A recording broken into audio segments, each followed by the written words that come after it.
Chapter 113. Just as Rongju had said, the first courtyard in the east had 3 floors, with rooms next to each other on each floor. Although the courtyard was the largest, it was also the dirtiest. There was a decaying old tree at the entrance of the courtyard, with countless dead crows resting on it.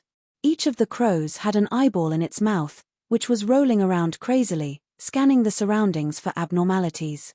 2 small groups of ghost soldiers were shuttling back and forth, kicking and stomping, guarding the tributes that were going to be offered to the 4 ghost kings. Mo Ran hid behind the corner, calculating the path that these ghosts would take while checking the blind spots of the palace. Those small lattice-like rooms were all lit up, and from time to time, the cries, sighs, vomits, and moans of the ghosts could be heard. It was like an ancient chant in the night, making one's hair stand on end and shudder. There were roughly more than 300 rooms here, and the patrols below would repeat every 10 minutes. It was impossible for him to find Chu Wanning easily in 10 minutes, not to mention that there were ghost guards at each floor's entrance, holding the soul-breaking whip and a martial law whistle hanging around their necks. Mo Ran was secretly anxious. At this time, he suddenly saw a ghost coming alone from afar. There was a black token with red words hanging on his waist, and he was wearing the same uniform as the guards. Mo Ran hid in the dark and watched him walk past him to the entrance of the stairs. The ghost nodded to the guard standing by the stairs. The night was very quiet, so Mo Ran could easily hear their conversation. "7th brother, you're here to take over 3rd brother's duty?" "Yes. You'll be here soon." "I have to stay here for a while, he's not here yet." "I'll go to rest when he's here." The ghost soldier who took over the duty went upstairs, and the guard on the 1st floor yawned in boredom and continued to guard in the wind. Seeing them talking like this, Mo Ran suddenly had an idea and thought of a risky idea. There was the sound of a clapper in the distance. Duck, duck, duck. The crows on the branches cried, "War, war," as if they had found something unusual. The guard at the entrance woke up and looked around. He saw a figure walking slowly in the thin night fog. When he got closer, he realized that it was a young man he had never seen before. The guard became even more vigilant. "Who are you?" "I'm here to change shifts," that person said. The red clouds drifted past, revealing a round of moonlight in the sky, illuminating his face. What a handsome ghost bodyguard. But his facial features were tall and straight, and the corners of his eyes were full of natural affection. This ghost who came to change shifts, if not Mo Ran, who else could it be? He had somehow managed to procure a set of Yin soldier's armor and draped it over his body.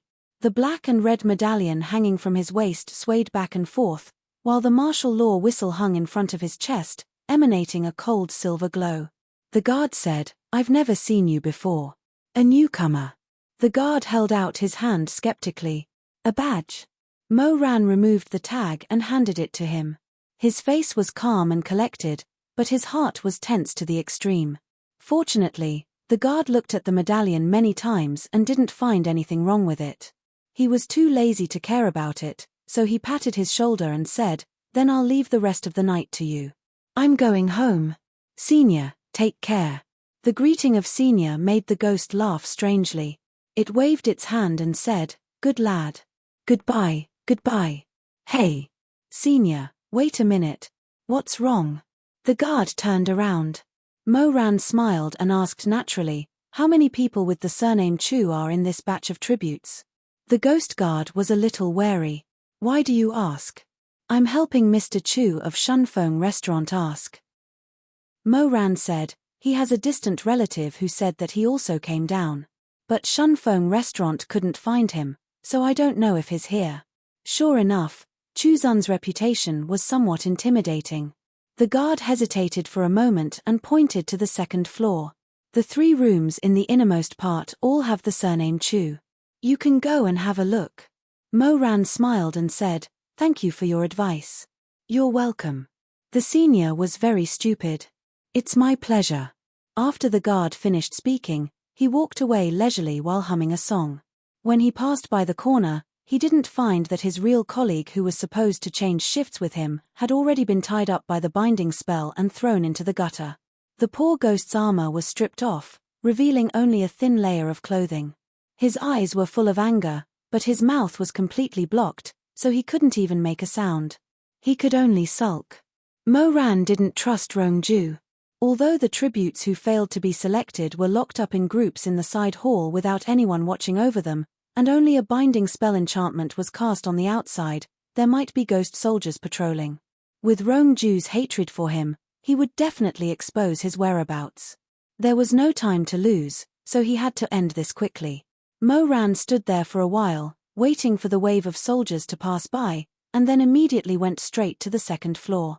There was also a guard on the second floor, and he crossed his spear to stop Mo Ran. "Stop, what are you doing? I'm the new guard today, on the first floor." The guard frowned. "Then you should stay on the first floor, why did you come to my floor?" Mo Ran still used Shizun as a stepping stone, but the guard not only didn't listen to him, but also said sternly, "Even if you are Mr. Chu from Shunfeng Gang, so what? As long as you enter the palace, you will belong to the four kings. If you want to save your relative, you should talk to the four kings yourself. I won't take this matter." Mo Ran secretly complained, thinking that this guy was much smarter than the one downstairs. He had to bite the bullet and said, "I don't have to take him away today. But I have to see if I've found the wrong person, right? Isn't that easy? You told me the name, and I'll help you find it. There's no need for you to go in." Mo Ran was very anxious, but he suppressed his anger and said, "Chu Warning. His name is Chu Warning." The guard was going to check the name list, but when he heard these 3 words, he put it down. Mo Ran saw him like this, and suddenly felt uneasy. He asked, "What's wrong? Is there a problem?" "What problem?" The guard sneered, and then said, "You really don't know the difference between heaven and earth. The 4 kings came to the palace today to enjoy the beauties, and they already had their eyes on this Chuxian Jun.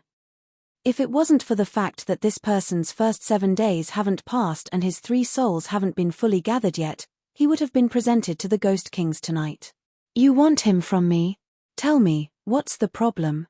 Mo Ran's face turned ashen halfway through, and when the guard finished, he said, "The 4 Ghost Kings have their eyes on him?" "What? Nothing. Then never mind. Sorry for disturbing you." Mo Ran turned around gloomily, and took 2 steps downstairs.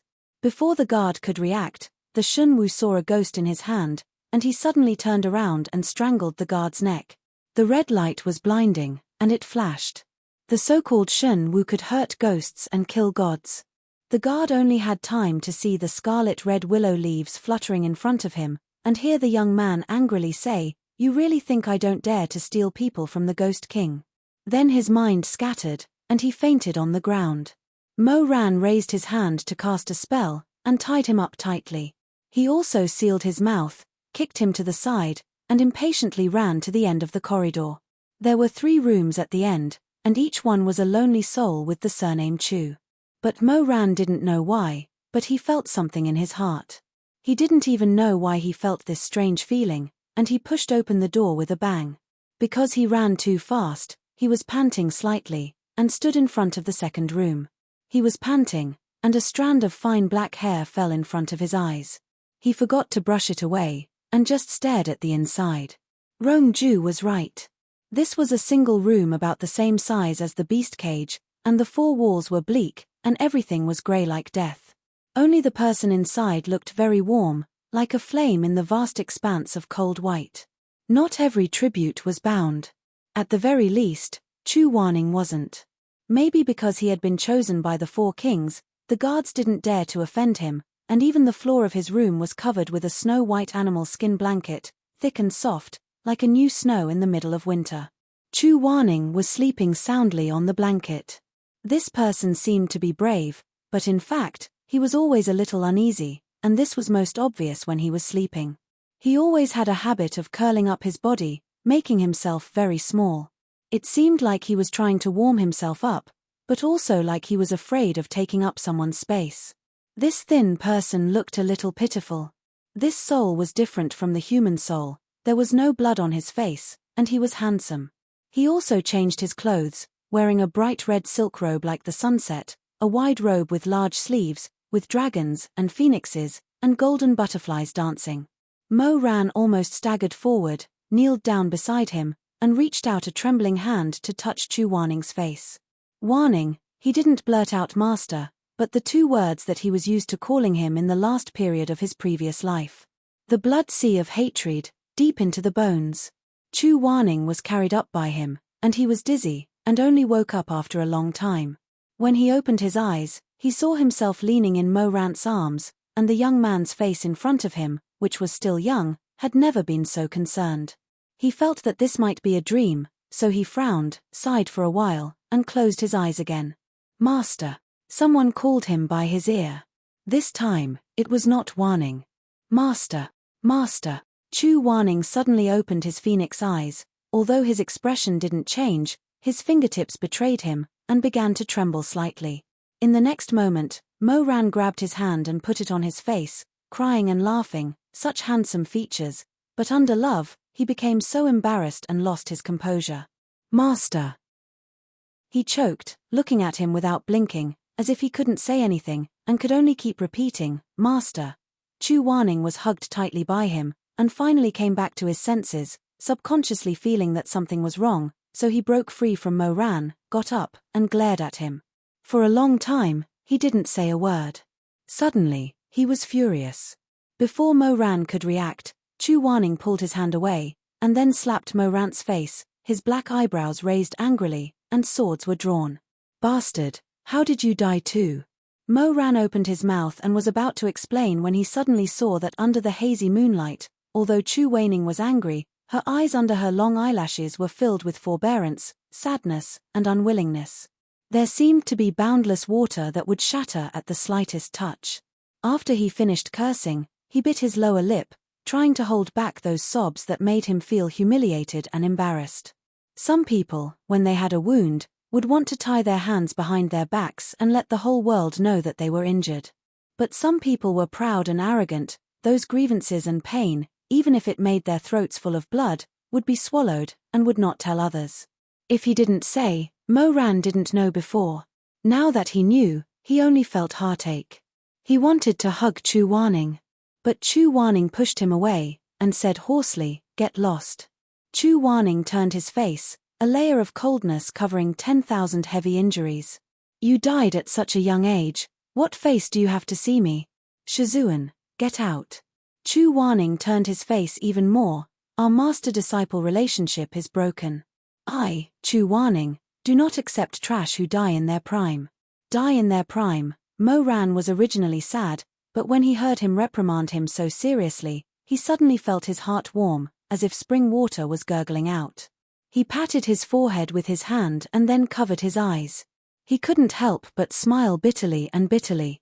When Chu Wanning heard his light laughter, he became even angrier, and said sternly, What are you laughing at? You dash in his anger. He wanted to slap Mo Ran again, but his hand was caught by Mo Ran. The youth's gentle eyes slowly blinked, but he didn't say anything, and instead took his hand, solemnly covering his chest. Chapter 114. Thump. Thump. Thump. His heartbeat was both heavy and slow. Chu Wanning also blinked. Surprise and joy flashed through his eyes, followed by awkwardness and uneasiness. Elder Yu Hung was indeed Elder Yu Hung.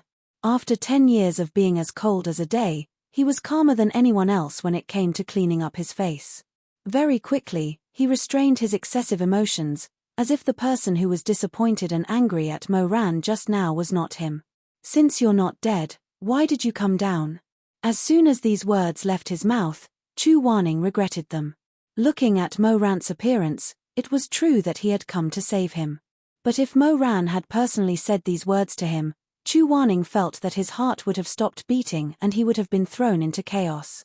In his nervousness, he had forgotten that he was already dead. How could he still have a heart? But Mo Ran stared straight at him and did not say such a thing. He probably understood that if he said I came for you, it would make Chu Wanning feel awkward and helpless.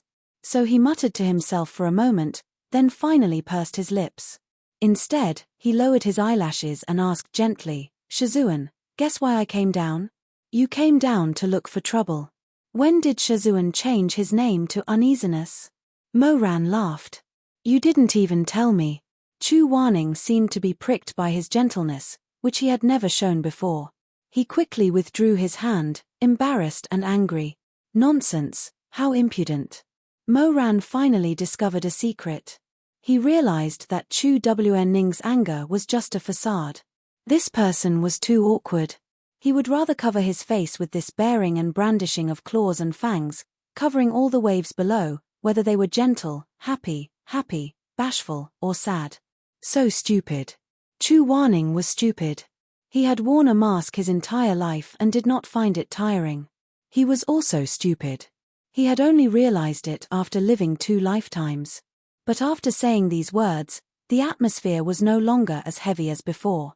Chu Waning's 4 souls had been found, and he was reborn. Mo Ran was in a good mood. He grabbed onto Chu Waning and wouldn't let go. He rambled on and on about why he had come to hell, and about Grandmaster Huizue. He couldn't help but stop when he got to certain things. He waited for the lump in his throat to dissipate before he continued with reddened eyes. The 3 words that appeared the most in his explanation were "I'm sorry." Chu Waning really didn't know what to say. He treated others well, not because he wanted to use this kindness to exchange for something, but because he was afraid that others would accept his kindness and feel uneasy from then on.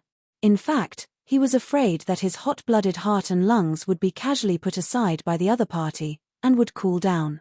Therefore, even though he was open and aboveboard, he had always been secretive about being kind to others. He had worn a mask all his life.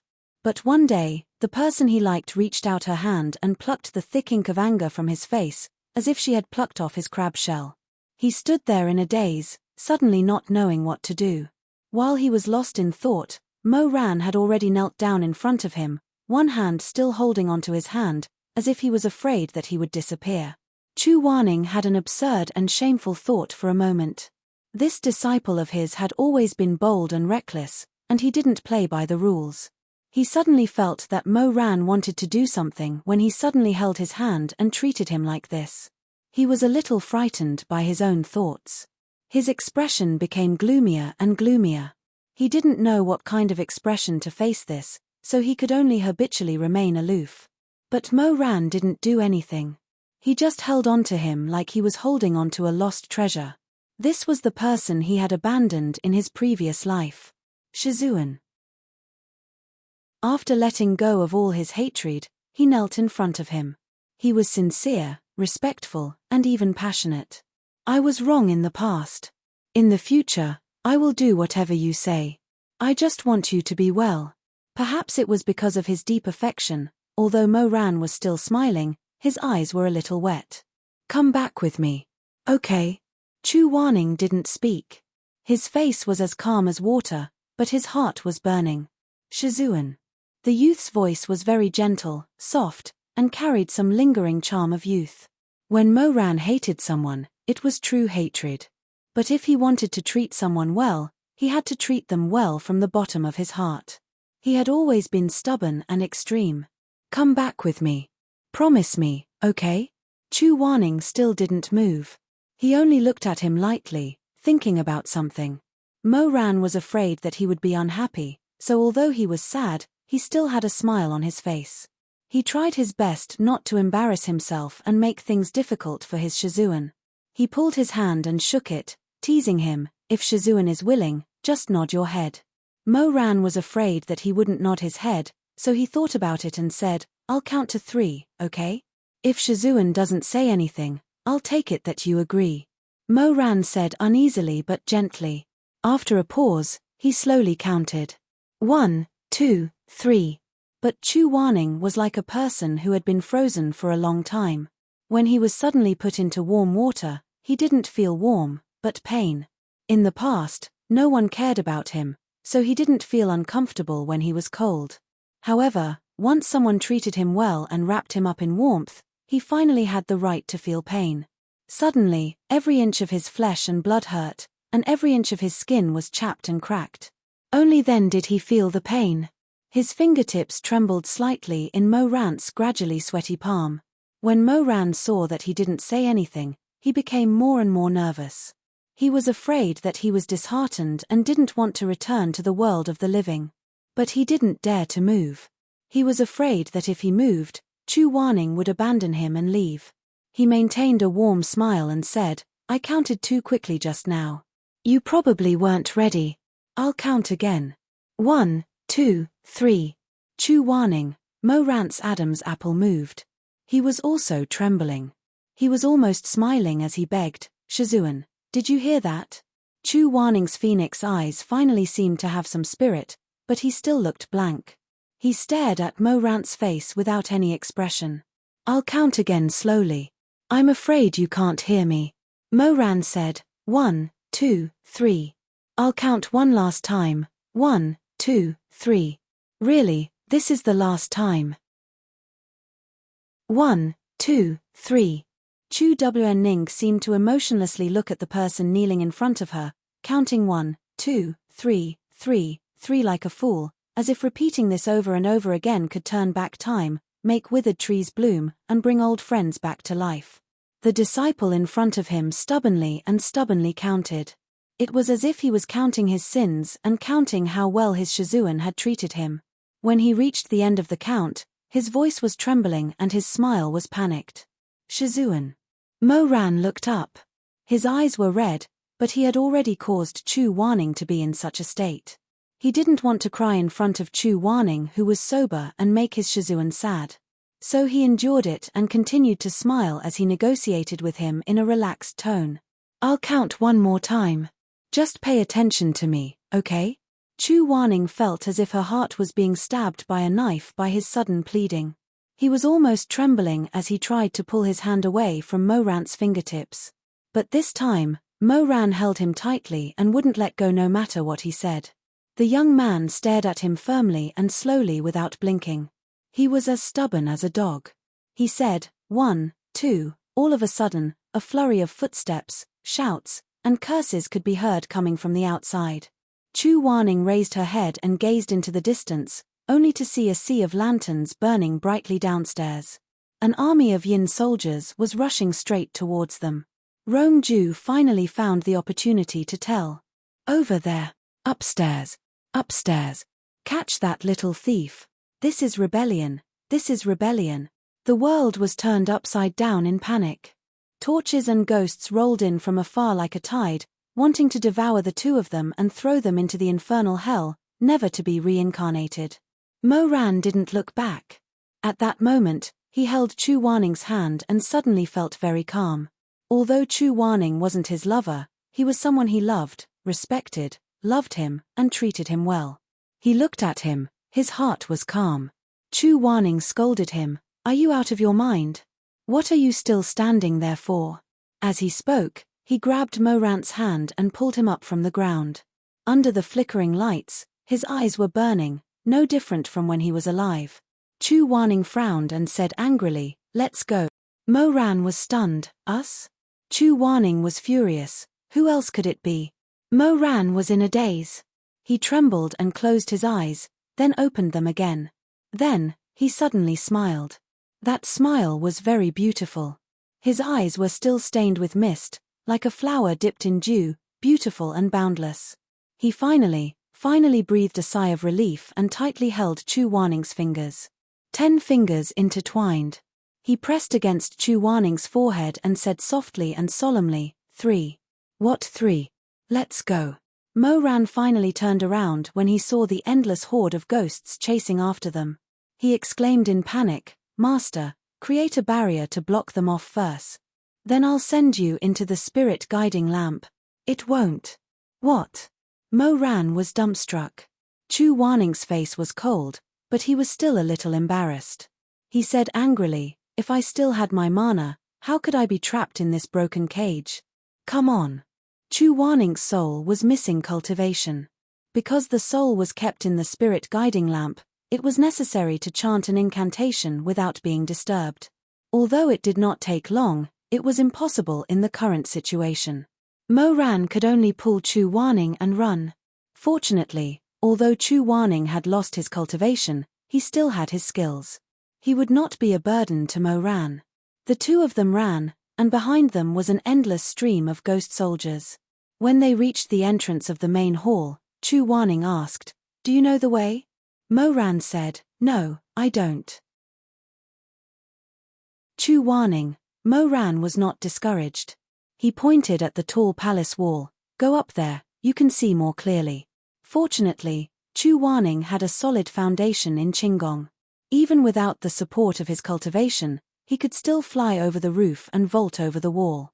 He stepped on the roof tiles and looked down to see the horde of angry zombies rushing over. He said to Mo Ran, "Summon the ghost."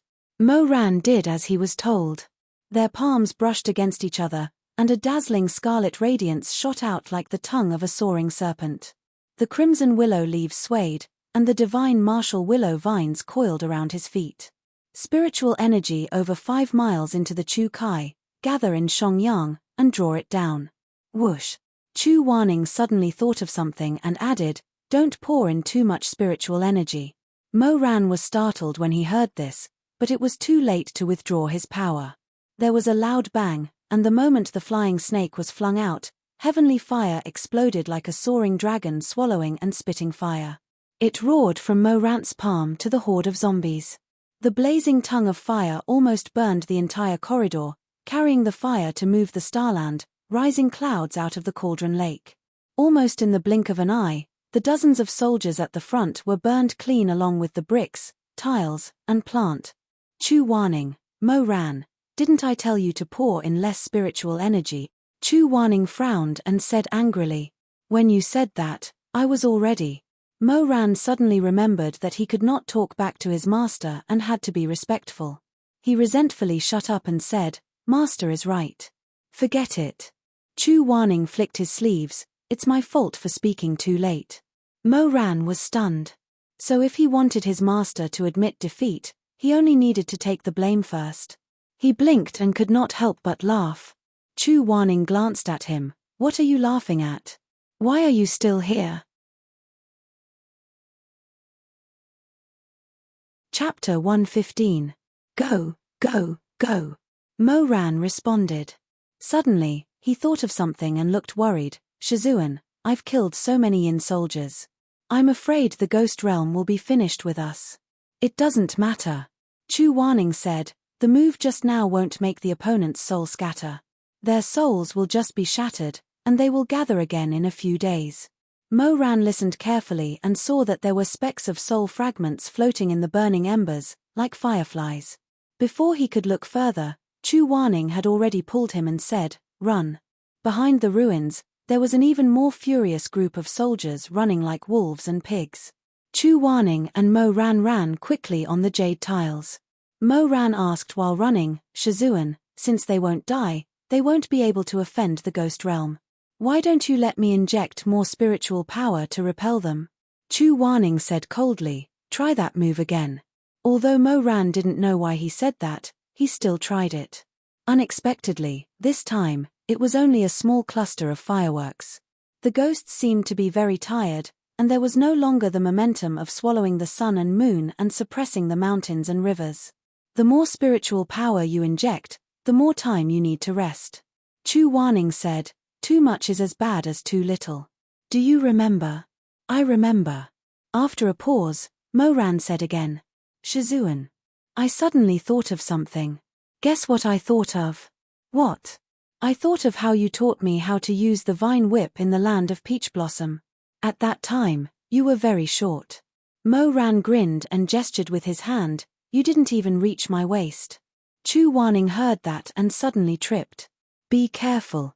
Get lost." If he was still alive, Chu Wanning's ears would have turned red.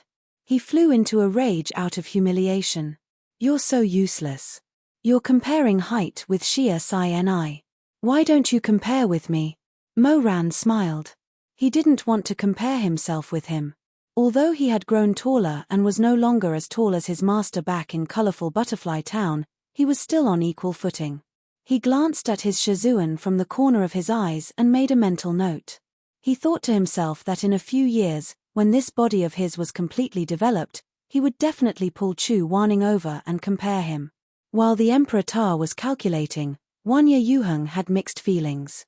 Although he had guessed that Mo Ran already knew that he was Xia Sai Ni, he still felt humiliated when he heard it with his own ears. After all, he had raised his head and called Mo Ran senior brother. The more he thought about it, the more embarrassed and angry he felt.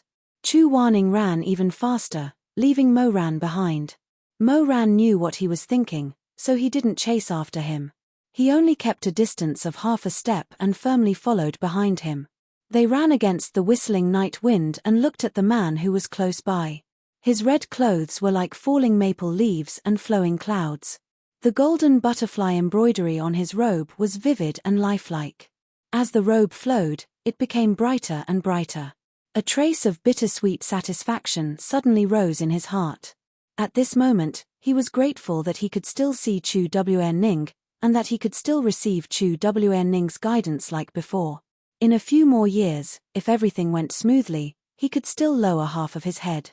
He smiled and said to Chu Wen-ning, "Disciple and Shizun will compare height. Disciple will stand obediently. Shizun can stand on tiptoe."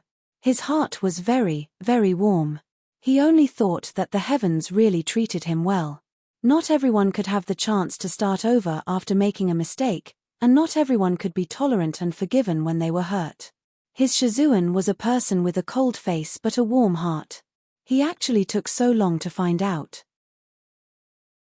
After chasing away 2 more groups of soldiers, the entrance of the temporary imperial residence was just a few steps away.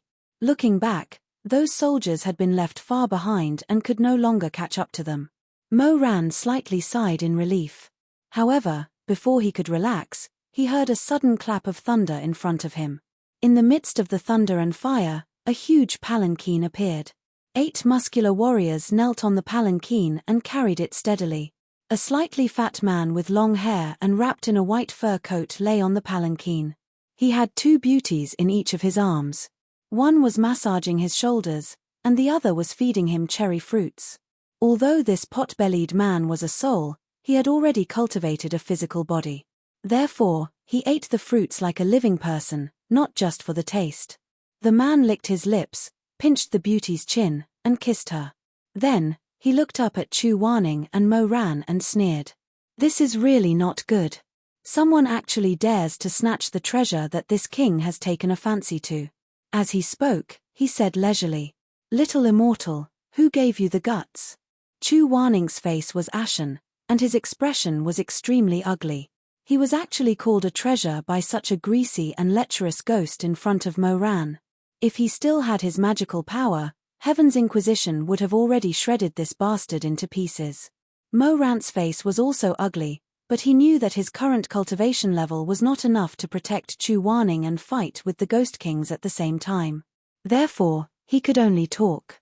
He stepped forward, clasped his fist and said, "Your Highness, I'm sorry for destroying so many rooms in your palace. But this person, I'm going to take him away." "Oh, you're going to take him away just like that?" The 4th Ghost King laughed. "Look at what he's wearing. Let me teach you a lesson. That's called the Minghun robe. In other words, it's our ghost world's auspicious robe. He's wearing my auspicious robe, so he's a ghost under my command. He can't step out of the palace door. If you don't believe me, you can try." After a pause, he added, "If you force him to go out, I'm afraid his soul will be crushed by the spiritual power of the robe at the entrance of the palace. Think carefully." Mo Ran suddenly understood why Rongju said that everyone was tied up in the main hall, but Chu Wen-ning was not. It turned out that the red robe he was wearing, clenching his fist, Mo Ran said, "I want to take him away, so I can't let your highness be taken advantage of. What does your highness want? I'll do my best to give it to you. I only want beauties. And recently, I've been sick of the gentle and obedient ones. I like the ones next to you. They're cold and don't like to talk to people. That's what I like." Looking at the expressions of Mo Ran and Chu Wen-ning, the 4th Ghost King also felt that it was interesting. He slowly sat up and said, "But, to be honest, I've been in the underworld for so many years, but this is the first time I've seen someone break into my palace. That's interesting. Can I ask, who are you to him?" Mo Ran said, "He's my Shizun. Just a Shizun." The Ghost King spread his hands and laughed. "I thought it was some kind of life and death relationship." Mo Ran said, "He doesn't like you. What's the use of forcing him to stay?" The Ghost King lazily waved his hand, "Childish. Whether I like him or not, it's not that important. I'm only interested in his skin and flesh, not his heart. Besides," the Ghost King said with a smile, If he doesn't like me, does he like you? If he's your lover, I wouldn't be interested. Although I love beauties, I don't like those who drink wine. Unfortunately, he's only your Shizun." When Moran heard this, he was stunned at first, then suddenly laughed. "Is your highness serious? I'm the master of the fourth layer of the underworld. Why would I lie to a little brat like you? Then I'll ask one more question. If Shizun is already married, then wearing your highness's auspicious clothes, would it still be useful?" "Of course it's useless. I've never liked to play with other people's husbands and wives." The fourth Ghost King frowned. "But why are you asking this? Has your Shizun married?" Chu Warning was shameless, so he said, "No." Mo Ran was shameless, so he said, "It's a success." The fourth Ghost King, before Chu Warning could say anything else, Mo Ran suddenly grabbed his hand and pulled him towards the main entrance. As he walked, he turned around and said to the fourth Ghost King, "Your Highness, don't pay attention to him. My Shizun has a bad memory. You just said that if he's married, then this auspicious clothes won't be effective. Let's not waste time arguing. I'll take him out myself. If we get out smoothly, then I ask your highness to let us live. If I'm lying, then there's no resentment in life or death." Chu Warning said, "Mo Ran, are you crazy? Back then in colorful Butterfly Town, it was just a show. It won't count at all. Why won't it count?" Mo Ran was resolute, but he was very certain. The wine has been drunk, the kowtows have been kowtowed, and there are parents above and Empress Mother below. Why won't it count? Mo Ran. The Ghost King had been in the underworld for hundreds and thousands of years, so he was a little bored. Suddenly seeing this kind of argument, he felt it was very funny. He sat down and rested his chin on his hand, watching with interest. He patted the leg of the beauty beside him and asked her to feed him another piece of candied fruit. As he chewed, he said, "Fine, you can go. If you get out smoothly, I won't stop you. If you die, then it's your own fault." Mo Ran said, "Thank you." The main entrance of the temporary imperial residence was covered with a layer of enchantment that flashed with a faint purple light. It was obviously used to trap ghosts. The closer Chu Warning was to the enchantment, the more unwilling he was to accept it. How could this kind of half-baked underworld marriage count? But at this time, Mo Ran approached him and said in a low voice, "Shizun, don't worry. The marriage contract between you and me will definitely be effective." "How will it be effective? Listen to me for once. This matter, I know what to do." As he said this, he held Chu Warning's hand tightly, his palm sweaty. "If it's extremely unfortunate, I will accompany Shizun." Chu Warning's whole body shook. He opened his phoenix eyes wide and looked at him in shock, as if he had never seen this person in front of him clearly before. Mo Ran smiled at him, his dimples showing. "I owe Shizun a lot. This time, I won't leave Shizun alone." Chu Warning was silent for a long time, then said in a low voice, "Why bother? Then what about Shizun? Why bother?" Chu Warning lowered his eyelids, then sighed softly and didn't refuse. The two stood hand in hand at the entrance of the enchantment where the purple lightning flowed. Behind them were demons and monsters who were sitting idly and watching the show. "Shall we go? Let's go." It was unknown who held whose hand first, so hard. The cold hand was wrapped around the hot hand, the sweaty hand was wrapped around the dry hand, and the pale hand was wrapped around the wheat-colored hand. The heavenly fire was surging, and the lightning was roaring. The enchantment was like a huge torrent and waterfall. They stepped in at almost the same time, and in a flash of lightning, they swallowed mountains and rivers, like a hot knife through butter. It was as if in the next second, these two people who dared to step out of the gate of life and death would be torn to shreds, split into pieces, and burned to ashes. The lightning and fire burst out with a dazzling brilliance, so dazzling that it was almost white. Seeing that it was about to fall on the two of them, Mo Ran had always thought that from now on, he would respect and love Shizun. He couldn't disobey him, and he couldn't have any improper thoughts to tarnish Shizun's reputation. But in this moment of life and death, he suddenly turned his head, suddenly wanting to see Chu Warning's face again. But he found that in the turbulent rain formed by the enchantment, Chu Warning was also looking at him.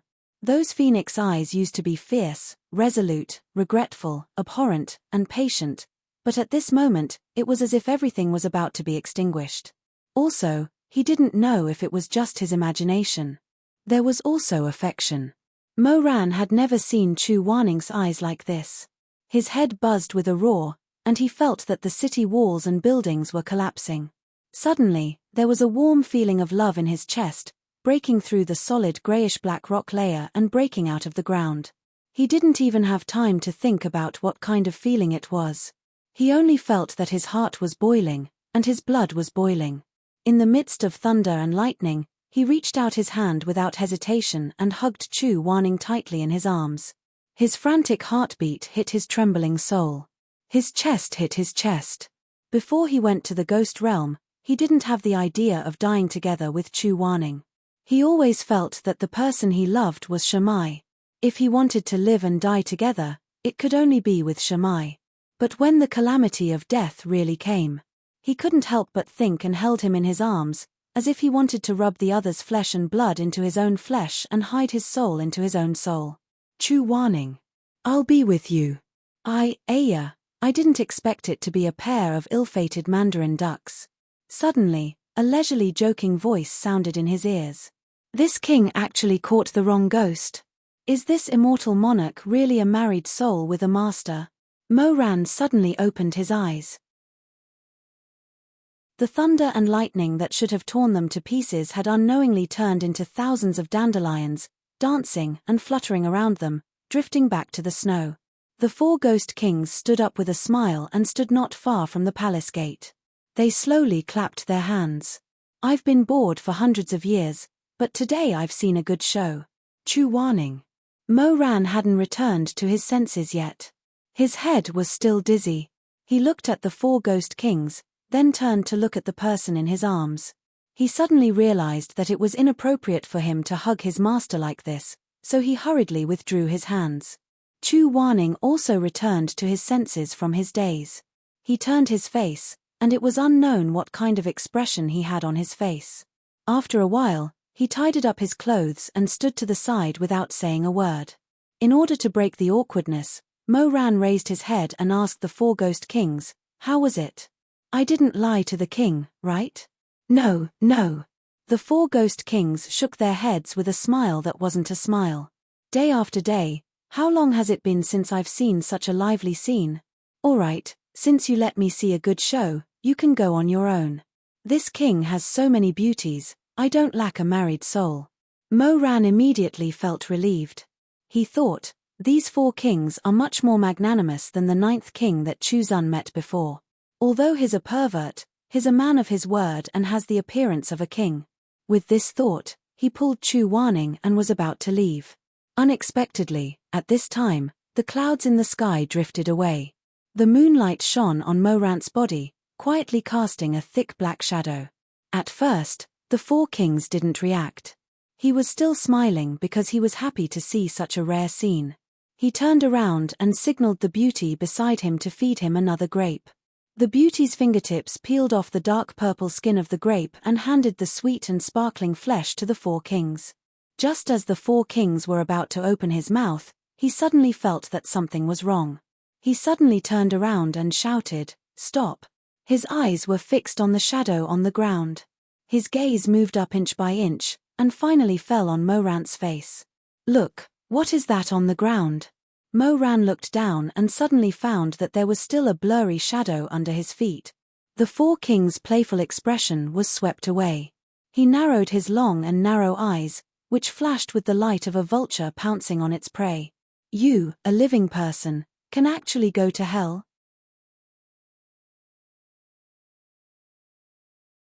Chapter 116. When Chu Waning saw the light gathering in the Ghost King's hand, he immediately pushed Mo Ran and said, "Run." There was no need for him to repeat himself. Mo Ran grabbed Chu Waning's arm and the two of them ran towards the palace gate. Mo Ran was so angry that he scolded, "Master Huizue's curse is so careless. How could he leave a shadow for me to use against me?" Hearing his own disciple scolding his own master, Chu Waning didn't have much of a reaction. He only glanced at Mo Ran and wanted to say something, but in the end, he didn't say anything. "Want to escape?" The fourth king snorted from behind. It's not that easy. Both of them were very good at lightness kung fu. Seeing that the palace gate was about to close completely, the two of them stepped on the wall and flew up. At the same time, the fourth king summoned lightning. He waved his hand and the lightning fell on the palace gate. In an instant, the palace wall, which was only dozens of feet high, was uprooted from the ground, as if it wanted to reach the sky. The palace gate also closed at an extremely fast speed, sealing off all sides. Mo Ran cursed and pulled Chu Wanning to turn around and run. If they couldn't get out of the palace gate, then they wouldn't go out. It was more important to not be caught by the four ghost kings. He had hit the jackpot by a stroke of luck. The kings of the ghost world each had their own strengths and weaknesses. Although the four ghost kings were powerful in their spells, they had been licentious for thousands of years. Their bodies were not as strong as the other kings. Not to mention running 1 mile, even if they were asked to run 50 steps, they would be out of breath. Adhering to the iron rule of never sitting if they could lie down and never standing if they could sit, the four ghost kings had been lazy for thousands of years. They were so lazy that they became useless at lightness kung fu. When he saw Chu Wanning and Mo Ran running further and further away, he couldn't help but be angry. However, because this guy often searched for beauties in the territories of the other kings, he didn't have a good relationship with the other 8 kings. Therefore, when something like this happened, he was unwilling to inform the other kings to join forces and capture them. What's so great about running fast? But you can't escape from this king's palm either. The fourth ghost king rubbed his belly, feeling a little wronged. When he turned around and saw that the 8 brave men who were carrying his palanquin were not moving, he became even more displeased. What are you standing there for? This king's legs are noble, so it's not convenient for me to chase after him. Are you not going to chase after him as well? It was said that the 4 ghost kings were handsome men when they were thin. However, because they hadn't tasted the delicacies of the mortal realm for a long time, they indulged in gluttony after they gained physical bodies. They ate while sitting, lying down, walking, and squatting. Even during the busiest times in hell, they didn't even have time to write. Instead, they had to stand on either side of him. They weren't in charge of grinding the paper, but were instead in charge of cutting fresh fruits and feeding him pastries. Just like that, a handsome man with peerless talent stuffed himself into a fatty. Although he had a good foundation and wouldn't become too fat no matter how much he ate, he still looked like he was walking. After that, the fourth ghost king ordered people to throw out all the mirrors in the palace. The words he was most unhappy to hear were the words fat and fat. It was said that a pretty concubine once sang a little song for him. The first 3 lines of the song were half moon, half moon, half moon. Before she could finish the last line, she was kicked in the chest by the fourth ghost king. He even scolded, "Fat, fat, fat. Isn't it enough to tolerate you being fat twice? Now you want to sing a third? Don't think that just because you've taken apart this king, I can't tell that you're belittling me in a roundabout way. How dare you?" Therefore, although the ghost men who carried the palanquin were brave, they didn't dare to chase after Chu Wanning and Mo Ran. They all lowered their heads and let the fourth ghost king complain. In the end, one of them was smarter and said, "Your Highness is very agile. If you can't catch up to them, how can we?" The fourth ghost king finally caught his breath and decided not to chase after them. He turned his head and said to his attendant, "What you said makes sense. At least you know your limits. All right, that's all. Go and pass down my order. All the doors of the palace are to be closed. The palace walls are to be covered with sealing spells. Don't even let a fly out." He spat and spat out the grape seed that he had been holding in his mouth. He said gloomily, "Let's see where they can run to." Mo Ran and Chu Wanning were very agile. With the twists and turns in the palace, they quickly left the ghosts behind. The two of them hid in a narrow alley. Chu Wanning was a ghost, so he didn't feel tired no matter how long he ran. On the other hand, Mo Ran was a mortal, so he leaned against the wall and breathed slowly. Chu Wanning glanced outside gloomily. He's sealed off the temporary imperial residence. Mo Ran caught his breath and waved his hand. "It doesn't matter, Shizun. You can enter the spirit guiding lamp. This way, we can directly return to the world of the living." He definitely won't be able to stop us. Chu Wanning nodded, but for some reason, there was a hint of worry between his brows. Mo Ran didn't notice. He took out the spirit guiding lamp and silently recited the incantation. However, the golden light flashed a few times before quickly extinguishing. Chu Wanning's earth soul was still standing in front of him, unharmed. What's going on? Mo Ran was shocked. Why didn't it work? Chu Wanning's gloomy expression became more obvious. He sighed and said, "It's just as I thought. The transmission incantation doesn't work here. I'm afraid that we can only return to the world of the living after leaving the palace." Mo Ran heard this and bit his lip. His eyes were stubborn. After a while, he said in a hoarse voice, "No matter what, I have to bring you out." Chu Wanning glanced at him and said, "You have to hurry. The palace is vast. It won't be easy for the ghosts to find you. However, there's no water or food here. I'm fine, but you won't be able to hold on for long." Mo Ran smiled, "I can bear the hunger. I've been like this since I was young." After a while, when the surroundings were completely silent, the two walked out of the alley and walked on the empty bluestone street. The cold moon was like water, soaking the returning people.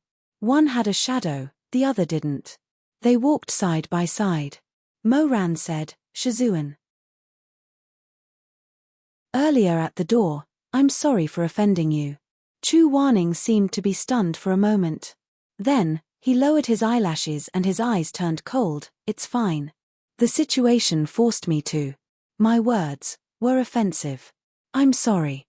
Chu Wanning, saying that you're married was wrong. "I'm sorry." Chu Wanning suddenly stopped and said coldly, "How long are you going to apologize? Can't you say something else?" "Something else?"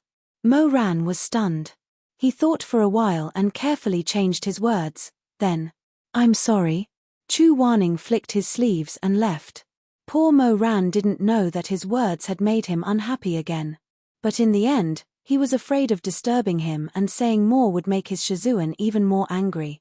He scratched his head and followed obediently. "Shizun." Mo Ran walked halfway and couldn't help but ask, "Before, did you have some kind of chance encounter?" Chu Wanning paused and asked, "What do you mean?" "I found your other earthly soul in the ghost realm. That is to say, you have an extra soul compared to ordinary people. I saw Chu Zun at Shunfeng restaurant earlier. I asked him, and he said that the extra soul shouldn't be yours to begin with." Mo Ran was a little hesitant, but with the body in the human world, I did see 4 Shizun. So I think, did Shizun have some kind of fate before? Chu Wanning was silent for a while and seemed to think of something. His eyes flashed, but then he closed his eyes and said, "It shouldn't be." He paused, seeming to be a little confused and hesitant, and then asked, "I really have 4 souls?" "Yes." Chu Wanning didn't know why. He thought for a while and sighed, "This is not something I can answer. It won't affect anything. Let him be." The two of them continued to cautiously walk along the secluded path while probing the 4 Ghost King's spells and spiritual energy that sealed the entire palace. There must be a weak point in every enchantment. As Chu Wnning spoke, he arrived in front of a watchtower. His fingers brushed against the rough walls. There were fragments of blue light flowing on the walls. He closed his eyes to capture the spiritual flow that was surging under the bricks. However, because he didn't have the ability to cast any spells at the moment, it was very strenuous for him to sense it. After a while, Chu Wnning lowered his hand in disappointment and shook his head. "My soul is not complete, and my power is damaged. I don't know how to break through." Mo Ran said, "Shizun, why don't you teach me and I'll try?" "No, the spirit of enchantment is complicated. It's not something that can be learned in a day or two." Mo Ran asked, "Then generally speaking, what are the weaknesses of enchantments? Why don't we try them one by one? Every enchantment's weakness is different. There is no such thing as being normal. If we test them one by one, I really don't know how long it will take. How do we know if we don't try?" Mo Ran said with a smile, "Maybe I'll be very lucky." Chu Wanning was about to say something when he suddenly saw a white figure swaying around the corner. He frowned and habitually wanted to summon Tianwen, but when he stretched out his hand, he couldn't summon anything. His face couldn't help but become worse. He shouted, "Who is it?" The white figure immediately wanted to escape. Mo Ran wouldn't give him the chance. He immediately flew over and grabbed the ghost. He covered the ghost's mouth and nose so that he couldn't scream. He then twisted the ghost's hands behind his back and kicked him to kneel on the ground. He stared and couldn't help but be angry. Rong-ju. The youth kneeling on the ground was delicate and white like a willow tree in the wind, but there was a trace of unwillingness in his eyes. He turned his head and didn't say anything. Mo Ran said angrily, "You want to tell on me again? You really think I won't kill you?" Chu Wanning walked over. He hadn't seen Rong-ju before. He looked down and asked Mo Ran, "You know him?" Mo Ran didn't know what to say. He thought that when he committed the 2 crimes of theft and lust, he was sent to the good and evil stage for public trial by Chu Wanning because of Rong-ju.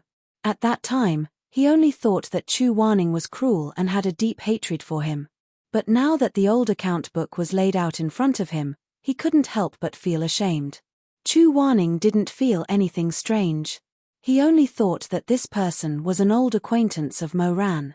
He said, "Since he followed you here, then don't leave him in this palace. When we find a way out, we can take him with us." As he said, he looked at Rong-ju carefully again. "He's a good person. Reincarnation is the most important thing." Mo Ran, Rong-ju was a little nervous at first, but when he heard what he said, he was stunned at first, then suddenly laughed. He squinted at Mo Ran and said, "So this is Shizun? What Shizun? Who are you to call him Shizun?" Mo Ran was angry. "My Shizun." Rong-ju was angry and wanted to make things difficult for him. He said slowly, "Oh, my Shizun. You." After a while, Chu Wanning figured out that something was wrong. "Mo Ran, do you have a grudge with him?" Rong-ju smiled. "Good Shizun, don't be angry with him. I don't have a grudge with him. We are just old friends." He said it ambiguously, but his tone was very ambiguous. Chu Wanning didn't say anything. He narrowed his eyes and pursed his lips. He looked very indifferent, but the gloominess between his eyebrows couldn't be hidden. Rong-ju grew up in the house, so he was the best at observing people. With Chu Wanning's pure temperament, how could the emotions in his eyes escape his eyes? He was slightly surprised. He thought that Mo Ran was a playboy who was bold and greedy for his Shizun. Unexpectedly, when he saw the real person, it didn't seem to be a one-sided love of Mo Ran. The peak of life and death was really dirty. Even if the situation was dangerous, Rong-ju couldn't help but sigh. He felt disgusted and surprised. Dual cultivation between men in the cultivation world was not strange, but it was very unpopular. Mo Weiyu, as the master of the peak of life and death, actually had a relationship with his Shizun. If this spread out, Xue Jingyong, the head of the school, really didn't know where to put his face. Rong-ju looked at Chu Wanning with a pair of charming peach blossom eyes, and was about to say a few words to add fuel to the fire, but Chu Wanning opened his mouth first. "You're already dead. What's the point of talking about our old friendship? Isn't this what the immortal asked me?" Rong-ju said with a smile, "I just answered truthfully." "Who asked you?" Chu Wanning said coldly. "I asked him from the beginning." It was self-evident who he was referring to. His tone was full of anger, and it couldn't be more obvious that he wanted to draw a clear line with Rong-ju. Hearing that Chu Wanning was on his side, Mo Ran felt a little relieved. He wanted to say a few words to him, but before he got close, Chu Wanning turned back angrily. "It's up to you how to deal with it." But Mo Ran was actually not sure what to do. If he let Rong-ju go, he was afraid that this person would turn back and make trouble for them. If he didn't let him go, he would be like a barrel of gunpowder. If he said something that shouldn't be said, he was afraid that Chu Wanning would be choked to death. After hesitating for a while, he saw that Chu Wanning went to the side to check the enchantment of the 4 Ghost Kings again. Mo Ran pulled up Rong-ju's collar and said in a low voice, "What do you want?" "I'm not calm." Rong-ju's thin eyelashes trembled, and there was a glimmer in them. "I just can't stand that a villain like you can start over again." But Mo Ran knew that Rong-ju was not the kind of person who would hurt others and hurt himself. This guy had always done things that hurt others for his own benefit. Even if he resented others, the most important thing for him was to live a peaceful life. There was no reason for him to follow them at the risk of being burned to ashes. His eyes swept over and fell on Rongju's feet. One of the slender white feet was wearing a shoe, and the other was not. There was mud on the feet, which was obviously the result of running away in a hurry. Mo Ran narrowed his eyes. Tell the truth. Rongju, didn't I say? The truth is that I don't like it. If you want to lie to me again, I'll immediately cover your eyes and mouth and throw you into a dry well. You're already a soul, you won't starve to death in there, and you can't escape. If you're lucky, there will be patrols in 3 to 5 days. If you're unlucky, you'll be prepared to stay in the well for 8 to 10 years. Mo Ran paused and said in a low voice, it's up to you. Rongju's expression changed. After a while, he said, I changed my mind, I don't want to stay here, you have to take me out. Why, you don't want to be your ghost husband anymore? Rongju bit his lips and then looked up angrily. I want to live a normal life, and start over. He took a deep breath and said, I want to be reincarnated. Good. Then let me ask you one more time. Were you the one who tipped off the patrol and let them know my whereabouts? Even if you don't say it, I have a way to interrogate you. Mo Ran's hand flashed red, and he said in a low voice, say it. Yes, I was the one who snitched, but so what? Rongju raised his chin, and his eyes flashed with resentment. If I didn't take the opportunity to show them the way, would I be able to escape? Mo Ran suddenly let go of his collar, and laughed in anger. You're good at adding insult to injury, damn you. I'm also good at slandering people. Rongju slowly tidied up his clothes and glanced at Chu Waning, who was not far away. Mo Xianjun, you care about that person very much, don't you? I'll tell him in detail how you treated and coaxed me in the past, without any exaggeration. What do you think he'll do?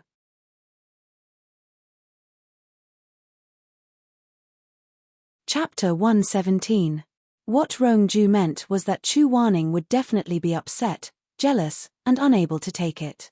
However, Mo Ran did not know that Chu Waning's feelings for him were actually love. He pondered over Rongju's words and felt that Rongju was going to tell Chu Waning all the ridiculous things he had done. If Rongju were to tell Chu Waning all the ridiculous things he had done, how could Chu Waning keep her dignity? Wouldn't he die of anger? He immediately said, don't you think about him? Rongju smiled charmingly. He was obviously a man, but he had beautiful features. He said softly, then protect me as well. Take me with you, and I'll be good. I promise I won't say anything, and I won't cause any trouble. Mo Ran had no choice. He cursed and turned to leave.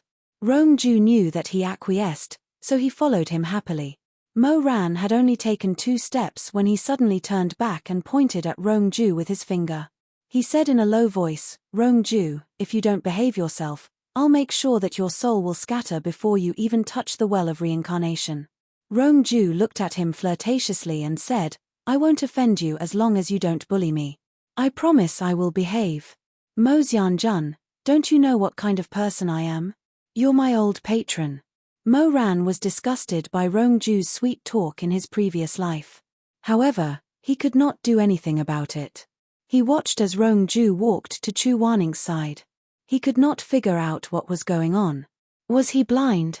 Song, Chotong, Rongju. What kind of people were they? How could he like them? If he could be reborn in front of himself in his previous life, he would really want to choke the neck of the treading celestial gentleman and crack open his head to see how much water was soaked in it. What the hell was going on? Fortunately, Rongju did not tell her everything just now. Chu Waning was a blank piece of paper when it came to relationships. Rongju, who was experienced, explained to her with a smile, and Chu Waning's tightly knitted brows slowly relaxed. He even thought that his mind was not pure enough to misunderstand the meaning of this young man's old friendship. Although his expression did not change, his heart was somewhat embarrassed. Since Rongju had joined them, he had to do something. He was familiar with the palace and said, although there are few people on this street, it is not hidden. If you want to find out how to break the barrier, I will take you to another place. The other place he mentioned was, in fact, a warehouse that stored cloth from the ghost realm. The white linen cloth was piled high, which was the best way to cover one's tracks. The 3 of them found a remote place. Chu Wanning touched the wall with his finger as if he was checking the pulse of a patient. He tried to feel the barrier that covered the entire palace. However, after a long time, he still couldn't feel it. On the contrary, Chu Waning's soul was getting weaker and weaker. Mo Ran covered the back of his hand and moved his palm away from the wall. He said, "Take a rest." Chu Wanning was annoyed and helpless. He stared at his palm and sulked. "Why is my soul lacking spiritual power? Can I share mine with you?" "No need." Chu Wanning glanced at Rongju in the distance and softened his voice. "You are a human, I am a ghost. We are separated by yin and yang." After resting for a while, Chu Wanning began to probe again. If his 3 souls were complete and he had magic on him, he would be able to sense where the 4 Ghost King's spell was weak by sending a strong spiritual current into the enchantment. However, his spiritual power was so weak that he barely managed to merge it into the enchantment. It was like trying to catch a floating leaf in the vast ocean. It was too difficult. After waiting for 2 hours, Rongju became a little anxious. He ran over and grabbed Mo Ran. "Can we get out or not?" Mo Ran said, "Don't make trouble. Just sit here. I am so anxious. Give me a definite answer. Can we get out or not? It's useless to be anxious. Just wait." Rongju said, "Shouldn't your master be very powerful? Why is there still no movement after so long? His 3 souls are not complete, and this soul happens to lack magic. Can you be a little quieter?" Rongju heard and looked a little disappointed. His eyelashes flickered, and he sat back on the pile of white linen. After another 2 hours, Rongju stood up and walked to Chu Wanning. "Immortal, do you have any other ideas?" Chu Wanning did not open his eyes. His fingertips were still on the wall, and he said, "No." Then is there any other way for you to recover some magic?" Chu Wanning heard, pondered for a moment, and asked, "Do you have spiritual power?" "No." Rongju was slightly stunned. "Why do you ask? If you have, just give me some and I can use it." Rongju said happily, "So easy? Then let Mo Xianjun." Chu Wanning interrupted him, "His is useless." Rongju of course did not know that Mo Ran was not a ghost. When he heard that Mo Ran could not use it, the smile on his face immediately froze. Why? No reason, the nature is different. Mo Ran knew that Chu Wanning was not good at lying, and it was best not to let Rongju know that he was not a ghost, so he immediately interrupted him. "Can you please wait outside? If someone comes, please run back and report." Rongju stared at him angrily, but the 3 of them were in the same boat at this time, so he had to go near the door of the warehouse. He leaned against the door reluctantly. While peeling his fingernails, he raised his misty peach blossom eyes to look outside. Mo Ran looked at him, and then sat down next to Chu Wanning. After hesitating for a while, he still felt that he did not want to lie to Chu Wanning, so he said, "Master, I want to apologize to you. What did you do wrong? That is, do you still remember that 1 year you sent me to the good and evil stage to be punished, because I broke?" Mo Ran paused, and did not have the nerve to say the law of lust. A person's face was really a very strange thing. When it did not matter, it could be as thick as the Great Wall, but when it was important, it could be as thin as a piece of paper, easily broken. Mo Ran lowered his head, very embarrassed, and said softly, "Because I broke the 4th, 9th, and 15th law. 4th law, theft. 9th law, lust. 15th law, deception." Of course, Chu Wanning did not forget. He opened his eyes, but did not look at Mo Ran, and only said, "Yes." Looking at that handsome and restrained face, Mo Ran felt even more ashamed. After a while, he lowered his eyes and said in a low voice, "Master, I am sorry." In fact, Chu Wanning had already vaguely guessed what he was going to say. Although she was angry, he always had a clear sense of priorities in front of important matters. Moreover, it wasn't as if he had only just found out about Mo Ran's shameful deeds. She said coldly, "Haven't I already punished you? You did not do it again, so why bring it up again now? Because that Rongju outside, he is actually..." Mo Ran did not continue, and Chu Wanning also did not speak for a long time. After a while, Mo Ran heard Chu Wanning laugh coldly. "So it was him?" "Yes." He did not dare to raise his head to look at Chu Wanning. Although the peak of life and death did not forbid the disciples' desires, and it was normal for young cultivators to dual cultivate or have lovers outside, but Chu Wanning was different. Chu Wanning cultivated the Tao of pure heart, and he had always despised those romantic relationships. Not to mention that he did not find a lover normally, but went for a stroll in the tiles. Xue Zhengyong doted on his nephew, and perhaps it did not matter. After all, Mo Ran was already in his 20s, and he did not cultivate the Tao of pure heart. It was not good to have a pure heart and few desires all day long, so it was fine to turn a blind eye to it, but Chu Wanning could not tolerate it. He would be disgusted. Mo Ran had clearly seen the disgust, contempt, and disgust in Chu Wanning's eyes when she was punished by the stage of good and evil. Although it had been so many years, he had not done the same thing again, but now that Rongju and Chu Wanning met in the world of spirits and souls, how could Chu Wanning feel at ease? Mo Ran felt that this was really like a saying. It was not that he did not want to repay, but the time had not yet come. He was not afraid that Chu Wanning would beat him or scold him, and even hoped that Chu Wanning would pick him up and give him a good beating. As long as nothing went wrong, as long as he did not anger the earth soul that he finally found because of this old debt, if Chu Wanning left in a fit of anger, then Mo Ran was afraid that he would really kill himself. So the more he thought about it, the more uneasy he felt. Instead of leaving Rongju, this walking gunpowder, it was better for him to admit his mistake to Chu Wanning and come clean. He thought about it. When he said this, he would stand in the direction of the door. If Chu Wanning stood up and left after hearing this, he would immediately carry him and tie him up. After that, it did not matter how angry Chu Wanning was, no matter what, he would not let this person leave him behind and disappear. Here Mo Ran was practicing in his head how to block Chu Wanning's path. On the other side, Chu Wanning's clothes moved slightly, and the golden-red silk cloth shone slightly in the dim light. Mo Ran's heart was trembling. He whispered, "Shizun." Chu Wanning said, "The punishment has been done, and it has been so long. Why are you telling me this?" He looked sideways, his eyes were cold, his thin lips opened and closed, even with some sarcasm. "What does it have to do with me?" He did not expect that he would say, "What does it have to do with me?" Mo Ran was stunned. Chu Wanning was full of jealousy, but he did not taste it. He only felt very flustered, thinking that Shizun was so disappointed in him that he did not want to care about him anymore, and did not care about him anymore. He immediately became anxious and said, "Shizun, it was all my fault in the past. Please don't be angry." "Why should I be angry? What is there to be angry about?" Although he said so verbally, the more he thought about it, the more unhappy he felt. In the end, Chu Wanning said angrily, "I knew you were not that clean. What old friendship? You still want to lie to me? Get out. Get out." Although he knew that there was a sour taste in his mouth, and also knew that this was an old matter, but Chu Wanning still unconsciously scolded in a low voice, "You really have no shame." Mo Ran did not leave, but sat beside him in a daze, a pair of clear black and white eyes staring straight at him. After a while, he said, "I'm not leaving." Chu Wanning said angrily, "Leave. I don't want to see you right now. I'm not leaving." Mo Ran muttered. He persisted, like a broken stone standing there.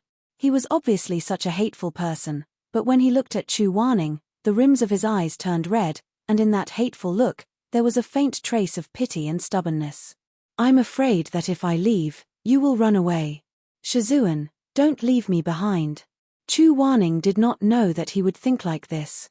This matter, although it was disgusting every time it was mentioned, after all, it was not the first time he heard about it. He knew the general trend of the cultivation world. After the age of 20, as long as one did not cultivate the Tao of clear heart, whether it was a man or a woman, almost everyone would inevitably have a romantic time, so there was nothing strange about it. Mo Ran was not Xue Meng. Xue Meng had the best cultivation and care since he was young. His parents were upright, and his family was strict, so he did not mess around like the other children of the aristocratic families. But Mo Ran, he had a willful and casual personality. He grew up in the brothels of Washi. He had no father, and his mother was a performer in a brothel. He was a puppy that no one cared about, and all day long, he was naughty and mischievous. When he was 15, he was brought back from the mud by his uncle, with fur and mud all over his body. If he said that he was pure and innocent, Chu Wanning would not believe it unless he was stupid. But even though he knew it, when he really saw the Rongju that Mo Ran had messed around with, Chu Wanning was still disgusted. He could not chase Mo Ran away, so he just turned his head and closed his eyes, focusing on his detection barrier. As he tested, he could not help but think of Rongju's fair and delicate oval face. It was very soft to the touch, right? And that lovely light pink mouth, Mo Ran, that grandson, must have kissed it before. And that waist, that figure. He could not help but think of how Mo Ran had messed around with that girly thing in bed. Disgusting. Some things, it sounded like one thing, but when you actually saw it, it was a completely different thing. The more he thought about it, the more unbearable it became. Chu Wanning suddenly opened his eyes, and he was burning with anger. He got up and pushed Mo Ran fiercely. "Get out. Master, get out." Mo Ran had no choice but to lower his head, and slowly walked to the door of the warehouse. Rongju saw him and was a little surprised. "Yo, immortal Master Mo, what's wrong, quarreling with your master?" Mo Ran did not want to talk to him at all. Now, he had a headache when he saw Rongju. In his previous life, he liked him because Rongju and Shimai were somewhat similar. In this life, he was entangled with him because he hated him and wanted to make Rongju uncomfortable. But no matter what, the path he walked was the same as the mark on a wooden stake. It was something that could not be restored. Mo Ran said, "Don't sit here, I want to guard by myself. You go somewhere else." The entrance of the warehouse was the most dangerous, so Rongju was happy to leave. But after taking 2 steps, he could not help but turn back to look at Mo Ran. He was suddenly curious. He did not know how Mo Ran died. After not seeing him for a few years, his personality seemed to have changed so much. It was like he was greatly affected by something. It was really strange. His long eyelashes fluttered. This wonderful person looked up and down at Mo Ran's back. Suddenly, he felt that something was not right. He looked carefully again, and his eyes fell on the faint shadow under Mo Ran's feet. Rongju was stunned.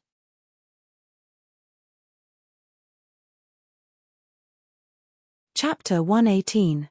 There was a shadow of Mo Ran. He wasn't a dead person? Many details flashed through Rongju's mind. If Rongju still had a body of flesh and blood, he would have been shocked by the truth, and then his blood would rush to his head and cause his mind to be in a mess.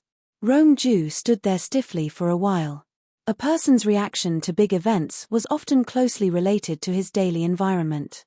For example, some people were usually like birds startled by the twang of a bow, and would easily be scared out of their wits in the face of unexpected events. Another example was Shuemeng, who was a proud son of God, who was always calm and unruffled, and ordinary things would not scare him at all. For someone like Rongju who had lived in the mud all his life, the first thing he would think of when faced with such a big matter was whether it would harm him. If it didn't, then how could he gain some benefits from it? He quickly realized that Mo Ran was a living person who had mixed in with the ghost world, and this was very beneficial to him. He only needed to reveal Mo Ran's identity, and it would be a great achievement, and he would definitely be able to get an official position in the underworld.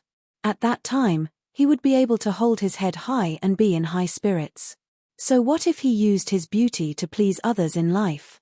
As long as he grasped the opportunity, he would still be able to climb up the ranks after death, and this life of a man would not be in vain. This was really a meat pie that fell from the sky. Why would he need to go to reincarnation? He could immediately live the most comfortable life, completely turn the tables, wash away his shame, and start all over again. Rongju squinted his peach blossom-shaped eyes. He could almost see himself being conferred a title of nobility. Just like those officials in the ghost world, he sat in the bamboo palanquin with green gauze draped over his shoulders. He was calm and composed, passing through the demons and monsters calmly. The more Rongju thought about it, the more gratified he was. But on second thought, he was born weak and powerless, and it was almost impossible for him to slip under Mo Ran's nose and tell on him. He needed to find a way to keep Mo Ran busy. His mind moved, and his eyes fell on Chu Wanning, who was wearing a golden-red auspicious robe. Chu Xianjun Rongju sat down next to Chu Wanning, holding his chin and greeting people. Chu Warning, on the other hand, only cared about probing the enchantment. He didn't say a word. His eyes were closed coldly, and his eyelashes seemed to be covered with a layer of frost. You haven't found anything yet? Rongju tried to ask. After waiting for a while, he saw that Chu Warning was still ignoring him, but he didn't chase him away.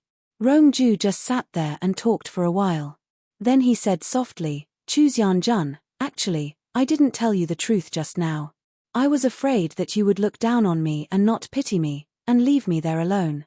Chu Warning's dark brows were tightly knitted together. Although he didn't say anything, there was a fire burning between his brows. However, he was still restraining himself, not intending to vent.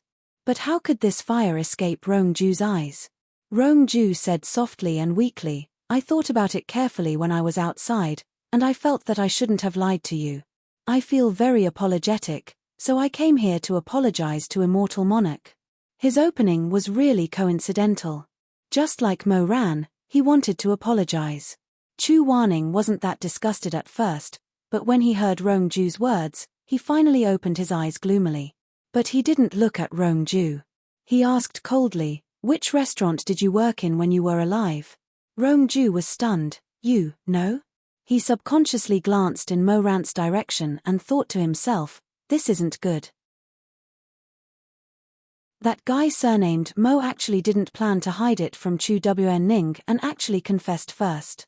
If I add more fuel to the fire now, will it still burn? Me and Mo Xianjun. Before he finished, he was interrupted by Chu Warning. Let me ask you, which restaurant did you work in when you were alive? Rongju bit his lip. Black Bamboo Town's Peach of Immortality House. Peach of Immortality House, Chu Warning repeated and sneered. He fell silent again, his face pale. Rongju stole a few glances at him, pursed his lips, and asked tentatively, Chu Xianjun, you're not looking down on me, right? Chu Warning, I had a hard life, and my body was weak. I was sold to restaurants when I was young. If I had a choice, I would want to be like Immortal, valiant and heroic, slaying demons. As Rongju spoke, he sighed and muttered melancholically, if only I could become like Immortal after reincarnating, that would be great. A soul's personality won't change because of reincarnation, Chu Warning said lightly, I'm sorry, but we're not the same kind of people. Rongju was speechless, but the smile on his face didn't waver. He lowered his head and said, I know, I can't compare to Immortal, but this is just wishful thinking. For people like us, if we don't give ourselves something to look forward to, I'm afraid we won't last more than a year in the restaurant before thinking about suicide. Seeing that Chu Warning didn't say anything, Rongju glanced at Mo Ran from the corner of his eyes, guessing that he couldn't hear his conversation with Chu Warning. Then he sighed softly, after all, the customers in the restaurant are usually rough and fierce, and they don't treat us like humans. At that time, being able to receive a guest like Mo Xianjun is already something to be desired. Chu Warning still didn't say a word, but the meridians on the back of his hand that was pressed against the wall were bulging. If he had spirit power, he would have been able to poke 5 holes in the wall. He held it in for a while, but still couldn't hold it in, and said in an extremely low voice, what's there to be desired? Rongju's charming face showed a trace of affection, not too much, not too little, just right. Mo Xianjun is a good person. Although he made a mistake in the end and took my money, I think it's probably because I didn't serve him properly before. He's always reasonable, and his personality is also likable. Chu Warning listened silently with a cold face. In our restaurant, everyone who has accompanied him remembers his kindness, and many of them hope that he can come back. Does he go there often? Rongju pretended to smile bitterly. How do you mean often? Immortal asked, but I don't know. Then tell me how often he goes there, who he looks for, and when was the last time he went there? Chu Warning's thin lips moved up and down like knives, and each of his questions splashed with cold light, as if they could kill Mo Ran. Rongju pretended not to see the cold light in Chu Warning's eyes, and answered with exaggeration, I don't remember how often he comes, but there are 30 days in a month, or 10 days. As for who he looks for, it's not fixed. Sigh, but it's all in the past, Immortal. Please don't blame him anymore. I'm asking you when was the last time you went there. Chu Waning's face was as cold as ice. Speak. In fact, after the day Mo Ran was reborn, he never went to visit Rongju, nor did he go to the restaurant or brothel. But looking at Chu Waning's face, Rongju knew that he couldn't tell the truth, so he pretended to be confused and added fuel to the fire. I don't know, but until I died, I would occasionally see immortal in the restaurant. He shouldn't be far away. Before he finished, Chu Waning suddenly stood up, withdrew his long fingers, and dropped his wide sleeves. In the hazy night, his entire body was trembling slightly, and his eyes were sputtering with scorching sparks. Rongju was secretly happy, thinking that this simple immortal was easy to fool. He was a young man in the brothel, and he knew how to manipulate people's minds. As long as he opened his mouth, a decent person like Chu Waning would definitely be hooked. But Rongju's face was already filled with panic, and he hurriedly said, Immortal. What's wrong? Did I say something wrong? Now, this is all the wrongs of the previous life. Please don't blame immortal. He is not a bad person. Do I need you to tell me whether he is a bad person or not? Chu Waning was shaking with anger, and said sternly, I am disciplining my disciple, who are you to interfere? Immortal. Chu Waning didn't care about him at all. His eyes were filled with coldness, but within that coldness, there was also a blazing anger. He pushed away Rongju who was in front of him, and strode to the door of the warehouse, grabbed Mo Ran's collar and pulled him up. Mo Ran was shocked, and hurriedly turned around. Master? Chu Wen Ning retracted her hand, as if she felt that touching his collar was dirty.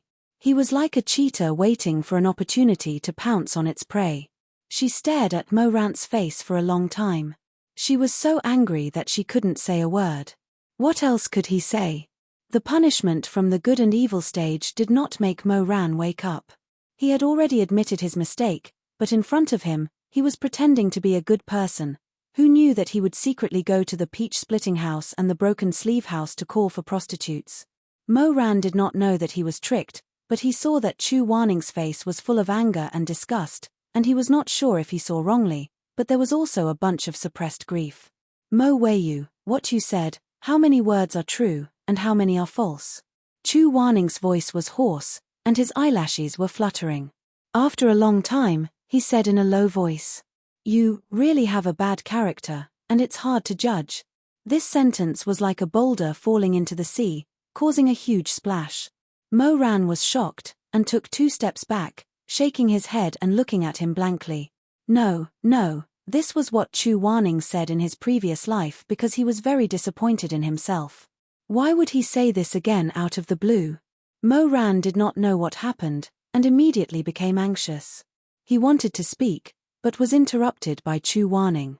The anger in Chu Waning's eyes was like a wildfire, as if it was going to burn his eyes red. He said hoarsely, How long are you going to lie to me? Mo Ran's mind was in a mess. What lie?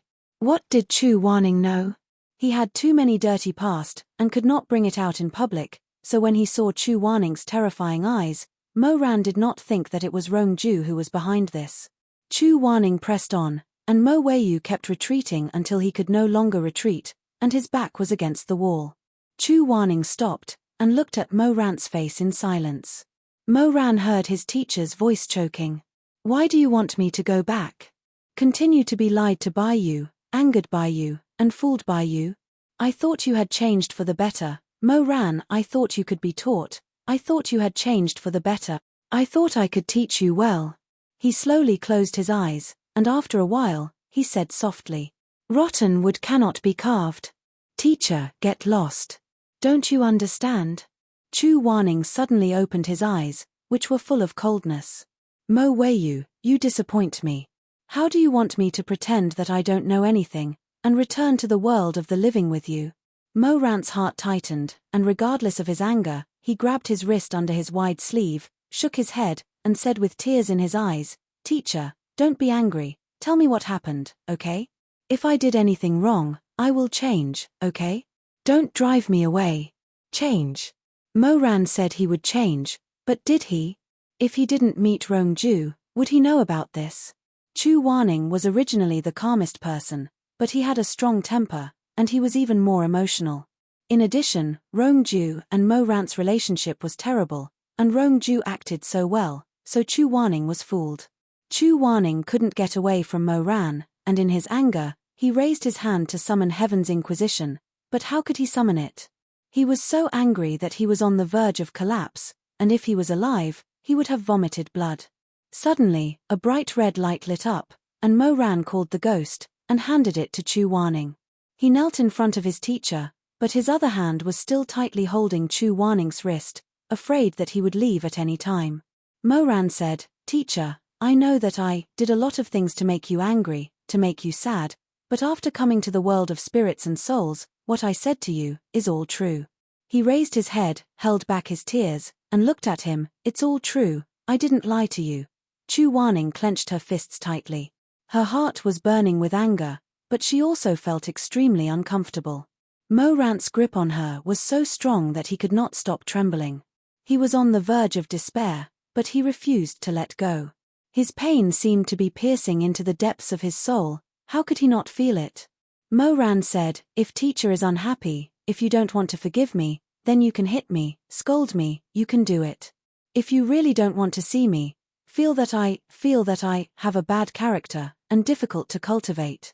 When he said this, he suddenly choked. Mo Ran lowered his head, and knelt in front of Chu Wanning.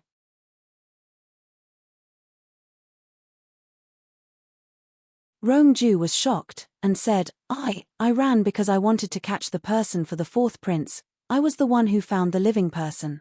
I was the one who found that Mo Weiyu was not a ghost. Don't think that you can catch me and steal the credit in front of the fourth prince." The captain was stunned at first, and then he thought about it, and laughed. "You found it first? You got the credit. Ha ha ha, I stole the credit." The wanton laughter suddenly tightened. "I think you are crazy because you want to get the credit. The living person was found by the fourth prince himself. Otherwise, do you think that in order to stop an ordinary ghost, the fourth prince had to use a wizardry barrier to seal the entire palace?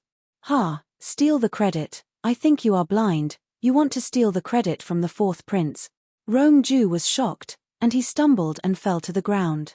In front of him was a rolling army of ghost soldiers rushing past, chasing after Mo Ran and Chu Wanning.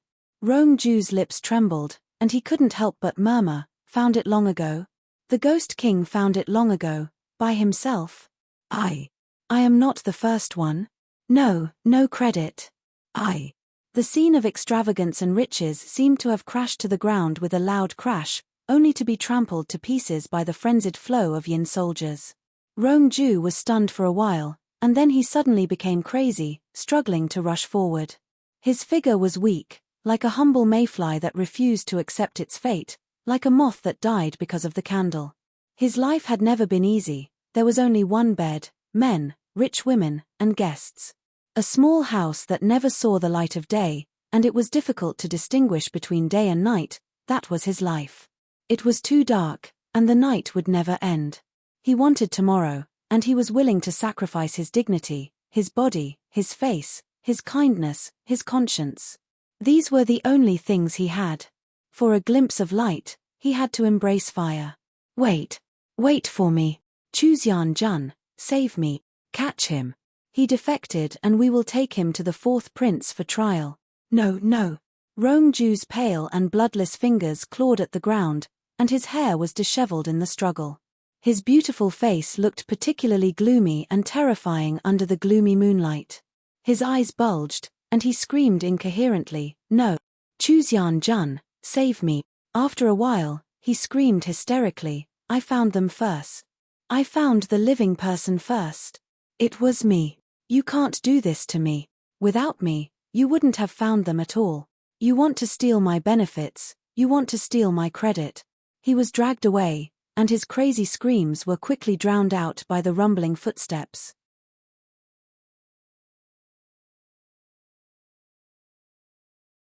Chapter 119. Although Chu Wanning did not hear what Rongju was shouting behind him, he understood without further explanation that Rongju was deliberately provoking him in the warehouse just now. He wanted him to be angry so that he could find the right time to escape and tell on him. thinking about how he would always think twice before anything, but now when it came to matters related to Moran, he was no longer so calm. He was actually tricked by a fool with just a few words. Chu Wanning was a little speechless. He looked at Moran running in front of him and could not help but ask, after that, "Did you go to the Peach House again?" Unexpectedly hearing this name that he had almost forgotten, Moran staggered and scolded, "Rongju, that bastard. He said that I went to the Peach House again. How could I go there again? Master, are you angry because of this and saying that I lied to you?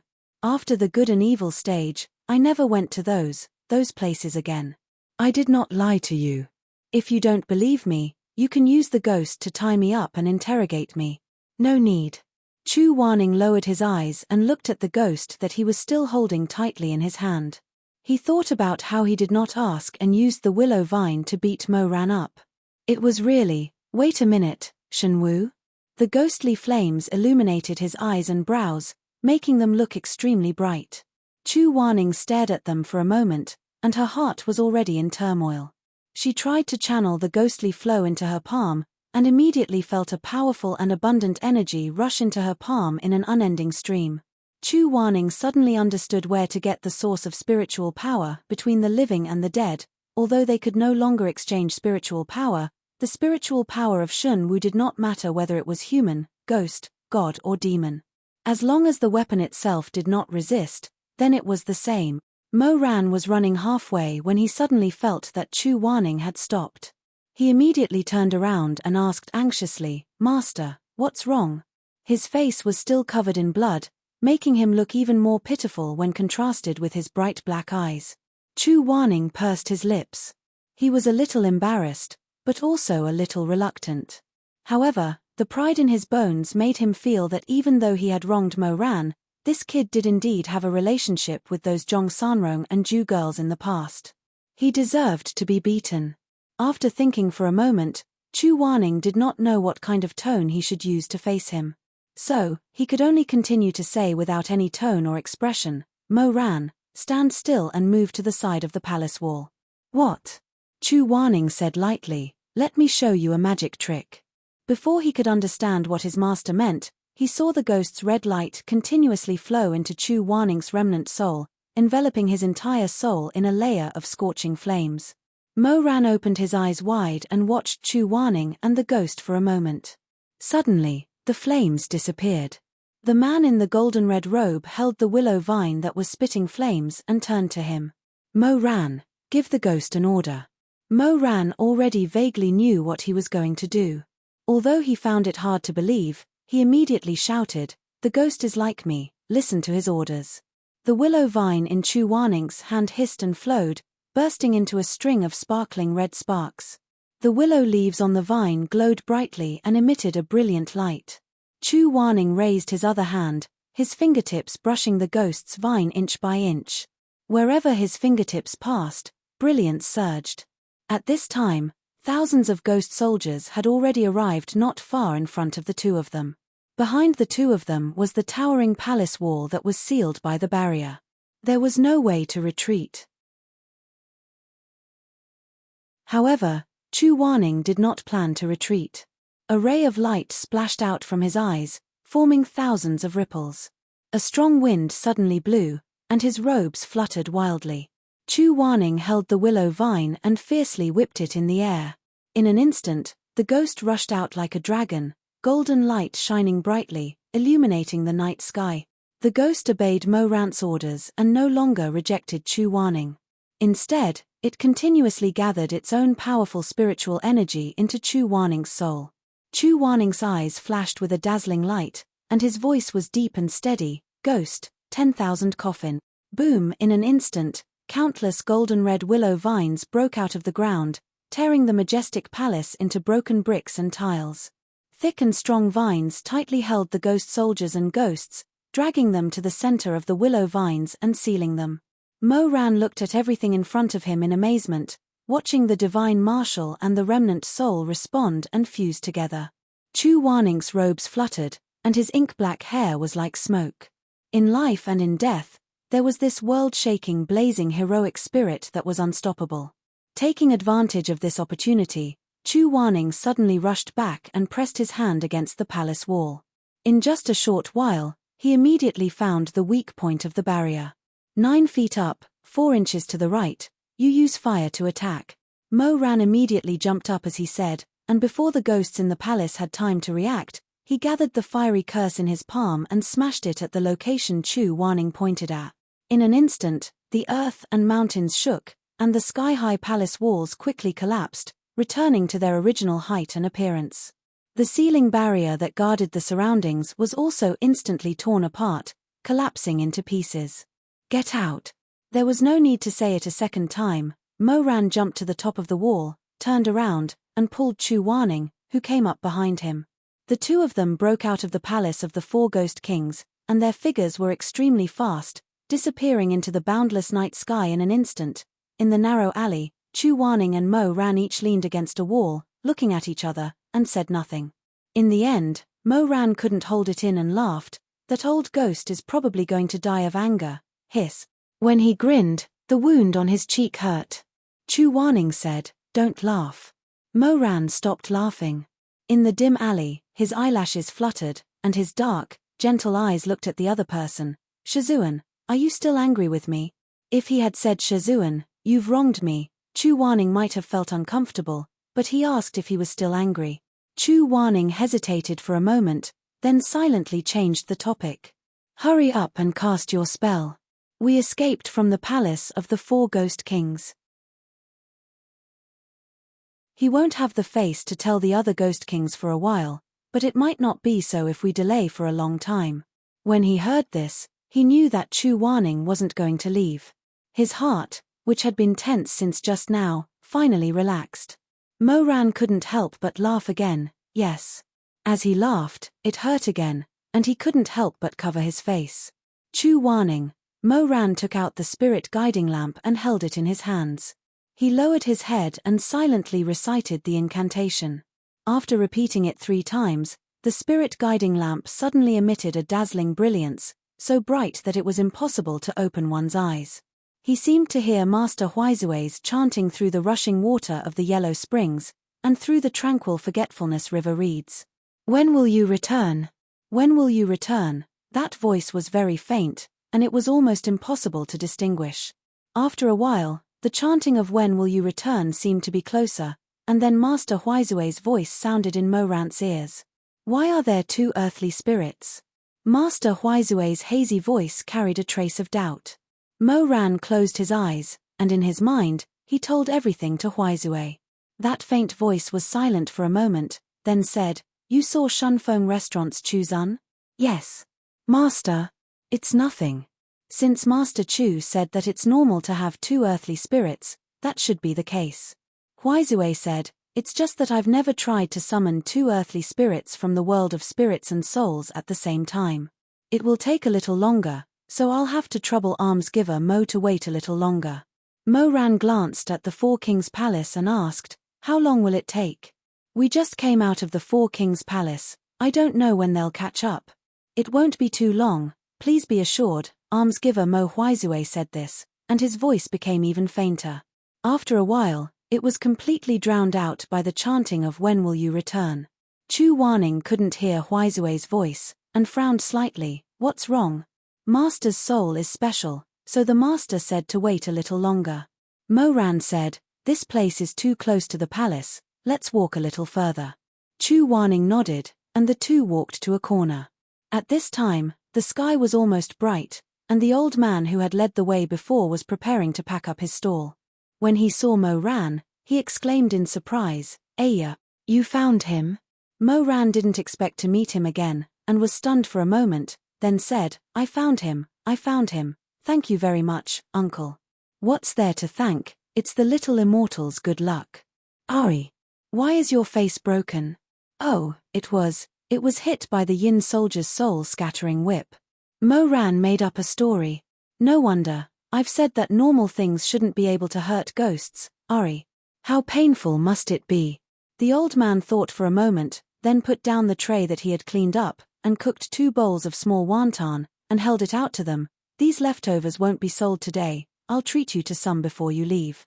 Mo Ran thanked him, and watched as the old man picked up the basket again, and leisurely walked away. Only then did he put the bowl of soup on the small stone bench next to him. Chu Wanning didn't like to eat green onions, so the old man sprinkled some green onions in the wonton soup. Mo Ran scooped out the green onions in front of him, and then switched with Chu Wanning's bowl, and said, "Master, eat this bowl." Chu Wanning glanced at him, but didn't refuse, and picked up the spoon to slowly taste it. Mo Ran watched him eat, the cold soup of the ghost realm touching his light-colored lips, and the wonton and soup didn't disappear at all, the authentic way of eating ghosts. "Is it good?" "It's okay. It's not as good as your dragon hands." Cough. Chu Wanning was caught off guard, and as if he had choked, he abruptly raised his head, and stared in astonishment at the person in front of him who was holding his chin and looking at him with a smile. He suddenly felt like a clam that had been forcefully ripped off its shell, and exposed to the scorching sun, with not a single secret left. "What dragon hands?" Elder Yuheng frowned, his expression solemn, and tried to play dumb to hide his master's prestige. "Stop pretending." But before he could pick up his master's prestige, Mo Ran's hand reached out to ruffle his hair, and smashed it to pieces. Chu Wanning was very angry at this, and also very depressed. "I know everything." Mo Ran took out the lantern that contained the human soul from his Chenkuan bag, and placed it next to the stone bench, saying, "Master was awkward when he was alive, but in the netherworld, only the human soul is honest. I made it for you, but..." Mo Ran raised his eyebrows, and looked at him with a smile that wasn't a smile. "But what? Guilt in your heart? Fear that you'll be hungry? Regret it?" He couldn't say these things out loud. Chu Wanning felt that there was a hidden illness in his heart. He always had a self-esteem that was much stronger than that of ordinary people. He regarded being good to others, liking someone, and having attachments as shameful things. Through many years of wind and rain, he was used to being alone, and became a tall and straight giant tree that towered into the sky. This kind of giant tree would never sway like a flower, provoking people, nor would it sway with the wind like a vine, tickling people's hearts. He just stood there silently and solemnly. He was very steady, and also very reliable. He silently sheltered the people passing by from the wind and rain, and provided shade for the people leaning against the tree to enjoy the shade. Perhaps it was because the tree was really too tall, too lush, that people had to deliberately raise their heads to discover, so this gentle shade was cast by him. But those passers-by who came and went, none of them raised their heads, and none of them discovered him. People's vision was always used to looking at places that were lower than themselves, or at most the same level as themselves, so he gradually got used to it. Being used to it, it became natural. In fact, there was no one in the world who was born to be dependent, or born to be relied on. It was just that those who always clung to the strong would become more and more charming, more and more gentle, stretching out their boneless waists, flattering, and sweet-talking to obtain a piece of the world. And there was another kind of person, such as Chu Wanning. Ever since he left the mountain, he had always been the one who was relied on. This kind of person would become more and more resolute, more and more strong. Later on, his face would become iron, and his heart would become tempered steel. These people were used to seeing other people's weakness, seeing all the servile and charming bones in the world, so they were extremely unwilling to reveal even the slightest bit of softness. They were people who held swords, so they had to be fully armed, ready for battle. They couldn't reveal their weakness, and they didn't know what a gentle home was. After a long time, it seemed that they had forgotten. In fact, when people were born, they had feelings and intentions, there was hardness and softness. When they were children, they would cry and laugh, they would climb up after falling, and they would also yearn for a pair of hands to help them up. He might have once hoped for someone to help him up. But after waiting once, there was no one. The second time, there was still no one. He gradually got used to it in his disappointment. When someone really did come to help him up, he would only feel that it was unnecessary, and he would feel ashamed. It was just a fall. His leg wasn't broken, so why be pretentious? What if his leg was broken? This kind of person would think. Oh, it was just a broken leg, he wasn't dead, so why be pretentious? What if he was dead? Even if he became a ghost, he would still think. Sigh, he was dead anyway, so it would be pretentious to say more. They were trying hard to get rid of the pretentiousness of being born weak, but unknowingly, they fell into another kind of pretentiousness. Each one of them suffered from an illness of self-esteem, and it was incurable. Mo Ran looked at this incurable person, waiting to see what he would say. In the end, Chu Wanning didn't say anything. He pursed his lips, and dryly put down the soup spoon. He was very unhappy. So after a while, he suddenly stood up and said, "Try casting another spell. I want to enter the spirit guiding lamp." Ah! Mo Ran was stunned for a moment, then laughed. "Is the spirit guiding lamp a conch shell? If you're embarrassed, you can hide in it." Chu Wanning's expression was dignified, and he flicked his sleeve. "Embarrassed? Tell me, what is there for me to be embarrassed about?" Shizun is embarrassed, of course, because he didn't expect him to be so thick-skinned to say it. Chu Wanning felt as if he had been pricked by a needle, and said, "Shut up. Because you're good to me." Mo Ran also stood up. The red clouds of the ghost realm floated across the sky, and the dim crescent moon peeked out, sprinkling a layer of frost on the ground, and also illuminating Mo Ran's face. He was no longer smiling, and his expression was solemn and serious. "Shizun, I know you're good to me. I don't know if you'll remember what I'm saying now, but, no matter what, I want to tell you. From now on, you'll be one of the most important people in this world. Your disciple did many ridiculous things in the past, and even though he clearly had the best Shizun in the world, he still harbored resentment. Now that I think about it, I feel very regretful." Chu Wanning looked at him. Mo Ran said, "Shizun is the best Shizun, and your disciple is the worst disciple." Chu Wanning was originally a little uneasy, but when he heard Mo Ran use his pitiful words to express himself, he tried his best, but he was still so clumsy. After a while, he couldn't hold it in anymore, and finally smiled faintly. "Oh." He nodded, and repeated, "Shizun is the best Shizun, and your disciple is the worst disciple. You finally have some self-awareness." Chu Wanning was never a greedy person. He gave others a lot, but asked for very little. Even though he didn't have Mo Ran's friendship, but to be able to treat him as the most important person, as the best Shizun, that was not bad. He was originally a person who was very poor emotionally, so poor, but he wasn't willing to beg. Someone was willing to give him a small piece of hot sesame seed cake to nibble on. He felt very happy, nibbling on the cake in small bites, and was very satisfied. But Mo Ran, this stupid guy, looked at this piece of soul in a daze, and was also amused by himself. The grass was growing and the orioles were flying. He was indescribably happy. He said, "Shizun, you should smile more. You look better when you smile than when you don't." Chu Wanning, on the other hand, did not smile. Self-esteem disease. He felt that looking good was a praise that wildflowers and weeds should get for showing off. Like Rongju, he didn't want it. But Mo Ran was still thinking hard to praise his good Shizun. "Shizun, do you know, when you smile, only that word can describe." He was trying hard to think of a word to describe the beautiful scene just now. Something related to laughter. The clapper in the underworld sounded 3 more times. This person's mind was blessed, and he blurted out, "Yes. Smiling in the underworld." Chu Wanning was really angry this time. He didn't want to pay attention to Mo Ran anymore. He suddenly waved his sleeves, held up the spirit guiding lamp, and said sternly, "Mo Weiyu, you're so long-winded, aren't you going to cast your spell?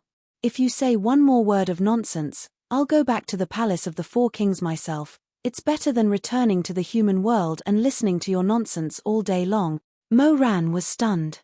Smiling in the underworld, did he use it wrong?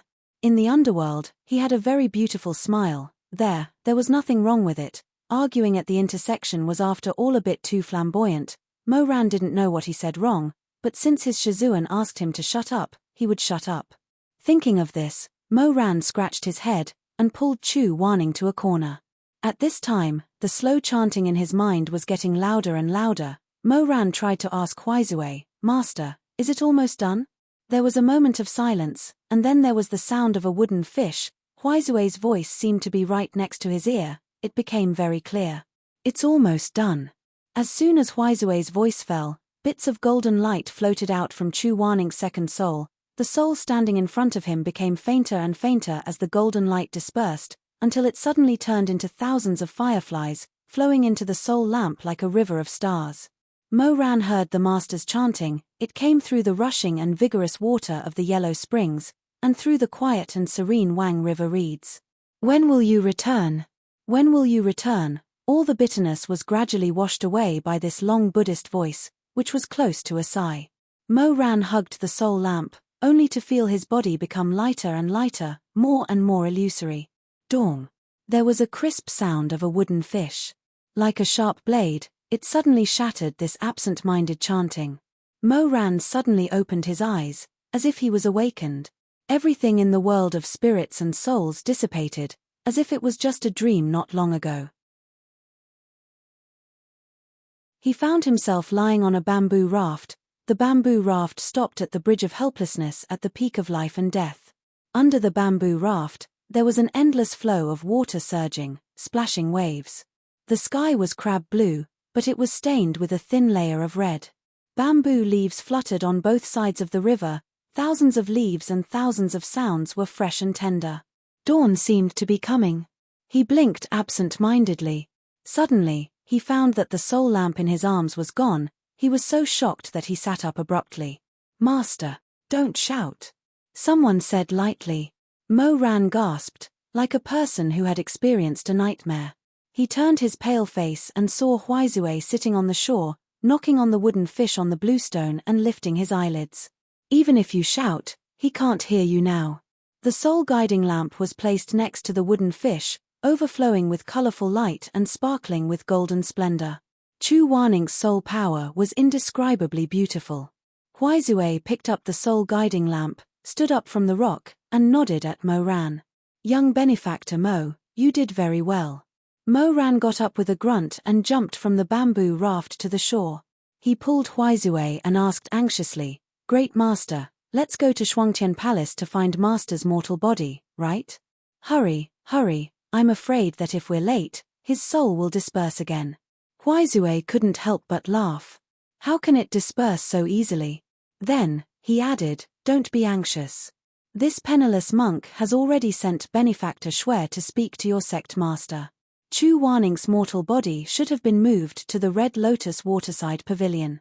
This penniless monk will enter seclusion there to cast a spell and transfer your master's soul back into her body." Mo Ran said, "Then let's go, let's go." Seeing Huizue's expression that was not a smile, he hurriedly said, "Great Master, take your time, there's no rush, there's no rush." However, his eyebrows were clearly furrowed, and he subconsciously took a step forward. He even wanted to reach out and pull Huizue's sleeve. How could he not be in a rush? Huizue shook his head, sighed, and said with a smile, "Young benefactor, there's no use in being anxious." Mo Ran waved his hand. "No rush, no rush, no rush, safety is more important." Yes, safety is more important. When the soul leaves the body, it can't instantly return to the body. Otherwise, it will go against the will of the heavens and easily disperse. This poor monk will naturally take his time. Yes, yes, yes. Good, good, good. Take your time. Mo Ran repeatedly agreed, but he still couldn't help but hesitate for a moment. He carefully asked, "Then how long will it take for Master to be revived?" Huizue was very calm. 5 years. So that's how it is. 5 years is 5 years. Mo Ran turned pale with fright. He felt like he had been choked. 5 years at the earliest. Mo Ran.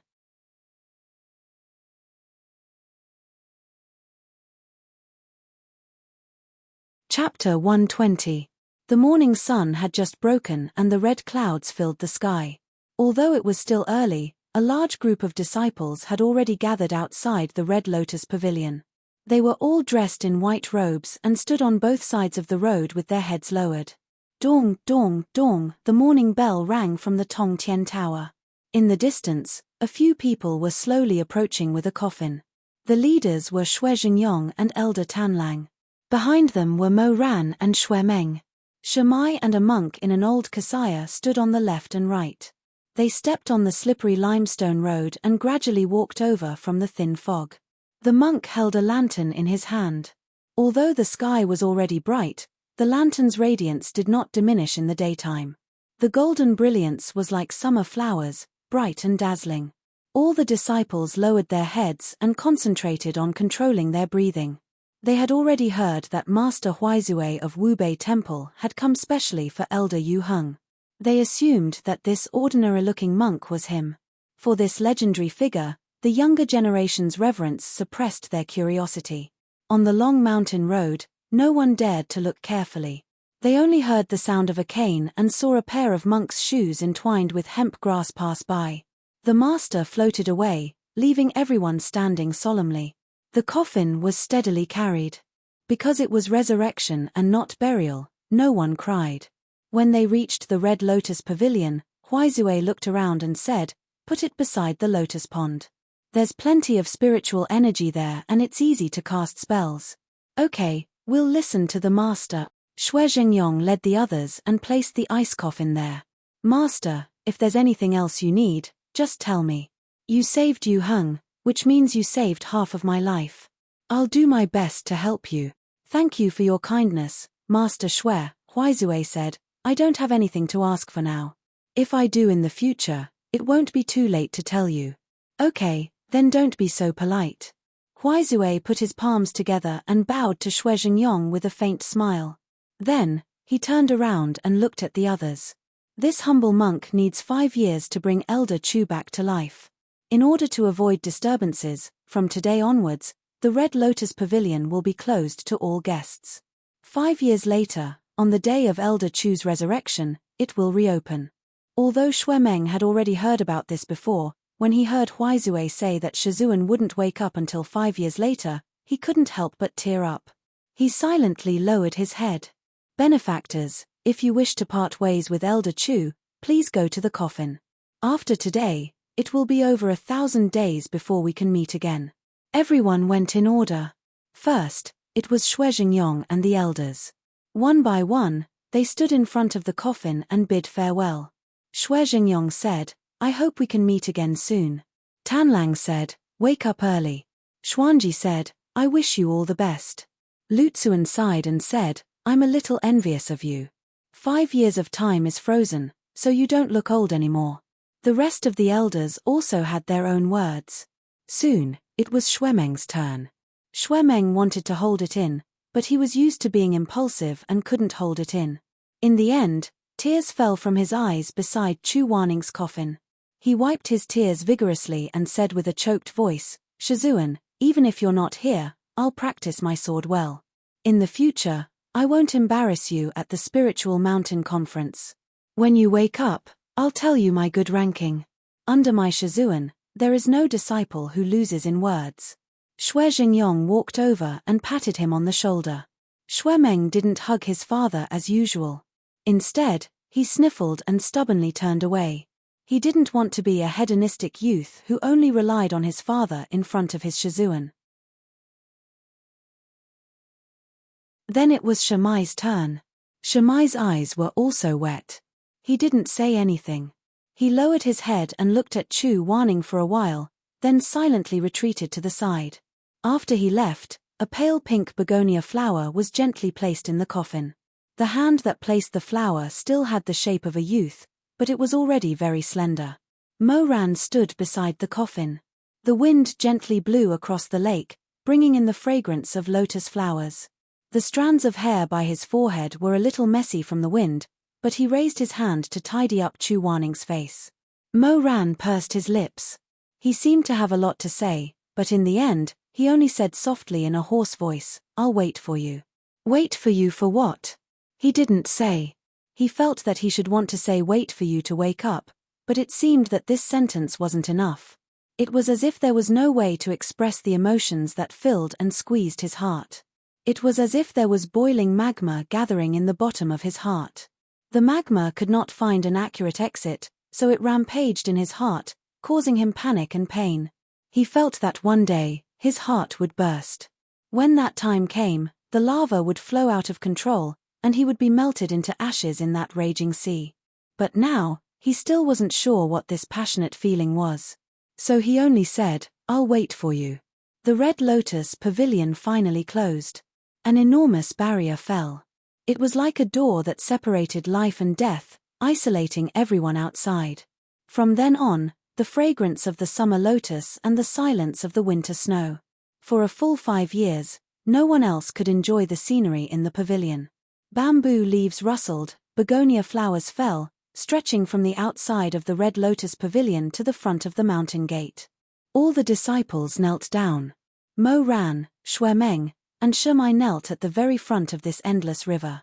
Shuezhengyong's voice shook the forest and stopped the clouds. Farewell, Elder Yu Hung is in seclusion.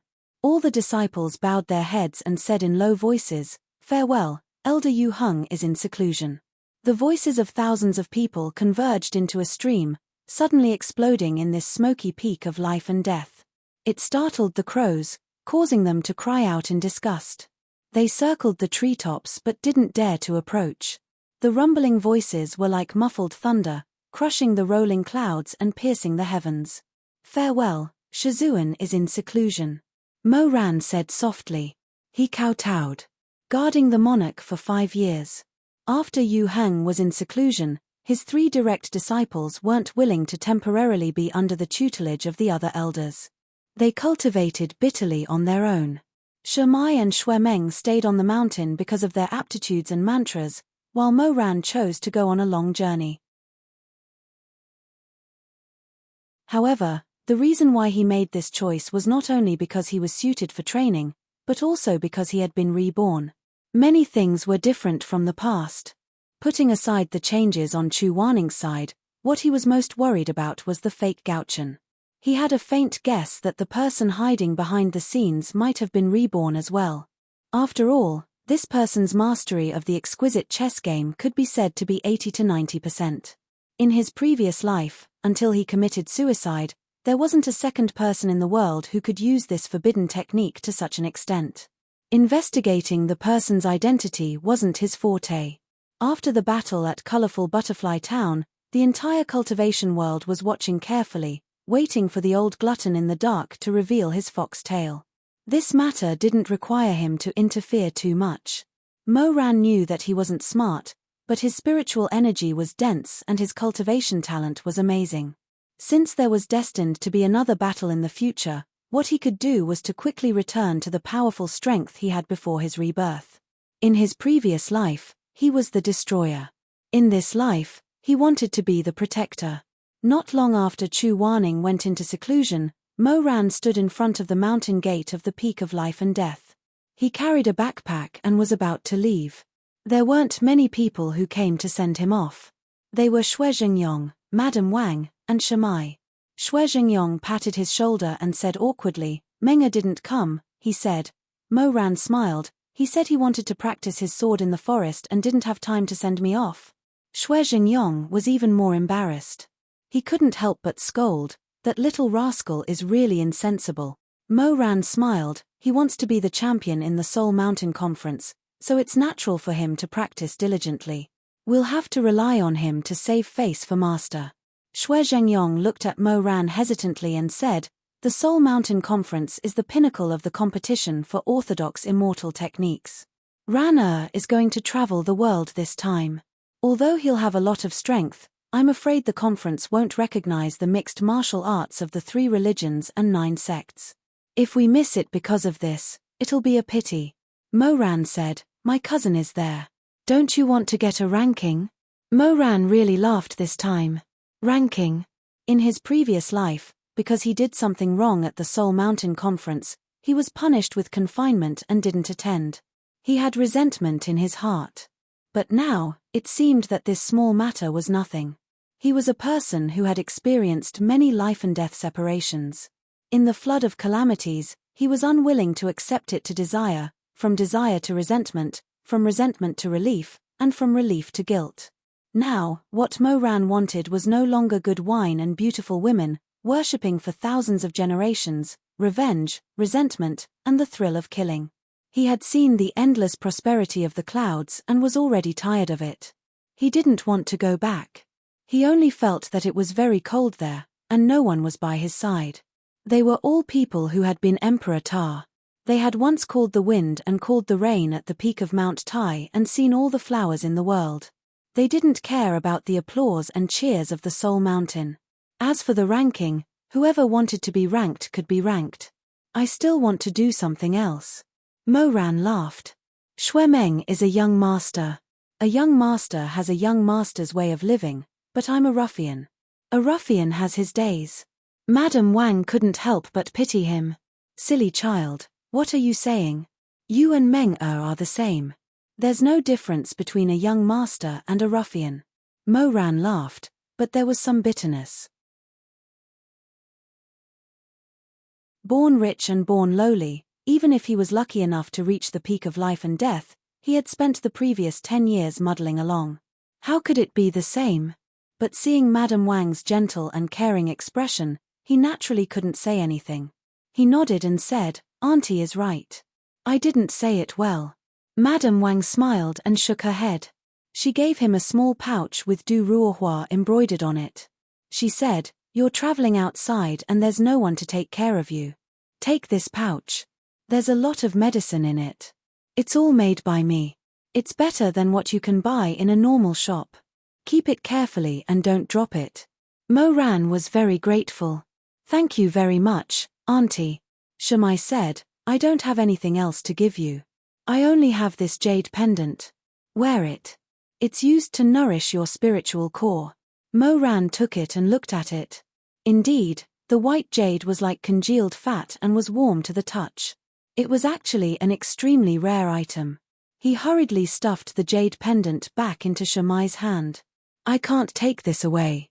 It's too precious. Moreover, my spiritual core is of the fire element. If I have to nourish it, I'm afraid I'll suffer from Qigong deviation." Shamai laughed. "What nonsense. How can you suffer from Qigong deviation? I'm not taking it." Moran was very insistent. "Your body is weak. It'll be better for you to wear it yourself. But I asked someone to buy it for you at the Shenyuan gathering." When Moran heard him say this, he felt very warm, but more than that, he felt distressed. The items at the Shenyuan gathering all have sky-high prices. I really don't have much use for this jade pendant. However, it's very good for you. Shamai, I appreciate your kindness, but you should keep this item for yourself. Remember to wear it every day to nourish your spiritual energy. Shamai still wanted to say something, but Moran had already untied the string of the jade pendant and helped him wear it. "It looks pretty good." He said this with a smile. He raised his hand and patted Shamai's shoulder. "It's much more suitable for you to wear than for me. I'm such a rough person. I'm afraid that I'll break something in less than 2 days." Rana is right. Although this jade pendant can be worn by anyone, it's still most comfortable for people with water spiritual cores. Mu'er, keep it for yourself. Since Madame Wang had spoken, Shamai naturally listened to her. He nodded and said to Moran, "Then take care of yourself. Don't worry. I'll write to you often." Parting was imminent. Shamai was a little sad, but when he heard him say this, he couldn't help but laugh. Only Shizun can understand the words you write. At the mention of Chu Waning, Moran didn't know what to feel in his heart. The bone-deep hatred had dissipated, but the guilt was still there. It was like a scar that was forming a scab. His entire heart was aching and itching. With that in mind, he went down the mountain alone. 1, 2, 3, he lowered his head. As he walked, he silently counted in his heart. 101, 102, 103. When he reached the foot of the mountain, he couldn't help but turn back and look at the cloud-shrouded peak of life and death. The continuous stone steps seemed to have no end. He muttered, 3,799. As he walked, he counted. This was the number of steps that led to the mountain gate. The number of steps that Chu Waning had carried him on his back that day. He felt that he would never forget Chu Waning's pair of hands for the rest of his life. They were cold, full of bloodstains, and damaged. Whether a person was good or evil, it was often not his nature to be so. Everyone was like a field, some people were lucky, what fell between the ridges were rice and wheat seedlings. When autumn came, the 5 grains would be plentiful, the rice would be fragrant, everything was good, everything was praiseworthy. But there were still fields that didn't have such good luck. What was planted in the soil were poppy seeds. When the spring breeze blew, it gave birth to blissful sins. The entire field was covered in golden red filthy blood. People resented it, spat at it, feared it. They all lived a drunken life in its stench, rotting into dregs.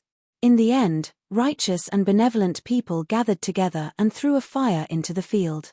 In the twisted rising smoke, they said that he was a hotbed of karma. They said that he was a malicious spirit and a demon. They said that he ate people without spitting out the bones. They said that he deserved to die and had no conscience. He painfully twitched and groaned in the fire. The poppy seeds quickly curled up and turned into the smelly soil. But he was once a good field. He also once longed for rain and sunshine. Who was the one who planted the first seed of darkness? Later on, the evil became a disaster and couldn't be stopped. This field was gentle and brilliant. After the fire was lit, it turned into ashes. It was abandoned. No one wanted it anymore. He was an abandoned old land. So he never thought that there would be a person who would come into his life and give him another chance to plow the soil and start all over again. True warning. He would only meet him 5 years later. Today was the first day of those 5 years. He suddenly realized that he had begun to miss Chu Warning's face. It was stern, angry, gentle, solemn, and upright. Mo Ran slowly closed his eyes. He carefully recalled his past and present life. How many past events were scattered by the wind and snow? He gradually realized that the incident of the world of spirits and souls was actually the biggest watershed in his life. In his past life, he loved someone deeply. Later on, that person sacrificed her life, and he went to hell. In this life, there was another person who loved him. Later on, that person sacrificed her life and sent him back to the human world.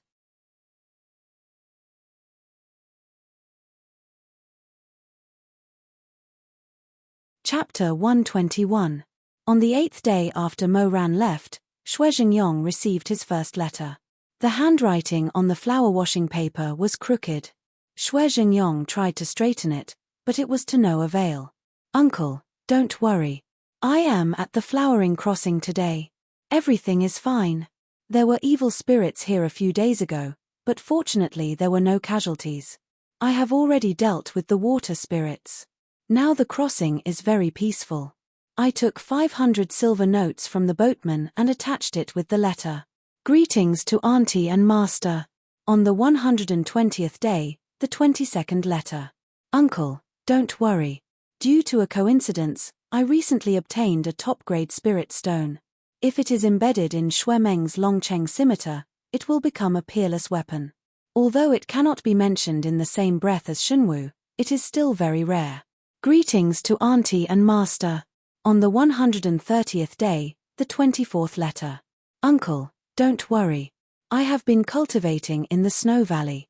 The Snow Valley is cold all day long and produces strange flowers and plants. Among them, the frost snow lotus is the rarest. Unfortunately, there is a 1,000-year ape demon guarding the flower field. When I first came here, my spiritual power was low and my martial arts were not deep enough, so I could not pick it. But these days, I have improved greatly and was able to break through its defenses. I picked a dozen and sent them back with the letter. Greetings to Auntie and Master. Along with the letter, there were often some playthings, spiritual herbs, wood, and stones. Other than letters to Xue Jingyong, Mo Ran would also write to Shamai in private. The content was mostly about his travels and trivial matters such as warmth and clothing. The ink pen stained the paper. At the beginning, there were still mistakes. Later on, although the words were not very beautiful, the horizontal and vertical lines gradually became more and more neat, and the mistakes became fewer and fewer. In the blink of an eye, a year had passed. One day, Xue Jingyong was drinking the newly served spring tea when he received another letter from Mo Ran. He read it with a smile and handed the letter to Madame Wang. Madame Wang looked at it and smiled. This child's handwriting is getting more and more beautiful. It looks like someone's. Whose? Xue Jingyong blew on the tea leaves and found a book called Notes on Ancient Barriers from the books on the table. Look at Yu Heng. Isn't it 70% similar? Madame Wang flipped through the book and said in surprise, "It really does look like it." When he first came to the peak of life and death, he took Yu Heng as his master. Yu Heng told him to read a book first, but he did not know many big words. Later on, Yu Heng taught him for many days, starting from his own name to the simple ones and then to the difficult ones. Xue Jingyong shook his head. Back then, he didn't learn it in detail, so he just dealt with it as if he was drawing talismans. Now, he seems to be doing it. Madame Wang smiled and said, he should leave the mountain and walk around more. I see that he has become much calmer when he's outside. Xue Jingyong also smiled and said, I wonder what he will become after traveling for 5 years. How old would he have been then? 22. 22, sigh. Xue Jingyong sighed and seemed to sigh ruefully. I originally thought that Yu Heng would take them until they were 20. Man proposes, God disposes. Man proposes, God disposes. Mo Ran also thought so. He had traveled all over the world, from the drizzling lands of Jiangnan to the northern Great Shangguan. In the summer, he had drunk a mouthful of Vietnamese wine by sitting in the river of wine. In the winter, he had listened to a Qiong flute by a fire pond. In his previous life, after he became the emperor, the whole world belonged to him. But he had never traveled the 10,000 rivers and thousands of mountains to see the lights of the fishing boats in the east, or the rivers in the west. He had never carefully looked at the dark feet of the porters carrying the poles on the flagstones. Their skin and flesh were cracked, and the soles of their feet were as hard as iron. He had never heard the babysitter of the pear garden in the reed pond, her delicate voice reaching the clouds and cracking silk. So it turns out that all the beautiful flowers that have bloomed all over the place have been turned into ruins. He was no longer the Emperor Ta, and he would never be the Emperor Ta again in this life. He was Big Brother. This was the crisp voice of the children in the streets. Big Brother, can you help me save this little bird? Its wings are broken. I don't know what to do. Little Immortal. This was the raspy voice of the old village chief of Stone Mortar Village. Thank you. Thank you. If it weren't for you, our village would be full of lonely old and weak people. When that evil spirit wreaked havoc, we could only leave our homes. Immortal's great kindness, this old man will never forget it. Kind-hearted person. This was the voice of a child beggar they met on the road. Kind-hearted person, my mother and I haven't had a full meal for many days. Please do us a favor and show mercy. Mo Ran closed his eyes. And then opened them again. Because someone called him Grandmaster Mo. He was somewhat hurt by this name. He raised his head to look at the dark man who called him that. He said helplessly, I'm not a grandmaster. My master is. Please don't call me that again. The man scratched his head honestly. I'm sorry. Everyone in the village calls you that. I know you don't like it, but I can't change it. Mo Ran had been staying in a village near the border of the lower cultivation world. A few miles away from the village was a towering snowy mountain. Snow ghosts often came down the mountain to cause trouble. Those were small demons with low spiritual power. The god of night Mecha left behind by his master was enough to deal with them. Unfortunately, this small village was too remote, and the god of night was not useful here. He had no choice but to try and make it according to the blueprint left behind by his master. After many failures, he finally made the first one. The god of night he made was not as beautiful as his master's, nor was it as flexible as his master's. However, the wooden figure creaked, so it could be used. This novel toy made the villagers of this remote village very happy. They kept calling Mo Ran Grandmaster Mo, making him feel very awkward. But the more awkward part was yet to come. It was evening, and half of the sky was dyed red by the setting sun. He came back from the Mount Tai Academy and was walking on the bustling path of the apricot forest.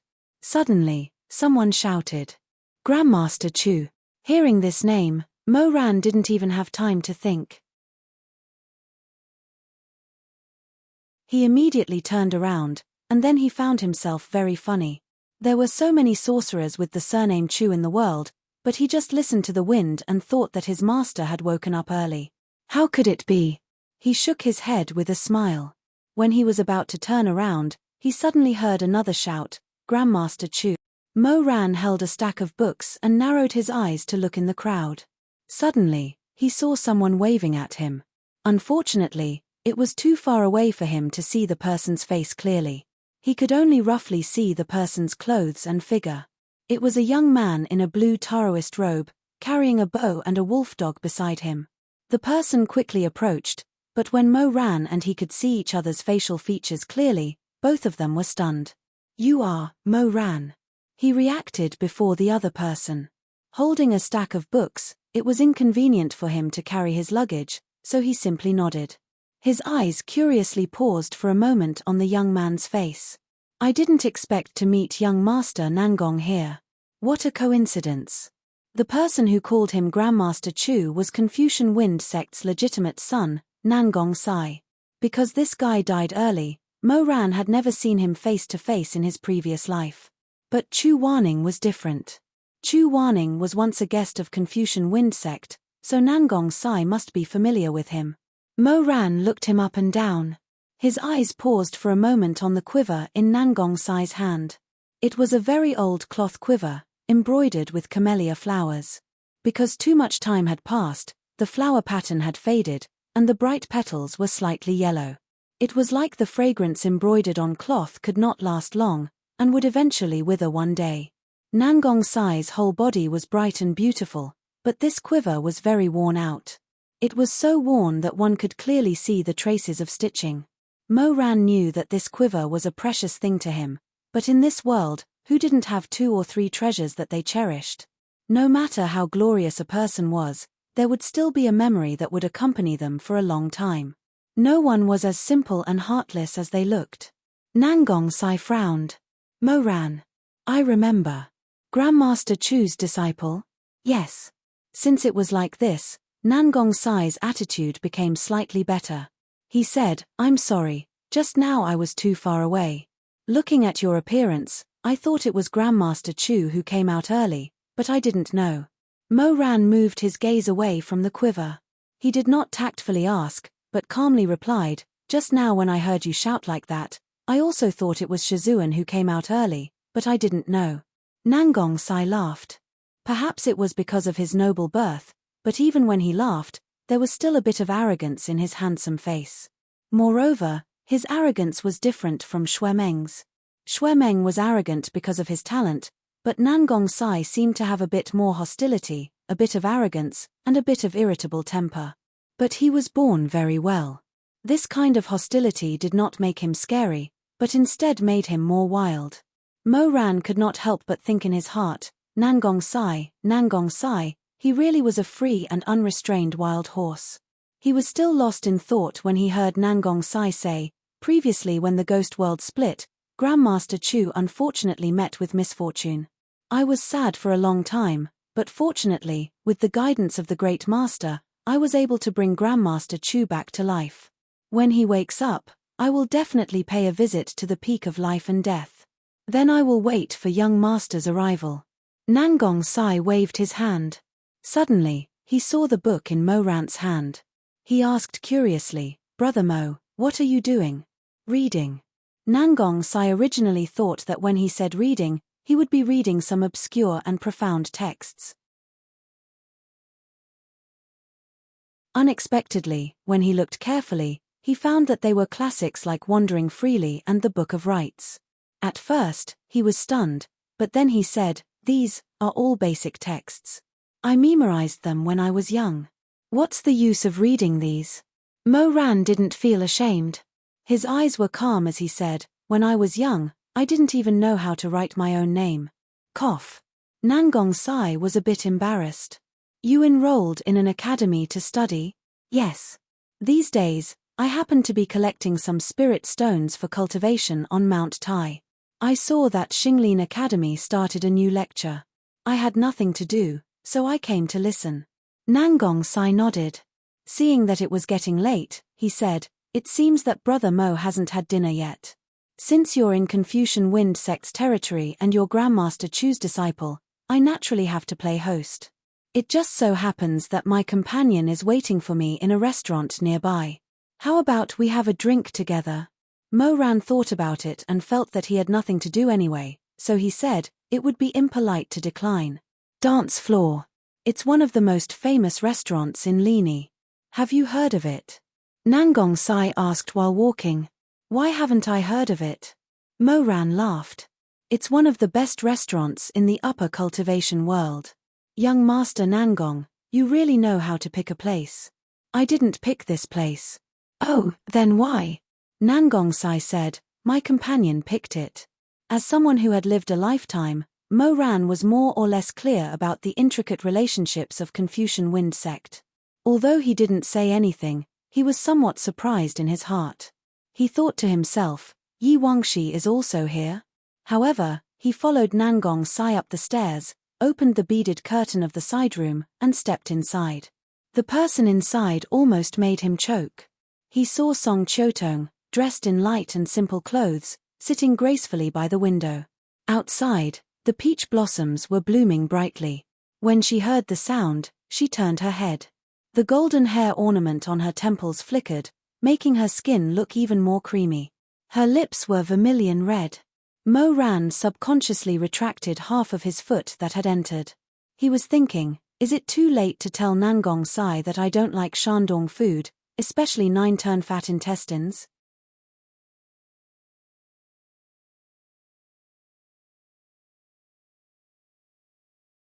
Chapter 122. Come, Brother Mo, let me introduce you. This is one of my junior sisters, Song Chiotong. In the end, he braced himself and sat down, allowing Nangong Sai to excitedly introduce her. Song Chiotong, Song Chiotong. He even knew where the mole was on her back and where the birthmark was on her leg, so there was no need for Nangong Sai to say more. However, his face was still tense, and he restrained himself by nodding. Miss Song. This is Grandmaster Chu's direct disciple, Mo Weiyu, the pinnacle of life and death. You should have seen him before in colorful Butterfly Town, but there were too many people at that time, so you probably don't remember clearly. Song Chiotong smiled gently, stood up, and curtsied. My daughter, Chiotong, greets immortal monarch Mo. Mo Ran did not stand up, and his deep eyes looked at her for a long time, then he said, you're too polite. Mo Ran was actually disgusted by this first wife of his previous life. This disgust was not just after reincarnation, but had been deeply ingrained in his bones in his previous life, and could not be erased. The previous few times they met, he did not directly meet her face to face, so although he felt disgusted, it was not as unpleasant as today. She was a gentle and weak woman, and always spoke softly when doing things. She was like a green fruit that grew on a tree in early autumn, hidden behind the lush leaves. Her smell was not as fragrant as flowers, and her color was not threatening, but she was very lovable. Her slender and full body was filled with endless youth and gentleness, as if one could taste the sweet and sour taste of the juice with just a light bite. Only when one nibbled deep would one discover a rotten and smelly worm lying inside, dead in the core of the fruit. The worm's body was oozing pus, and it was covered in mold. Indeed, compared to him, Song Chiotong did not seem to have done anything heinous in her previous life. It was nothing more than betraying the Confucian Wind sect that saved her life. When Mo Ran massacred everyone in the city, they sacrificed Yi Wangshi to protect themselves. It was nothing more than the fact that when Lini was filled with a mountain of corpses and a sea of blood, she was overjoyed because she was rewarded by Mo Ran. She wore gold and silver, dressed herself gorgeously, and carefully served her new master. After the massacre was over, to express her sincerity, she wept in front of Yi Wangshi's corpse, which would never speak again. She said that Yi Wangshi treated her badly and never gave her a good day. If Mo Ran had not come, she was afraid that she would have to be his slave for the rest of her life. What else? Mo Ran thought silently. What else? Nangong Sai was an impatient person. There were a few dishes that were not served yet, so he rushed the dishes. Thus, only the husband and wife from her previous life were left in the room. Young Master Mo, let me toast you. She gracefully poured him a cup of wine. Half of her forearm poked out of the sleeves, and there was a bit of bright red cinnabar on her wrist. Unexpectedly, Mo Ran raised his hand and grabbed her wrist. She softly cried out and raised her eyes to look at him in panic. Her gaze was tender like a spring onion. Young Master Mo, You are. Mo Ran stared at her face for a while. Then, his gaze fell and stopped on her slender hand. You really have a good pair of hands. After a long time, he softly said with a grave expression, Miss Song, do you know how to play Go? A little. Such a good pair of hands, you should be able to play a good game of Go, he coldly said.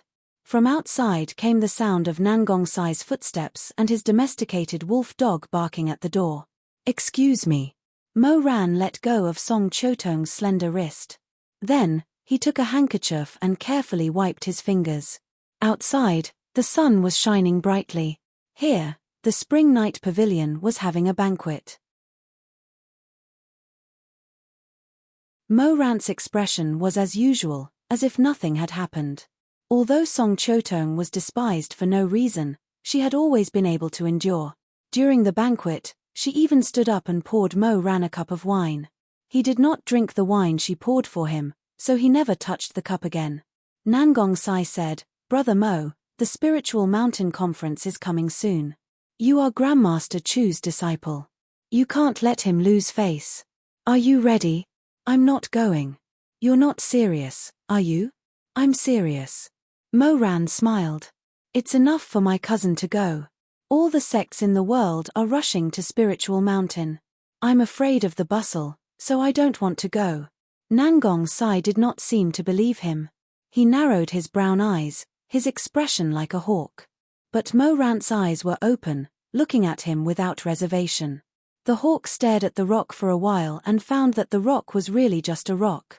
There was no hidden rabbit or snake. He leaned back in his chair, twirling his chopsticks, and suddenly grinned. Interesting. Then I won't be able to see you at the Spiritual Mountain Conference. You won't be able to see me. Nangong Sai put his hand to his forehead and sneered. Grandmaster Chu's disciple is amazing. It's rare for him to not participate in such a grand event. Mo Ran thought to himself, this is really hard to say. How can I explain it? Could it be that he told Nangong Sai that it wasn't like that? He was an old ghost in his 30s.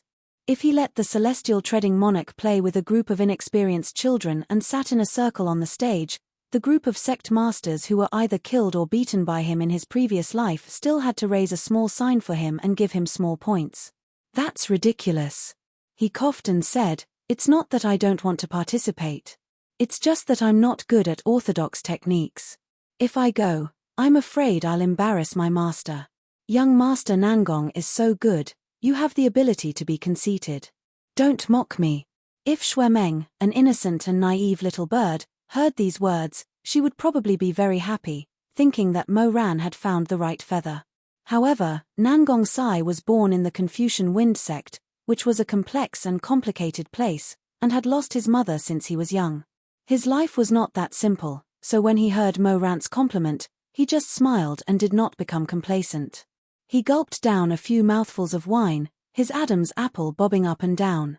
Then he wiped his mouth with his sleeve and said, Since young Master Mo is not participating, a bystander can see more clearly.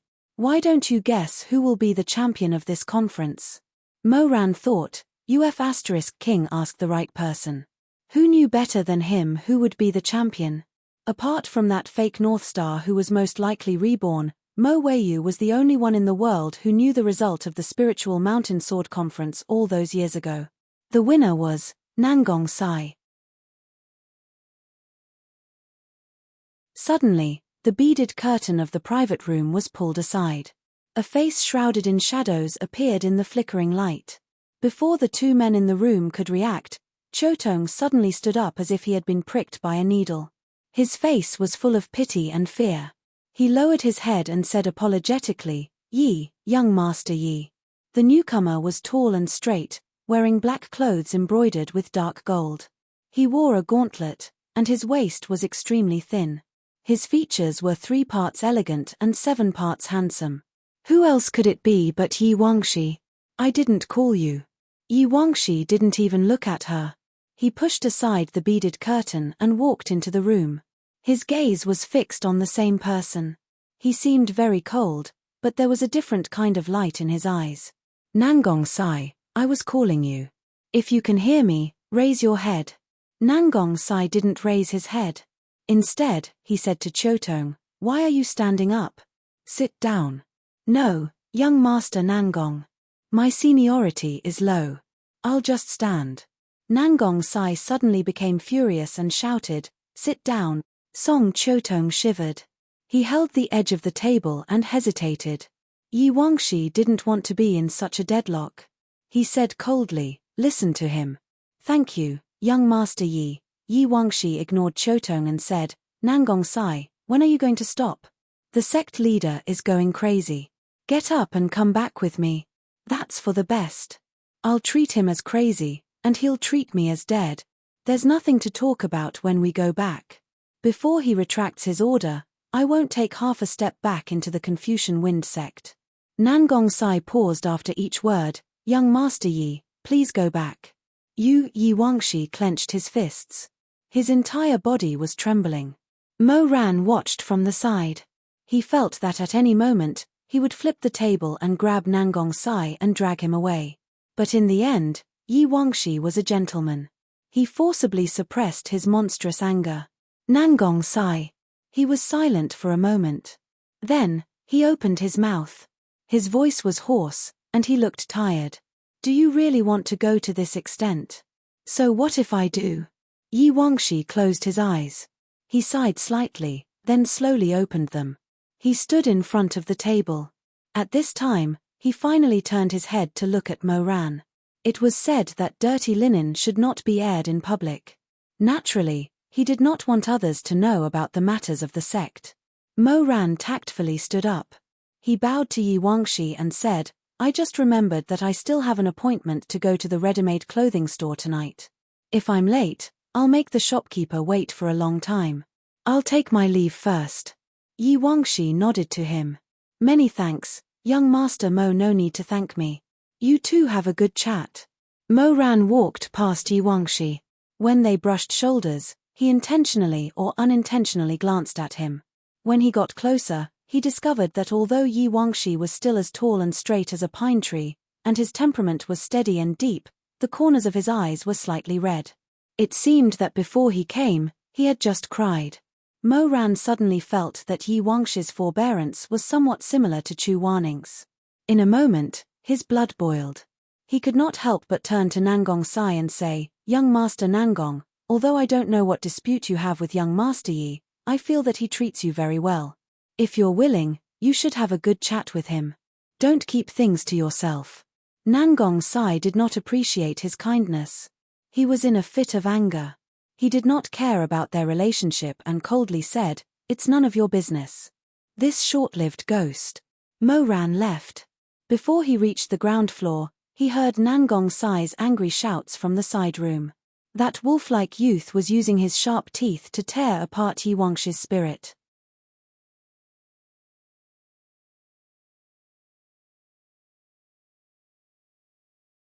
But when he was washing up, he suddenly found that the person in the bronze mirror had a high ponytail, wearing a simple white warlock robe. The ponytail was casually tied in the morning. The warlock robe was because a few days ago, his old clothes were a little too small. He went to the shop to pick out some clothes. After looking around, he found a very beautiful white robe. He didn't think too much about it, didn't think about why he thought the robe was beautiful, and just bought it and put it on. Looking at the mirror, he suddenly understood. So this white robe was very similar to the one Chu Waning once wore. The bronze mirror was dim yellow, the past life was like a dream. Mo Ran looked at the person in the mirror, as if through this dreamlike heavy color, he saw the fragments of Chu Waning, he saw his illusion. The water to wash his face hadn't dried, dripping down along the lines of his gradually hardening chin. He stood in front of the mirror, more or less understanding. Just like how his god of night clumsily imitated Chu Waning's god of night, he himself was also clumsily imitating his own Shizun. Mo Ran subconsciously searched for Chu Waning's figure in the world of mortals. Unable to find him, he actually slowly became him. Time flies. Because of regret, or something else. I couldn't see you, so I thought about what you would do if you encountered such a situation. What you see, you smile, what you see, you get angry. Before I do everything, I think of you, when I do everything, I want you to be happy. I thought, if you were here, and I did this, would you nod? Would you be willing to praise me a little, and say that I didn't do anything wrong? I thought this every day, buried in my bones, and it became a habit. So in the end, even I didn't realize it. So as time flies, I've already become the image of you in my heart.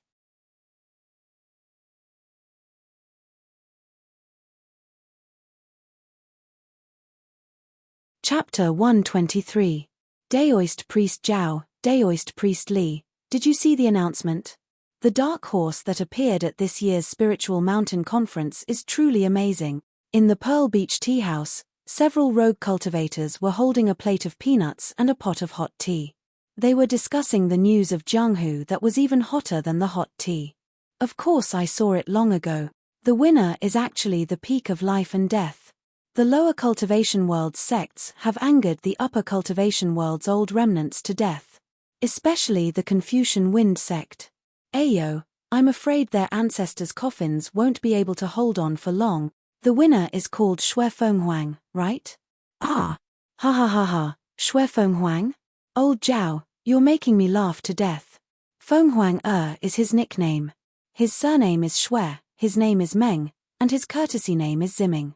His father is Xue Jingyong. Like father, like son. This Xue Ziming is very skilled. A tall man wearing a cloak was sitting next to the fire pit. He was drinking tea, minding his own business. When he heard what they said, the man suddenly muttered, The teacup stopped in front of his lips and didn't move again. Everyone says he's a phoenix's fledgling. This isn't a lie. The other young masters all have divine martial skills, but he's good. He cut off his opponent's path of retreat with a single scimitar. He's truly a god. Then why don't you see whose disciple he is? Could Wanya Yuheng's disciple be a vegetarian? But I think Xue Ziming won by a narrow margin. Didn't you hear? Xue Ziming and Nangong Sai were evenly matched. If it weren't for that little girl Nangong Sai brought along dragging them down, I think the outcome of the battle would have been uncertain. When the man who had been listening attentively heard this, he finally put down the teacup he was about to drink. He turned his head around. His eyes were as sharp as lightning, as deep as the autumn water and frost, and he had an extremely good appearance. He smiled at the cultivators and said, "Fellow cultivators, I'm sorry to disturb you. I was cultivating on the mountain a few days ago and didn't know the time of day and night, so I missed the Spiritual Mountain Conference. I accidentally heard you say that Xue Meng won first place. I'm a bit curious. Could I ask you a few questions?" Those people couldn't wait to have an audience. They enthusiastically greeted Mo Ran and gave him a seat so that he could sit with them. Mo Ran did not lose his manners. He was much more mature than when he had just left the mountain. Hija Zhenghuang gave him 6 pots. First was and he of. However, I just heard that during the 2-on-1 battle, Nangong Sai of the Confucian Wind sect brought a girl with him. Isn't that right? It's really a beauty burying a hero's ambition. Otherwise, with Nangong Sai's magic, it's not certain that Xue Ziming would have the upper hand. That's quite interesting. The result was different from his previous life. In the Spiritual Mountain Conference, Yi Wangxi and Nangong Sai were neck and neck. Mo Ran originally thought that it was Chu Waning's death that stimulated Xue Meng, but now it seemed that Xue Meng wasn't the only variable. What's the identity of that girl? That girl's surname is Song. Her name is Tong. I don't remember. Anyway, she's very pretty. I think that scholarly Wind sect's young master's heart has been completely captured by her. She's not just pretty, she's a national beauty. If I were Nangong Sai, I'd rather not be first in the Spiritual Mountain Conference. I'd make the beauty happy. Mo Ran, sure enough, it was like that. The Spiritual Mountain Conference was divided into single combat, double combat, and group elimination. Only by neutralizing the 3 rankings would the final winner be decided. In his previous life, Xue Meng and Shimai formed a double combat team against Nangong Sai and Yi Wangxi. And Yi Wangxi later became the most powerful person in the world besides Chu Waning. The result of this competition was obvious. But in this life, he didn't know what went wrong. Nangong Sai didn't cooperate with Yi Wangxi, but instead brought along that woman, Chotong, to drag him down. Mo Ran put down his teacup and raised his hand to rub his temples. He really didn't know what that guy was thinking. Women, women. Even that wild horse, Nangong Sai, was still subdued. Someone sighed and the others laughed. Mo Ran couldn't help but ask, "What about Yi Wangshi?" "What?" Mo Ran said, "Yi Wangshi." Seeing that everyone was at a loss, Mo Ran faintly felt a bit uncomfortable. That was the god of war who made him suffer so much in his previous life. How could you not know? So he gestured and said, "The other young master of the Confucian Wind sect. He has very long legs, is tall, has a good temper, doesn't like to talk, uses a sword, and..." Seeing everyone's stunned expressions, Mo Ran sighed. He already vaguely knew the result, but he still finished the last few words. "And a bow. I don't know. This person isn't famous." "Brother, where did you hear that from?" In the Spiritual Mountain Conference, the Confucian Wind sect sent out 16 disciples to fight, but none of them had the surname Yi. Sure enough, in this life, Yi Wangshi didn't participate. Mo Ran was silent for a moment. He thought about how Yi Wangshi said to Nangong Sai in the restaurant, "Come back, I'm leaving." He suddenly couldn't bear it and felt a bit uneasy. This couldn't be true, right? Could it be that Yi Wangshi really left the Confucian Wind sect? Thinking back to his previous life, Yi Wangshi said to the executioner before his death that he wanted to be buried in the Confucian Wind sect's heroes' mound, together with Nangong Sai's grave. Mo Ran couldn't help but sigh. How could things turn out like this? Little by little, the subtle changes actually spread out into infinite ripples. Then the sky and earth turned upside down, the blue sea turned into mulberry fields. It turned out that the changes of fate could be like a surging storm.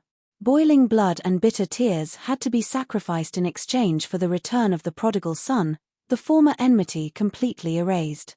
For example, his relationship with Chu Waning. But the changes of fate could also be silent.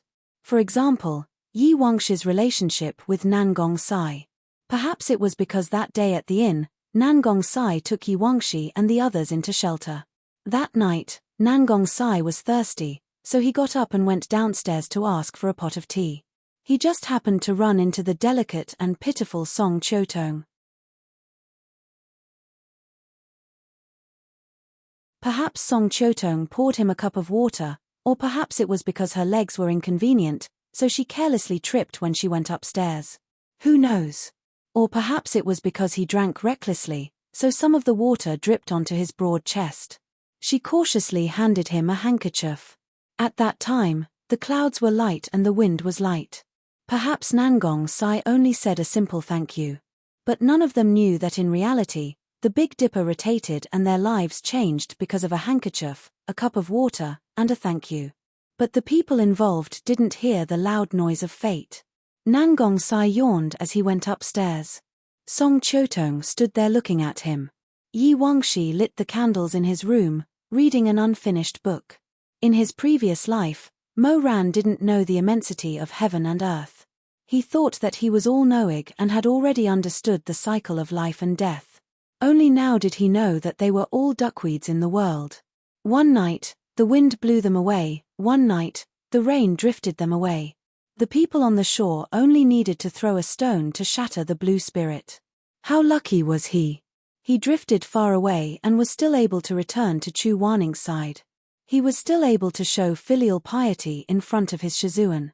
He was still able to say to Chu Waning, "I'm sorry, I let you down." After drinking the tea, he bid farewell to everyone. The wind started to pick up outside. Soon, it would rain. Mo Ran put on his cloak and walked into the dense hazel forest. His figure became fainter and fainter. He gradually became a small dot in the dusk, like an ink stain in an inkstone. Finally, he faded until he couldn't be seen. Rumble. The gloomy sky exploded with a clap of thunder. Purple lightning flashed, and a torrential rain fell like an army of thousands of men and horses. It's raining. Someone in the tea house poked his head out to take a look. He felt the power of the thunder was shocking, so he retracted his head. What a heavy rain. Really, the grains in the house are so dry that no one picks them. I'm afraid they'll be ruined. Forget it, Forget it. Lady boss, give me another pot of tea. When the weather clears up, I'll go home. Mo Ran walked quickly in the rain. He ran in the rain. He ran in the rain. He ran in the rain to hide from the ridiculous 32 years of his previous life. He didn't know if this kind of rain could wash away his evil. Chu Wanning forgave him, but he didn't. His thoughts were heavy. He was pressured to the point that he couldn't breathe. He was willing to use the rest of his life to do good deeds to repay his debt. But could the rest of his life really wash away the evil in his bones and the filth in his blood? He hated that he couldn't let this rain fall for 5 years. He only wanted to wait until Chu Wanning woke up and he stood in front of Shizun. He wanted to be a little bit cleaner, a little bit cleaner. He didn't want to be as dirty as he was now. He was dirty like sand, like dust, like the dirt on the soles of a porter's shoes, or the dust on a beggar's armor. He only wanted to be a little bit better, before Chu Wanning woke up. This way, the worst disciple in the world might be able to rely on a little bit of courage to call him the best Shizun in the world. That night, Mo Ran fell ill. His body had always been strong and sturdy. Once this kind of person fell ill, it was often like a landslide, uncontrollable. He lay on the bed, covered with a thick quilt, and fell asleep. At night, he dreamed of his previous life. He dreamed of how he had tortured Chu Wanning in his previous life. He dreamed of Chu Wanning struggling under his body, and Chu Wanning dying in his arms. He woke up with a start. It was raining heavily outside. He fumbled for a flint, wanting to light a candle, but no matter how he struck it, the flint wouldn't light up. He threw the flint to the side in despair. He buried his face in his palms and fiercely rubbed it. He painfully pulled at his own hair. His Adam's apple moved, and his throat let out a beastly howl. He escaped death, escaped condemnation, but in the end, he couldn't escape his own heart. He was very afraid. Sometimes, he couldn't distinguish between a dream and reality. Sometimes, he would constantly confirm whether he was awake or asleep. He was in great pain. He felt as if his soul had split into 2 halves. The 2 souls of his previous life and this life were tearing at each other. One was cursing the other for having blood on his hands and for being crazy. The other was not to be outdone. He questioned why the other had the face to live in this world as if nothing had happened. The soul of this life was angrily rebuking the soul of his previous life. Mo Weiyu, Emperor Ta, you are not a thing. Why did you commit such a crime? How do you want me to repay you in this life? I want to start all over again. Why do you keep pestering me?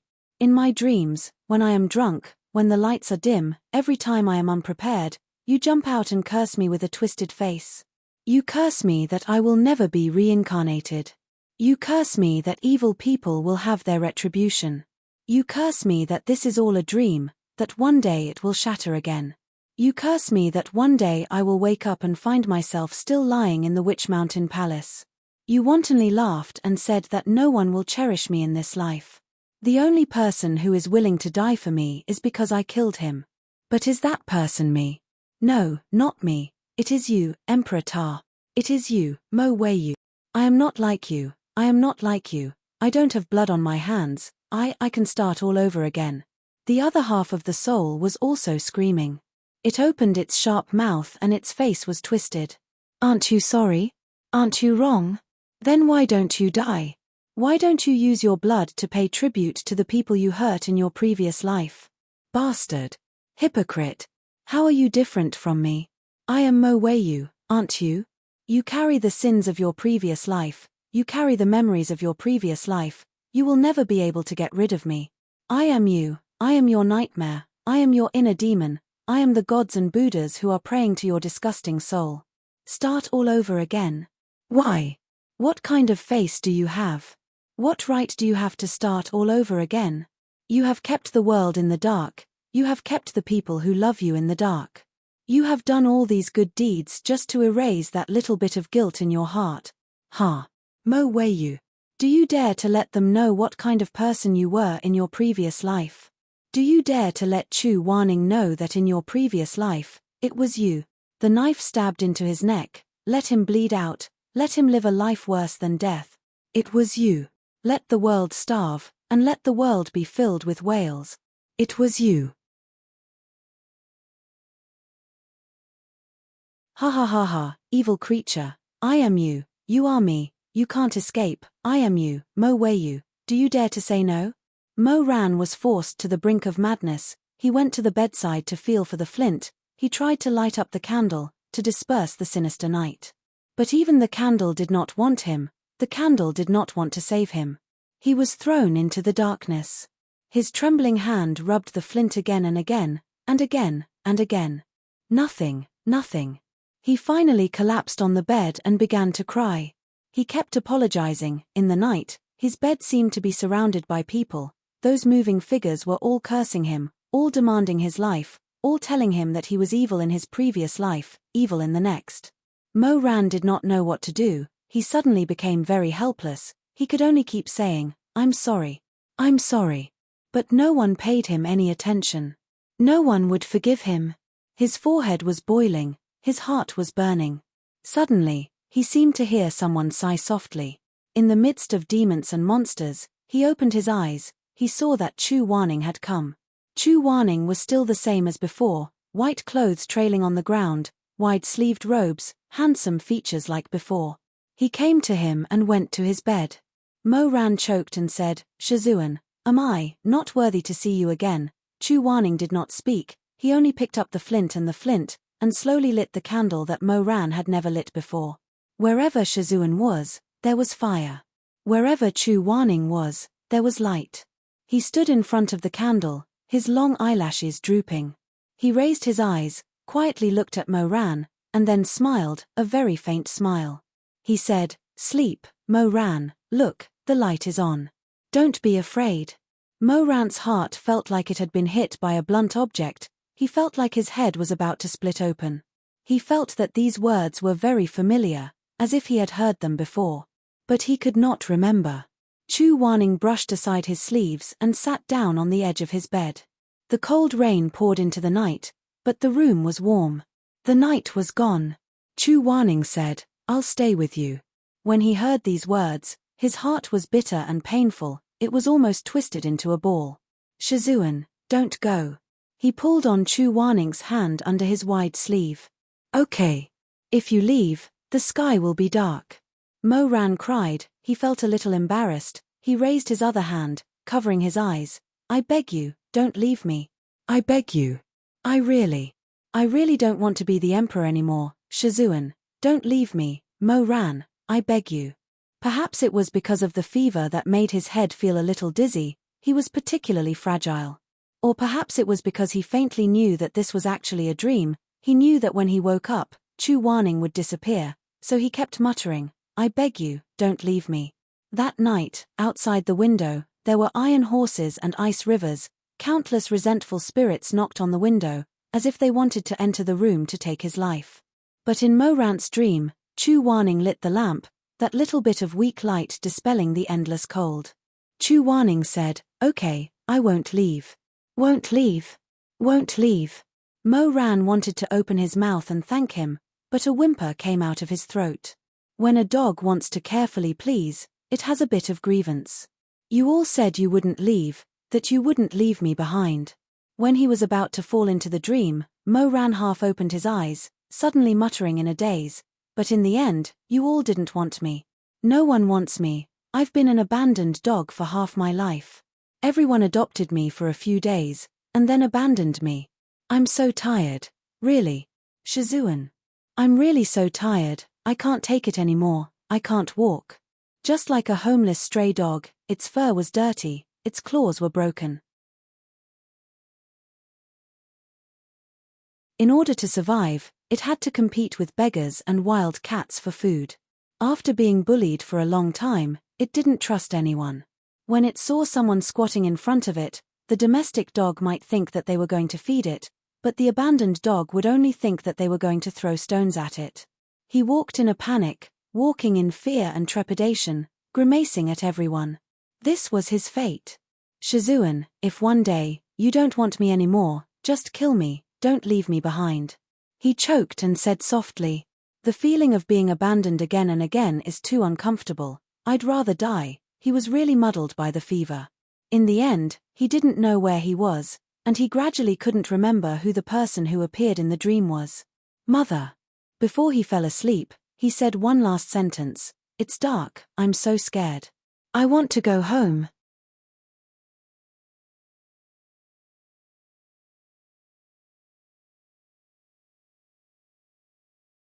Chapter 124.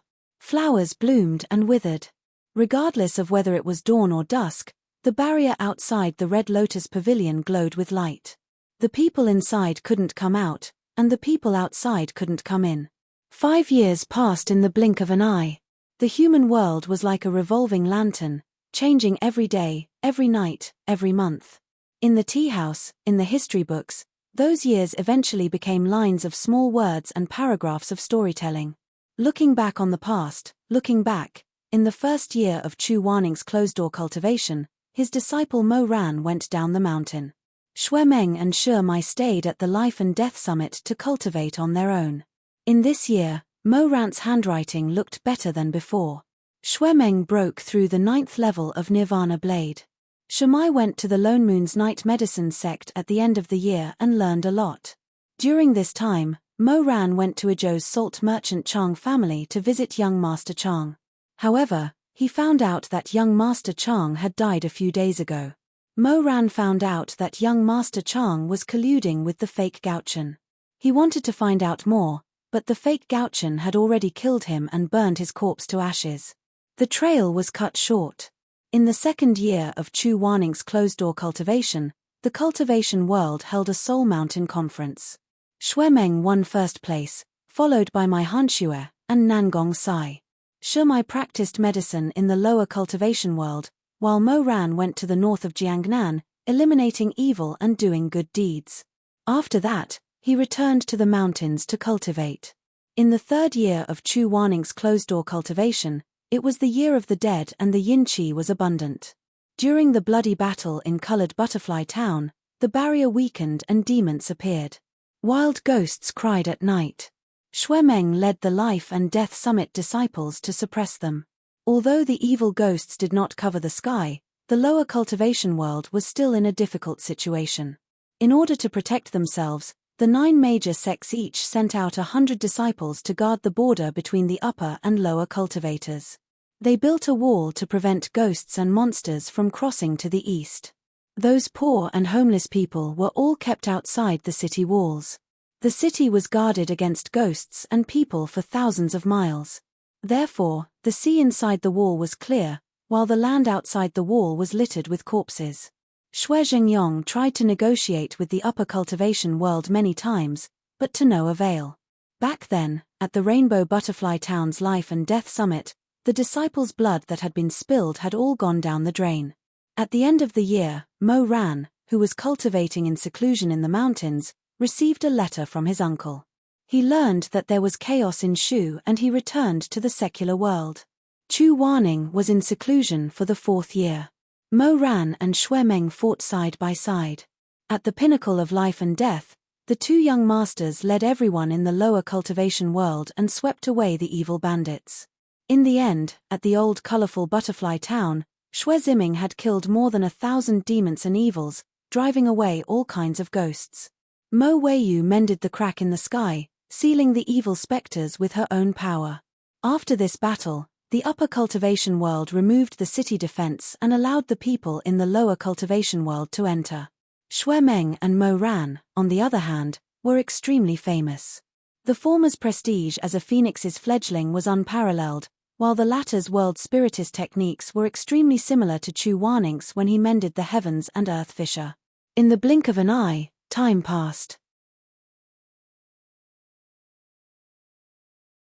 After the battle at Spirited Mountain, although Xue Meng had gained a good reputation, he was no longer as complacent as he was when he was young. As long as he had nothing to do, he would diligently meditate in the bamboo forest. He would practice throughout the winter and summer. Even if he occasionally fell ill, he would not stop. He remembered his master's words.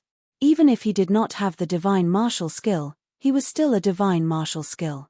It was just that he had to put in more blood and sweat. He was no longer born good, but diligence could make up for his lack of talent. Sometimes, after he had finished performing a set of bladesmanship, he would gracefully descend from the bamboo forest. Under the sunlight, he would turn his head sideways. Occasionally, he would feel his vision blur, as if he saw a small figure sitting on a rock, playing with a leaf.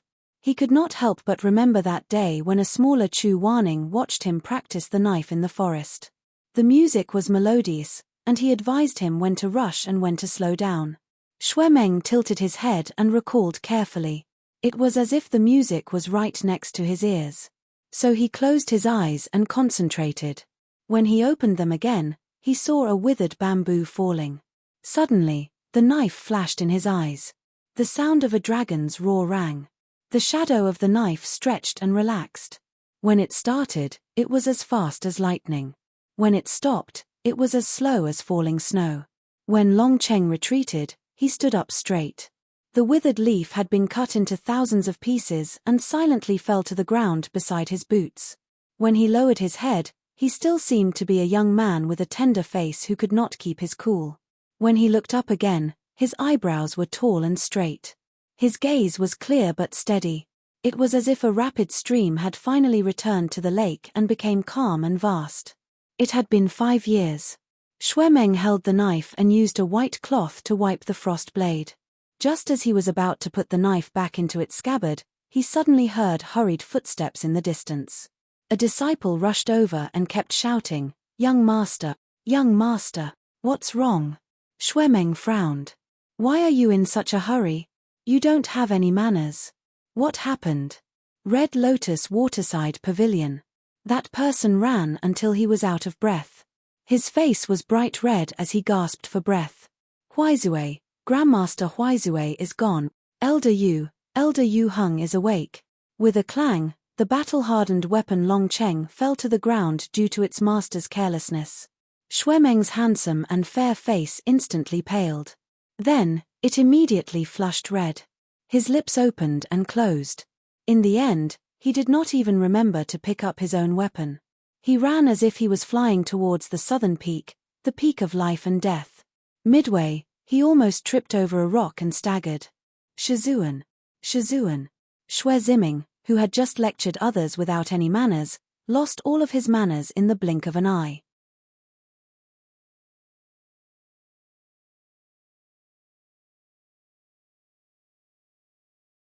After looking around, he felt that he couldn't see anything special from the names of the books.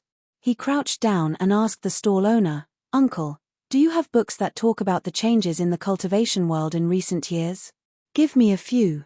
At first glance, the stall owner saw that this was someone from the peak of life and death. Although he didn't recognize this person as the phoenix chick Shue Ziming, he was very excited. He enthusiastically said, "If Immortal Sage wants to talk about the changes in the world, of course we have books. I have both official and unofficial histories here. Biographies of people, chronicles, regional chronicles, demon-subduing charts, and even the manuscripts of the 10 most famous storytellers in Jianghu. What kind of books does Immortal Sage like?" Shuemeng's head hurt when he heard this. He waved his hand and said, "Give me all of them. I don't lack money." For businessmen, the most pleasing words in the world were definitely not "I love you, I want you, but I don't lack money," or "I want you." The stall owner immediately beamed with joy. He rubbed his hands in response to Shuemeng. He then turned around and picked a book for him. Shuemeng had nothing to do, so he casually flipped through the stall. Suddenly, he found a thin booklet that was very interesting. On the page he opened was written, "Ranking of the Rich in the Cultivation World Number 1, Jiangxi. Identity, Lin Ling Yu Lone Moon Knight Sect Leader Number 2, Nangong Liu. Identity, Lini Confucian Wind Sect Leader Number 3, Ma Yun. Identity, West Lake Daobao Mountain Villa Master." Such things were written all over the page in tiny characters. Shuemeng immediately became excited. He really wanted to know where he was, so he looked back and forth on the page 4 or 5 times. He was almost cross-eyed from looking, but he still couldn't find the 2 words Shuemeng. He immediately became very depressed. Then he became a bit angry. He thought about it and felt unreconciled. He flipped to the next page, intending to continue looking. However, he saw that there were only 3 or 4 names and a sentence at the back. Due to the limited time in compiling the list, only the top 100 names are included in the list. Names below the top 100 are omitted. Shuemeng angrily threw the book. "Am I that poor?" The stall owner was startled. When he saw the booklet he was looking at, he hurriedly picked it up and comforted him. "Immortal monarch, don't be angry. This is a ranking booklet compiled by the people. It's always a mess. Moreover, the rankings circulating in different regions are not the same. If you buy books in Lini, the first place on the gentleman's list will definitely be sect leader Nangong. This is purely a pastime. Don't be angry, don't be angry." After hearing what he said, Shuemeng felt that it was somewhat reasonable. Moreover, he was still very curious about the other contents of the booklet.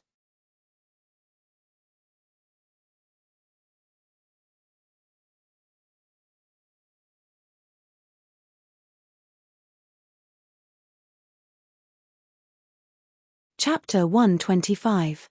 The handwriting on the list was very neat and neat.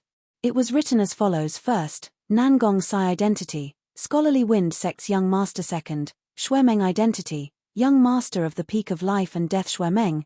He slammed the book shut, and the muscles on his face were trembling. It was as if the moment he relaxed, he would not be able to contain the great flood and ferocious beast in his heart and burn the books. Sure. Shuemeng's face was gloomy. He took the booklet and patted the frightened stall owner. Every word was squeezed out from between his teeth. "Wrap this book up separately for me. I'll take it back and study it myself." Shuemeng shoved the book into his pocket, then staggered back to the mountain with a large stack of books and scrolls given to him by the stall owner. He was very angry. He was so angry that he was about to die. Ranked second on the list of young masters? Bah! Which blind dog made the list? If he found out, he would definitely drag that person out and give him 100 punches before he could vent his anger. Screw your arrogance. What a dog. This kind of anger neutralized the ecstasy in his heart a little.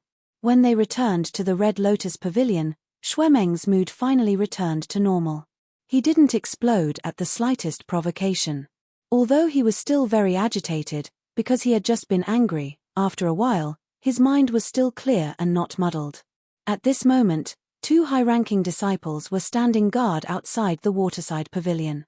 The others were not allowed to pass so that the elders could rest. But Shuemeng was the young master. Who would dare to stop him? Thus, Shuemeng smoothly entered. By this time, the sky was already dark. The windows of the main hall of the waterside pavilion were half open, letting in a soft, honey-like light. Shuemeng didn't know if Shizun had woken up or not, so he softened his footsteps and entered with a book in hand. It was so quiet that he could hear his own heartbeat, like a bird jumping on a tree branch. He temporarily put the unknown list to the back of his mind. He held his breath and looked at the bed with bright eyes. After a long silence, Shuemeng was stunned.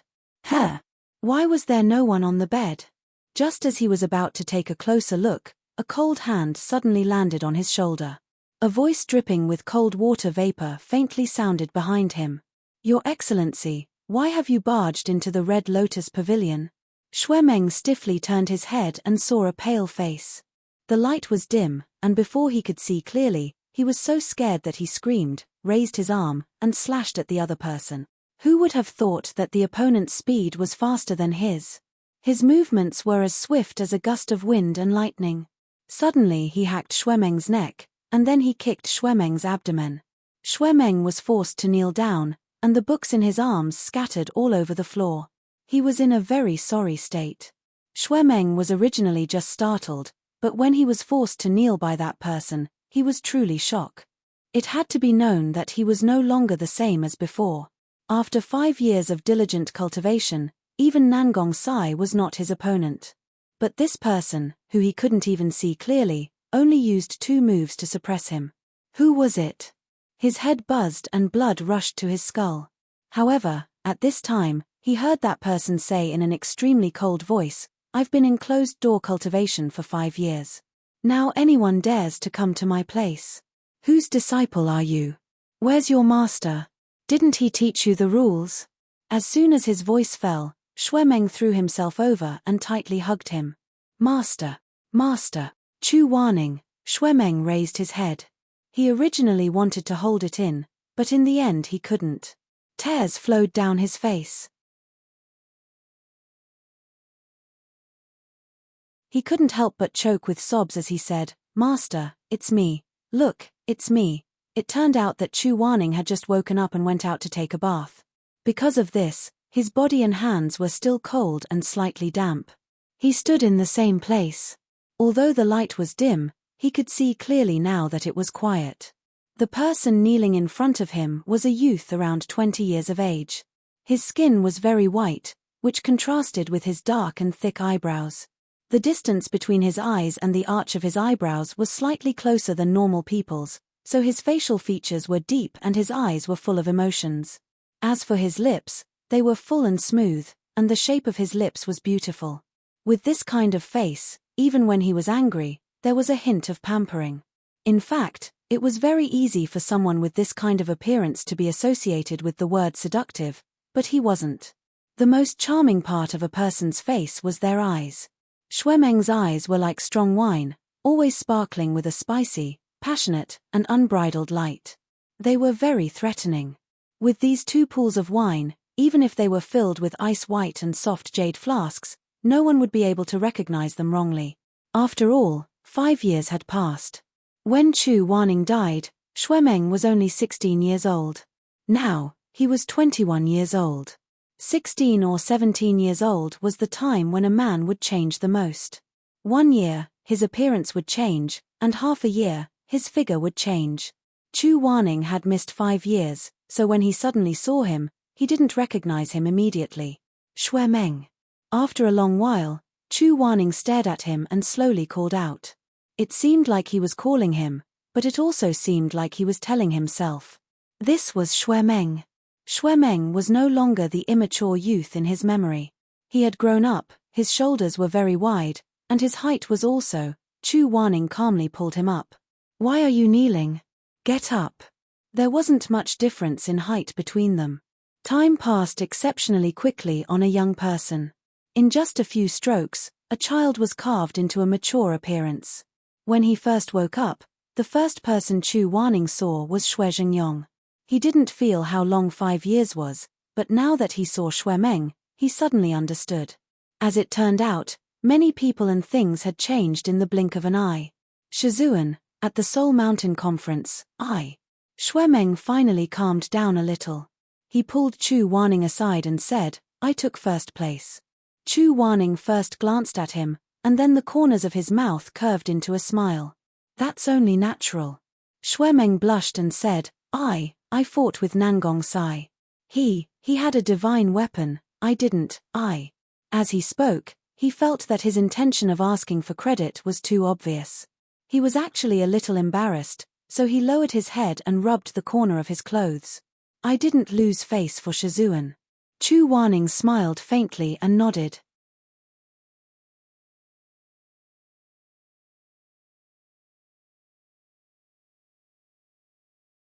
After throwing away the begonia flower, Chu Warning sighed and lay back on the bed. He picked up the half-read chronicles of the cultivation world and continued reading. Although his eyesight wasn't as exaggerated as Shuemeng said that he could finish reading these vast and complex scrolls in one night, he could still read a few historical books with ease. Late at night, the candlelight flowed into a quiet pool. Chu Warning closed the book and frowned slightly. He had already roughly read the events that happened in the cultivation world in the past 5 years. At the beginning, the contents of the book didn't have much to say. But when it came to colorful Butterfly Town, there were a lot of descriptions about Moran. Chu Warning was originally lying on his side with one hand supporting his mouth and the other lazily flipping through the pages. When he read to this point, he couldn't help but sit up and read the book carefully. In the lower cultivation world, thousands of people traveled east. When they reached the border, they encountered a wall to defend, not allowing them to enter. Every few days, the sky was cloudy and evil spirits were everywhere. Thousands of people died in front of the wall, Blood flowed like drifting pestles. In the 9th month, the food supply route was cut off. People couldn't eat for 17 days because of internal yin and yang killing each other for food.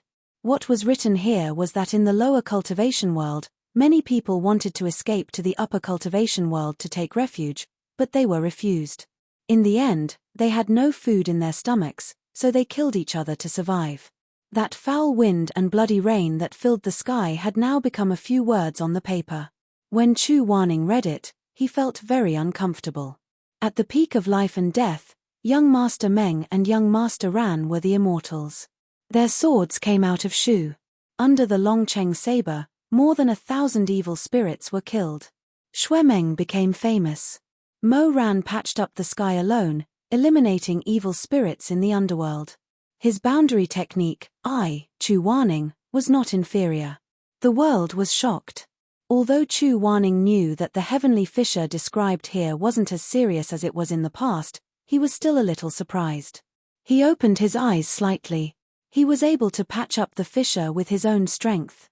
As he continued reading, he read more about Mo Ran's deeds of eliminating evil spirits and suppressing evil spirits. There were evil spirits on the east side of the river. Blue Pool Village refused to deal with this matter. Mo Ran heard and went. He encountered the Yellow River Demon and fought for 3 days. He cut off its head and burned it, eliminating the evil. Then, young Master was seriously injured. His abdomen and ribs were pierced. Fortunately, he met sect leader Jiang Shi in the middle of the night. Chu Wanning's fingertips were cold. Young Master was seriously injured. His abdomen and ribs were pierced. Whose abdomen?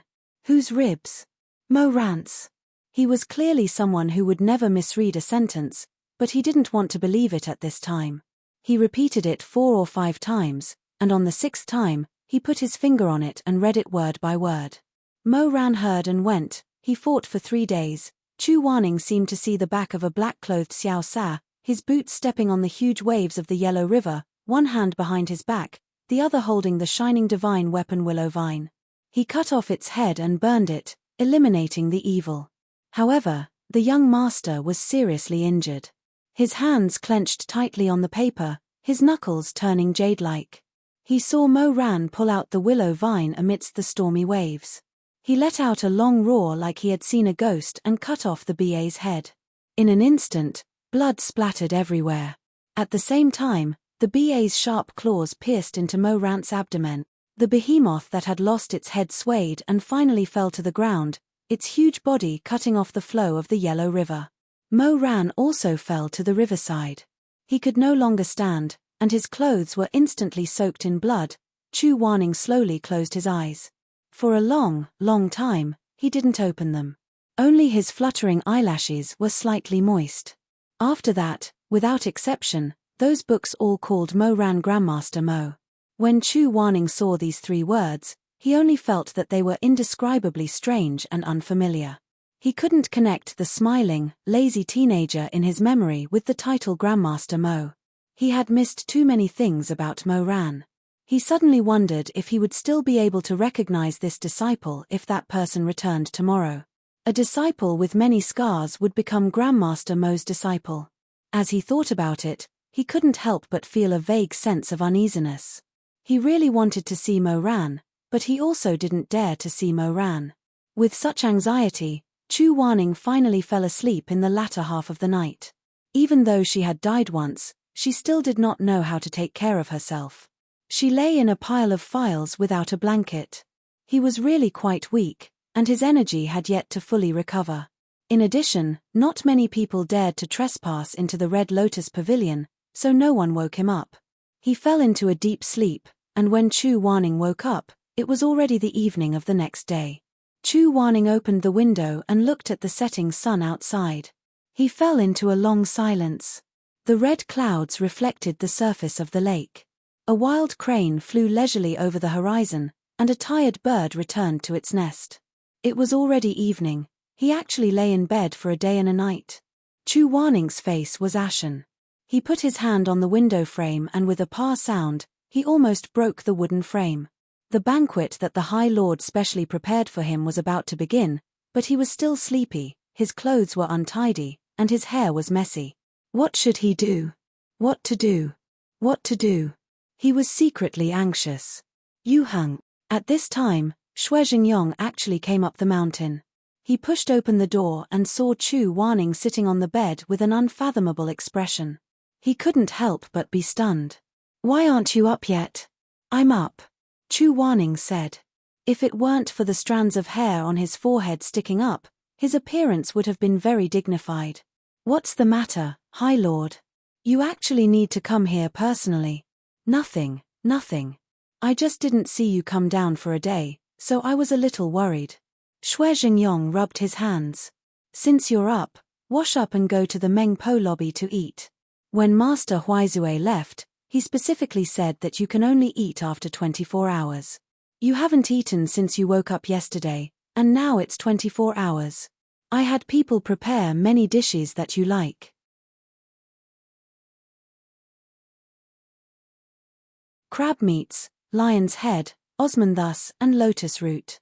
Come, let's go together. Thank you for your trouble, High Lord. When Chu Wanning heard about the crab meats, lion's head, osmanthus, and lotus root, he was too lazy to take care of it carefully. He prepared to change his clothes and go down with Xue Jingyong. After all, the crab meats had to be eaten while they were hot.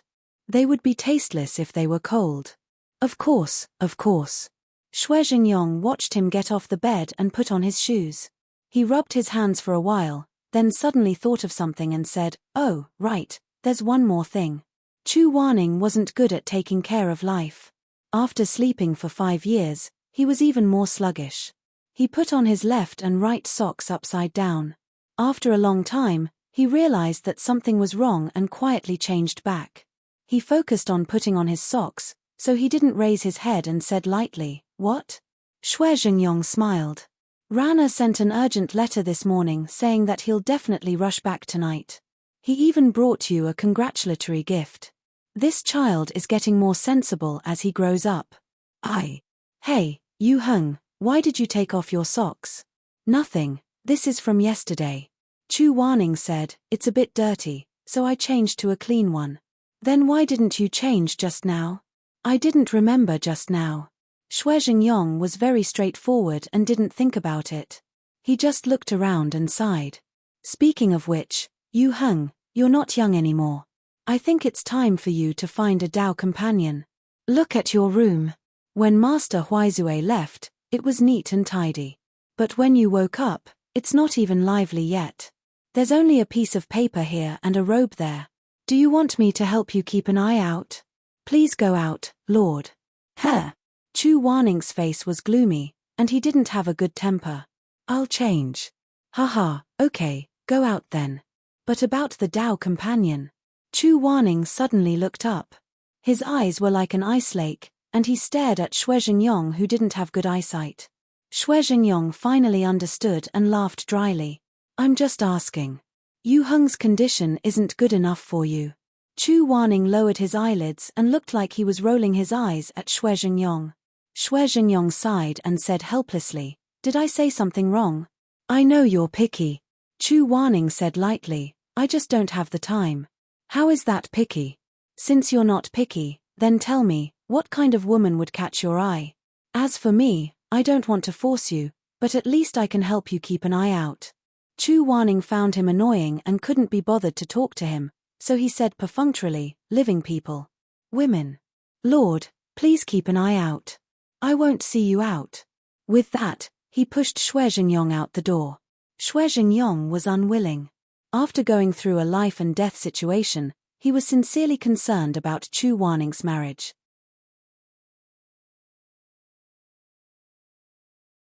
Back then, when Chu Wanning passed away, Xue Jingyong was very regretful.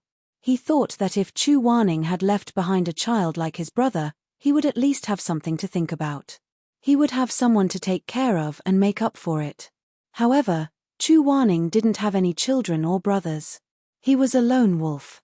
Xue Jingyong was very sad at that time and felt very guilty. He felt that Chu Wanning was lonely and pitiful. "Your request is different from not saying anything. Yu Heng, it's true, I'm serious, sigh. Xue Jingyong wanted to struggle, but Chu Wanning had already pushed him out and closed the door with a bang. At the same time, he also set up a barrier, blocking him outside. Xue Jingyong.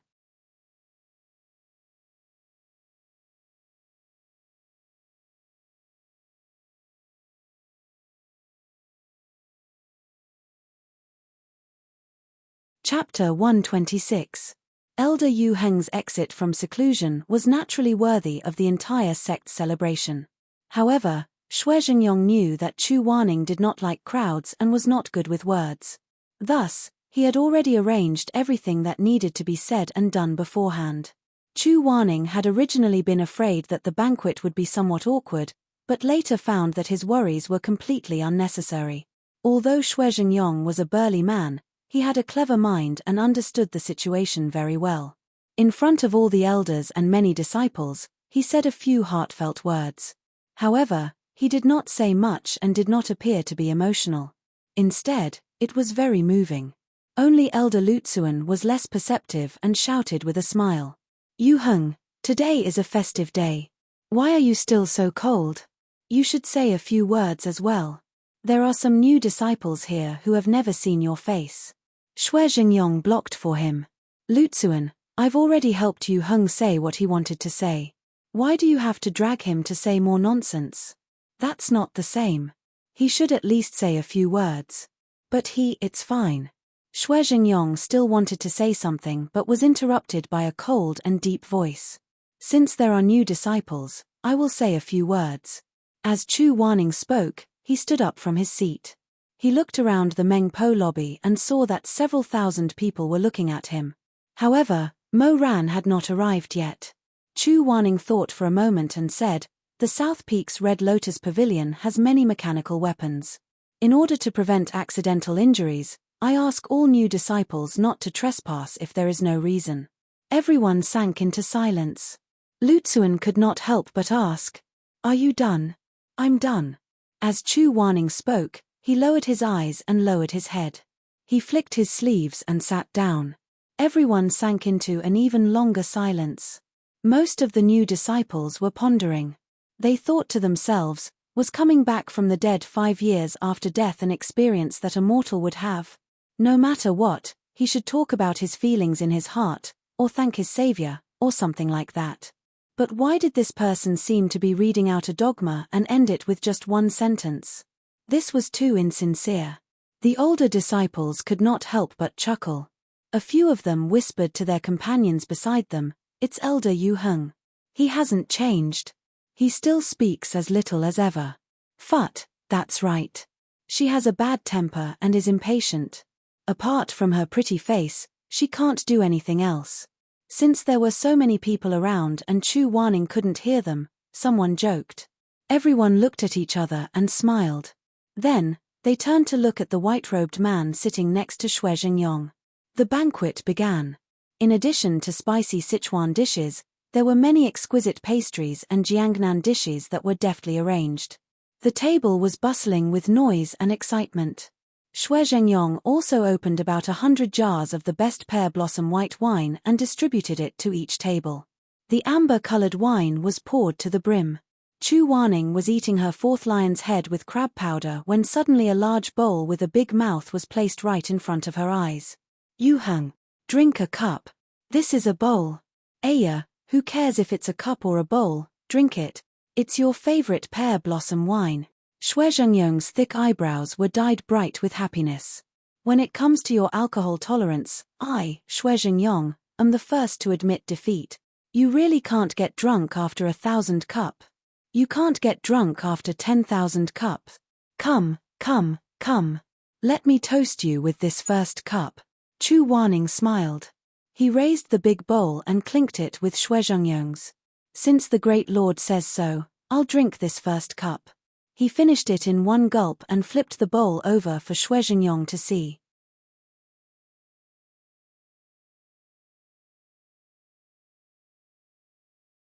Xue Jingyong was overjoyed, but his eyes reddened. Good, good. 5 years ago, you asked me for a jar of excellent pear blossom wine in the cellar. I didn't want to give it to you. Later, I regretted it very much. I thought I would never. His voice grew softer. He suddenly raised his head and exhaled deeply. Then, he said loudly, "Let's not talk about it anymore. There's no need to talk about it anymore. If you like it in the future, the entire cellar of pear blossom wine will be yours. I'll let you drink good wine for the rest of your life." Chu Wanning smiled. "Okay, I'll make a profit."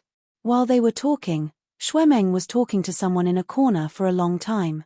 Suddenly, Shuemeng dragged that person over. The two of them bowed in front of Chu Wanning. "Shizun." Shuemeng raised his head. His youthful face was dignified. "Shizun." That person also raised his head, like a lotus flower emerging from the water, like a cloud emerging from the mountain. If it wasn't Shamai, who else could it be? Shamai said shamefully, "Disciple was in Wuchang Town's doctor's clinic today. I couldn't leave and only came to see Shizun now. I'm really ashamed. Please forgive me, Shizun." "It's fine." Chu Wanning lowered his eyes and carefully looked at Shamai for a while. Although his face was indifferent, he suddenly felt a strange sense of loss in his heart. This person, who was Mo Rant's favorite, had grown into a peerless beauty. If it was said that 5 years ago, Shamo was still a beauty, then now, he was like a bunch of epiphyllum blooming in the middle of the night. The tender green petals could no longer hide the whiteness inside. The fragrant petals trembled as they peeked out, making everything around them pale in comparison. He had a pair of charming peach blossom eyes. His eyes were as soft as spring water. The curve of the bridge of his nose was extremely soft. If it was a bit more, it would be too fierce, but if it was a bit less, it would be too weak. His lips were bright red and full, like cherries soaked in dew. The words he spat out were sweet and soft. "Shizun, disciple misses you very much." He rarely expressed his emotions so openly. Therefore, Chu Wanning couldn't help but be startled. For a moment, he didn't know what to say. Shamai's eyes were red. He was deeply moved, making Chu Wanning feel a little ashamed. Why would he be jealous of Shi Mingjing? He was older than the younger generation by so many years. He was in a high position. Why would he be jealous of Shi Mingjing? Thinking of this, Chu Wanning nodded and said indifferently, "Both of you can stand up." After getting permission, the two disciples stood up. Chu Wanning had already calmed down, but when he glanced at Shamai, he was suddenly stunned. Shamai was taller than Shuemeng. This comparison made Chu Wanning choke. He coughed twice and couldn't help but take a few more glances. He was taller by more than a little.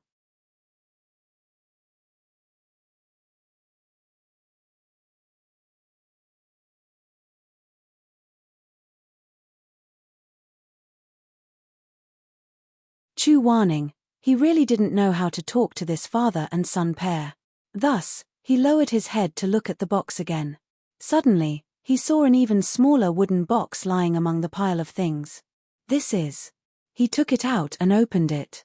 There were 4 clay dolls lying inside. He didn't quite understand. He raised his eyes and glanced at Shuemeng, only to see that Shuemeng's face was completely red, as if blood was about to drip out. Seeing that Chu Wen was looking at him, he hurriedly lowered his head. He was such a handsome man, yet he acted like a young boy. Being stared at by his master, he lowered his eyes and lowered his head. He was indescribably shy. Chu Wanning asked, "What is this?" Xue Jingyong was also curious. "Take it out and let us see." "Don't want." Shuemeng held his forehead and weakly muttered.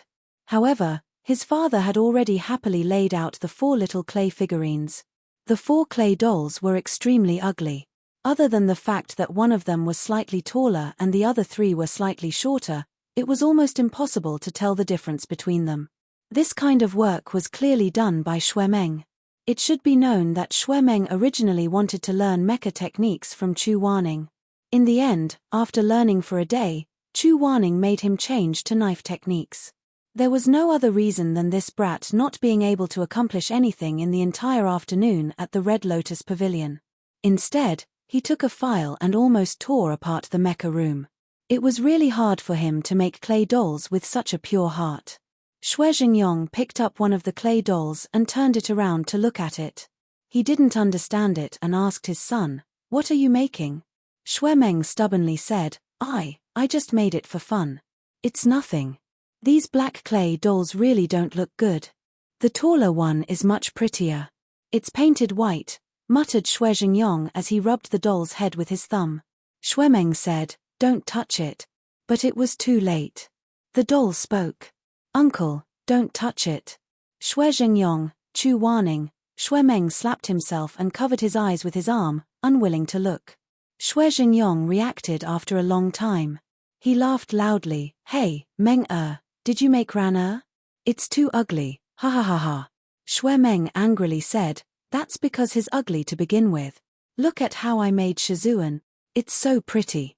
As he spoke, his face turned red as he pointed at the white clay dolls. The white clay dolls' heads were brushed by his fingertips. They coldly humphed and said, "Don't be impudent." Chu warning.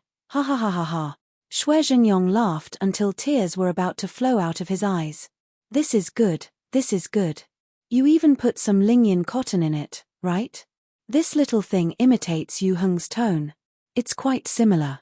Ha ha ha ha. Chu warning flicked his sleeves and said, "Nonsense."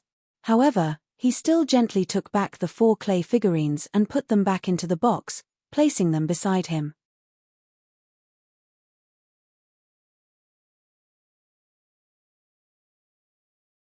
During this process, his face was expressionless. He appeared very calm and indifferent. But when he looked up again, there was a gentleness that had not faded from his eyes. "I'll accept this.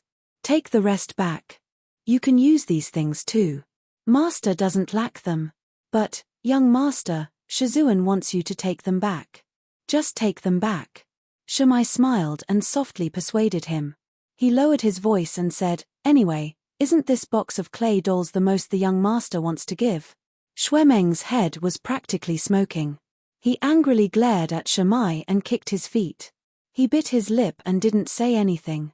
Shuemeng was a person who had been highly praised since he was young. There was nothing that he couldn't say or do. Because of this, his way of expressing his likes and dislikes was often very passionate and straightforward. Chu Warning felt that he was very rare. This kind of directness was something he had never had. It was one of Shuemeng's most precious qualities. He was a bit envious. Unlike himself, he had never been an honest person. His heart missed him very much, but his mouth said that he didn't care. After his rebirth, although he was a bit better, that was it. He wouldn't change much. Rome wasn't built in a day. He felt that even if he used the rest of his life to change, he wouldn't be able to change much. If he changed too much, he probably wouldn't be him anymore. When the banquet was about to end, Mo Ran still hadn't returned. Chu Warning was actually very depressed, but he didn't say anything. Although he really wanted to ask Shue Jingyong, he wanted to ask how Mo Ran wrote that letter today. He wanted to ask Shue Jingyong if he knew where Mo Ran was. But he held the wine cup and drank cup after cup. His knuckles were pale. The wine burned into his lungs, but it didn't burn his heart until it was warm enough. It was warm enough to turn his head and ask when he would return.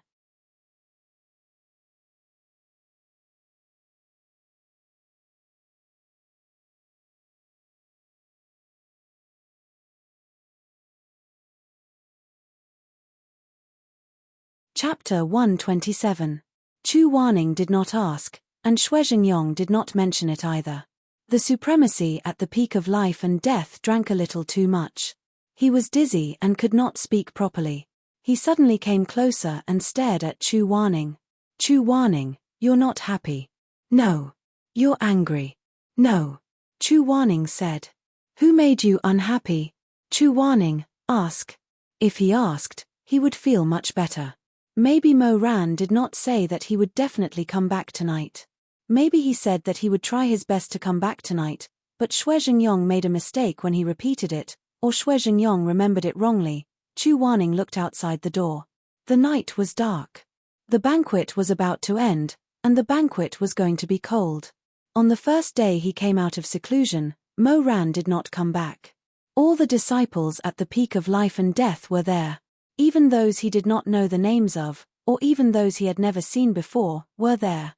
He was the only one missing. Without him, the banquet was incomplete. There were so many crabmeat meatballs, osmanthus, lotus root, and pear blossom white fragrant snow wine, but it was not enough. Chu Wanning closed his eyes. Suddenly, he heard a commotion in the distance, near the entrance of the Mengpo lobby. Aya! Look! What's that outside? What's that in the sky? More and more people gathered around. Everyone in the house could hear the crackling noises and the thunderous booms of spring thunder. People walked out of their houses and stood on the grass in front of Mengpo Hall. They raised their heads and looked at the fiery trees and silver flowers in the night sky. The river of stars shattered into little fireflies, blooming magnificently in the sky and fluttering down. Fireworks! Those young disciples were beaming with joy. Their youthful faces were illuminated by the flickering firelight, and their eyes reflected the broken stars in the sky. It's so beautiful.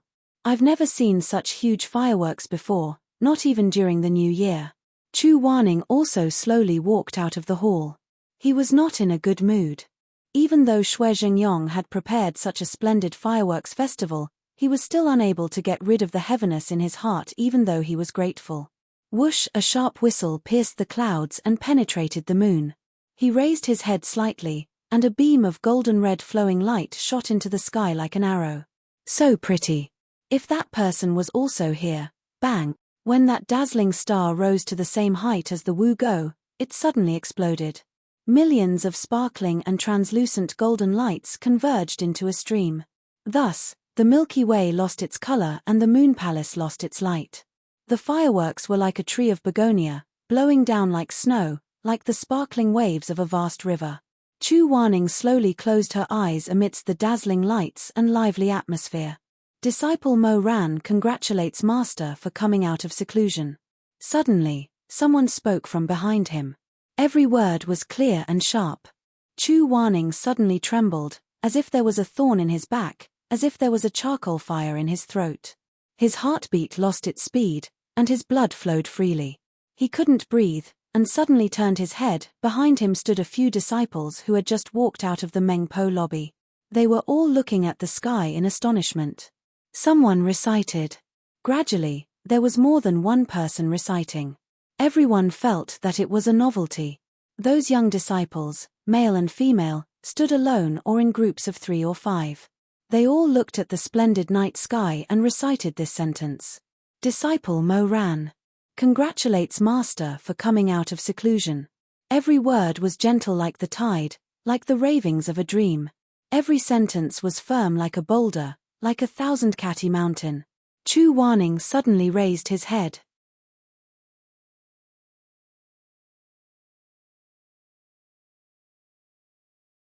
The fireworks in the night sky flowed and flickered due to the spiritual power.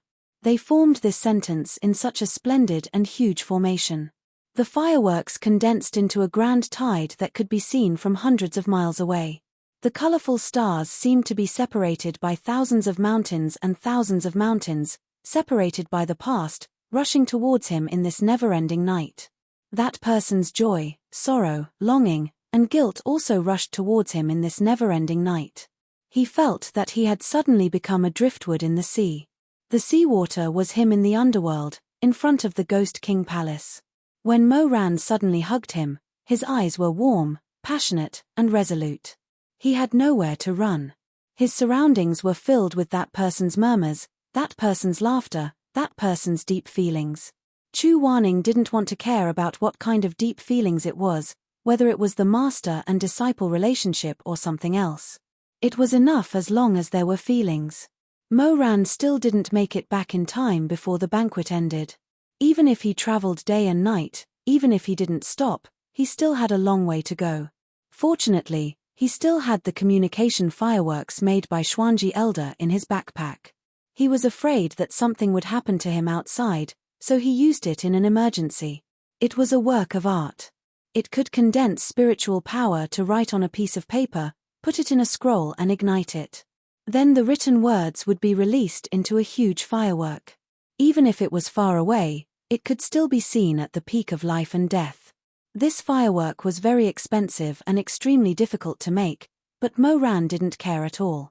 He only hoped that his Shizun wouldn't be angry. even if it was thousands of mountains and tens of thousands of rivers, even if it was drowning. He also wanted Chu Wanning to hear these words.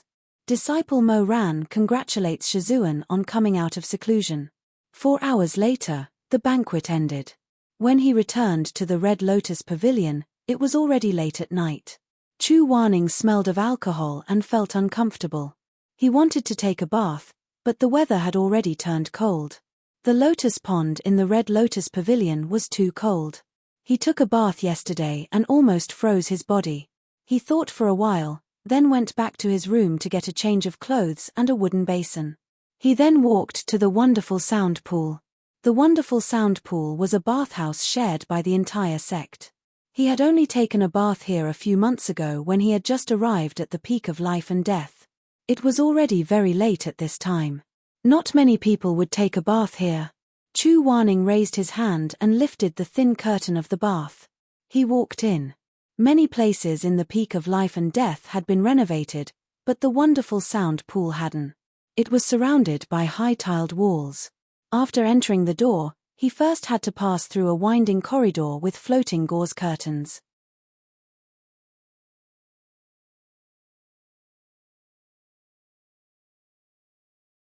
When he reached the end, he saw 6 narrow wooden steps painted with tung oil. Everyone who went to take a bath would take off their shoes and socks before walking down the wooden steps. Therefore, he only needed to take a look here to know how many people were in the pool. When Chu Wanning took off his shoes and socks, he also paid attention. He found that there was only one pair of boots here. The boots were quite big and a bit dirty, but they were placed neatly in the corner. They weren't thrown away randomly just because the place was empty. Chu Wanning thought, who is it? Coming to take a bath this late? But he didn't think too much about it. He hugged his small wooden basin and walked barefoot down the steps. He brushed aside the last curtain at the end of the walkway and went down to the courtyard. The courtyard was filled with mist and rosy clouds. There was a huge hot spring here. Following the rise and fall of the terrain, it created an extremely wide waterfall, which gave off a muffled rumbling sound. Hazy steam and dense white smoke stretched out from the pool and floated into the air, spreading to every corner and every inch of space. Because the mist was too thick, everything here was blurry. People had to be very close to each other in order to see each other's faces clearly. Chu Wanning walked on the smooth Yuhua stone path. He passed through the overlapping and heavy peach trees and arrived at the nearest bathhouse. There was a short rack carved out of bluestone, which was specifically used to store washing items. He placed his small wooden basin and robe on top of it. Then, he took off his clothes and slowly walked into the pool. So warm. He couldn't help but sigh in satisfaction. If it weren't for the fact that he didn't want to squeeze into the bathhouse with so many people and didn't want to take a bath in the middle of the night every day, he really would find the Red Lotus Pavilion cold and simple. After all, Shui Jingyong was a meticulous person. He was the one who oversaw the construction of the wonderful sound pool. There were flowers by the pool, flourishing all year round. At the end of the pool was a waterfall for washing. If he got tired of soaking, he could lie down in a small wooden pavilion nearby and use the geothermal stone to press his meridians and acupoints. Compared to the hasty bath he took yesterday at the Red Lotus Pavilion, this place was far too comfortable. Chu Wanning forgot for a moment and felt somewhat happy. Seeing that there was no one around, he stretched out his slender body and swam straight to the waterfall. Splash! He had just floated out of the water and wiped his face. The faint smile on his face had not yet disappeared when he suddenly saw a man with his back to him, showering under the intense waterfall. The sound of the waterfall was so loud that even though Chu Wanning was so close, he didn't hear the other person's movements. He was afraid that if he had floated up just a bit later and continued to swim forward, his fingertips would have touched that man's legs. Fortunately, he stopped at the edge of the cliff and got up, so he didn't touch the other person. However, this distance was still somewhat rude.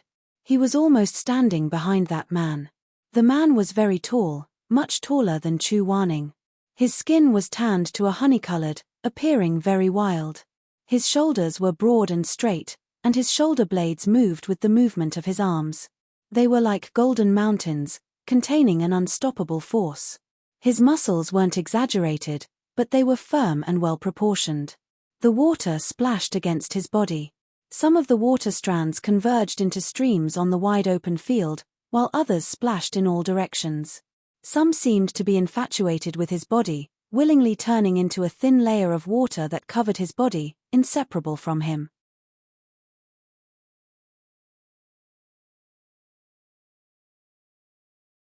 Chu Wanning was used to being cold, so when had he ever seen such a hot body? His ears immediately turned red, and he hurriedly turned around to leave. However, whether it was because the bottom of the pool was too slippery or because his footsteps were unsteady, he actually staggered and fell into the pool, creating a large splash. Cough cough. This time, Chu Wanning's face turned red from embarrassment. Because of his panic, he choked on several mouthfuls of water. When he thought about how this water was the bathwater of that guy behind him, he became even more angry and disgusted. He couldn't be bothered to remain calm, and hurriedly tried to stand up from the water. He was the Grand Elder Yu Heng. How could he, suddenly, a smooth, strong hand supported him, pulling the flustered and embarrassed Chu Wanning out of the rushing water. That man was clearly alarmed by his movements. "Are you okay?" The man grabbed his arm, his voice low and slow. The difference in height allowed the man to speak with his head lowered, and his breath brushed past Chu Wanning's ears. "The stones here are very slippery, so be careful." Chu Wanning's ears turned even redder. He could almost feel that the man's chest was just behind him, just a foot away. Rise and fall, rise and fall. When he was down, he was soft-hearted and spared his life. When he was up, he was so hostile, almost sticking to his back. Chu Wanning was ashamed and angry at the same time. When had he ever been in contact with someone like this? Abruptly shaking off the man's hand, Chu Wanning's face was gloomy, but his gaze was evasive. "I'm fine." The sound of the waterfall was very loud, washing away Chu Wanning's voice. But for some reason, after hearing him speak, the man suddenly trembled, and his entire person froze. He slightly raised his hand, as if he wanted to say something, but didn't have the courage to say it. While he was hesitating, Chu Wanning had already walked a little further away. He stepped in, or rather, hid under the curtain of water that was boiling with excitement.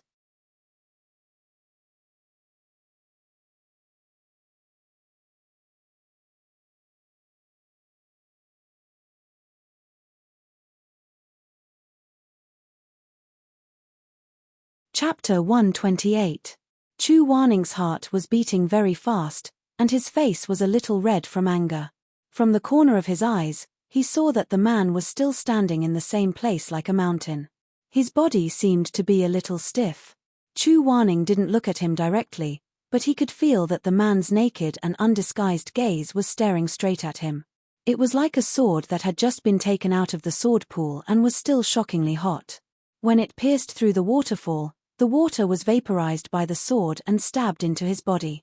Chu Wanning felt that he had been greatly offended for no reason.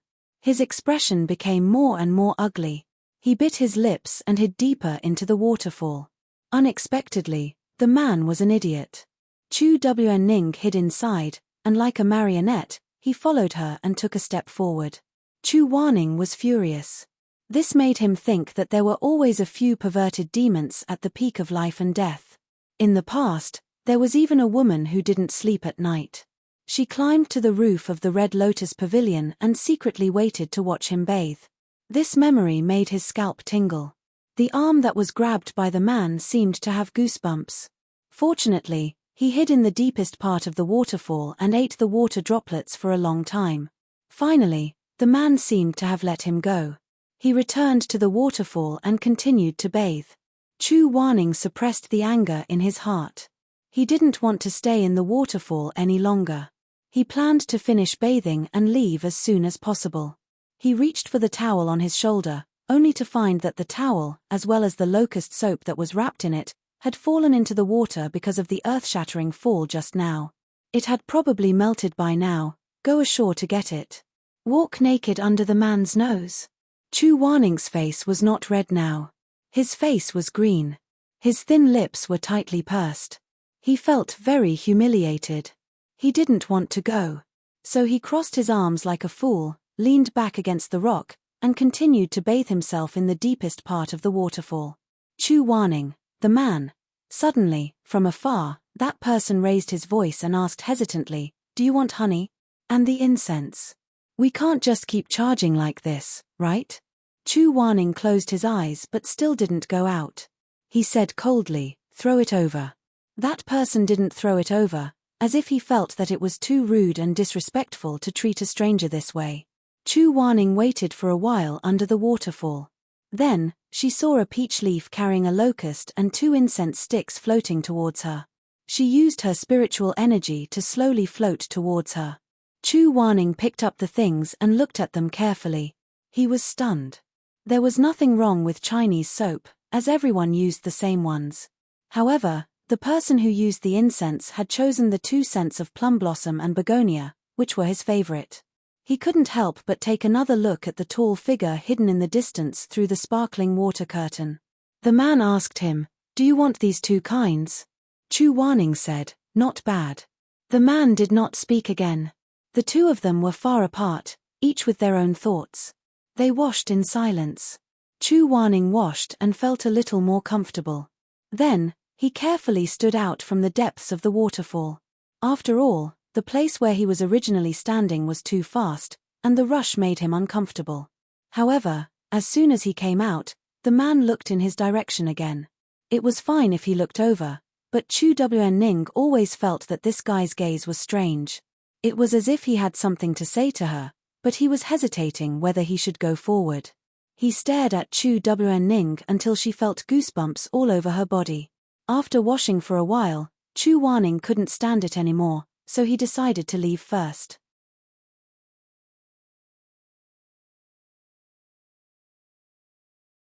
Unfortunately, his clothes were at the entrance of the pool, so he had to go back the way he came to put them on. Chu Wanning had no choice but to brace himself, grit his teeth, and walk to the place where the man was standing. Unexpectedly, when she walked in front of the man and there was a short distance between them, the man suddenly moved as well. He tied up his long hair and swung his wet hair as he followed behind Chu Wanning, preparing to get out of the shower as well. The veins on Chu Wanning's forehead throbbed violently as he quickened his pace. Who would have thought that the man would be so shameless as he also quickened his pace? Chu Wanning, the golden light of Heaven's Inquisition was already flowing on his fingertips. The reason why he resisted summoning his weapon was not because he was afraid of injuring others, but because he felt that no matter what, he had to put on his clothes first before fighting. Therefore, he walked faster. This time, the man did not follow him. The man stopped. Chu Wanning heaved a sigh of relief, but halfway through, he couldn't even finish his sigh. Then he heard the man behind him say, "There's foam in your hair. Aren't you going to wash it clean?" Just as Chu Wanning was fuming, the man slowly walked over again. This time, he was very close, and his voice was very clear. He was right behind him. If Chu Wanning wasn't so angry, he should be able to recognize that although the voice had changed, it was still vaguely familiar. Unfortunately, his heart was filled with raging flames and turbulent currents. "You." The man still wanted to say something. Chu Wanning finally couldn't take it anymore. He suddenly turned around, and the golden light in his hand suddenly appeared. With a whoosh, he slammed it down on the man's face. His eyes were as bright as a knife. Chu Wanning was unable to restrain his anger. He couldn't wait to explode and kill him. "Are you crazy?" The light of Heaven's Inquisition split open the hazy mist and swept towards the man's chest. In an instant, the golden light illuminated the man's face. Chu Wanning saw a pair of eyes. They were bright, gentle, and shy. They were like fireflies in the galaxy, accompanied by the surging wind and clouds, but also like the calm water, hiding the past. Mo ran. His hand wanted to stop, but it was too late. The willow vine hissed and struck Mo Ran's firm and smooth chest. Mo Ran groaned, but didn't make any sound. He only lowered his head for a while. When he raised his face again, there was still no resentment in his eyes. It was just that they were wet, as if they had just experienced a lingering rain. Chu Wanning suddenly withdrew his Heaven's Inquisition and stood stiffly in place. After a while, he said in a hoarse voice, "Why didn't you dodge?" Mo Ran said, "Mars, Shizun, Chu Wanning was stunned.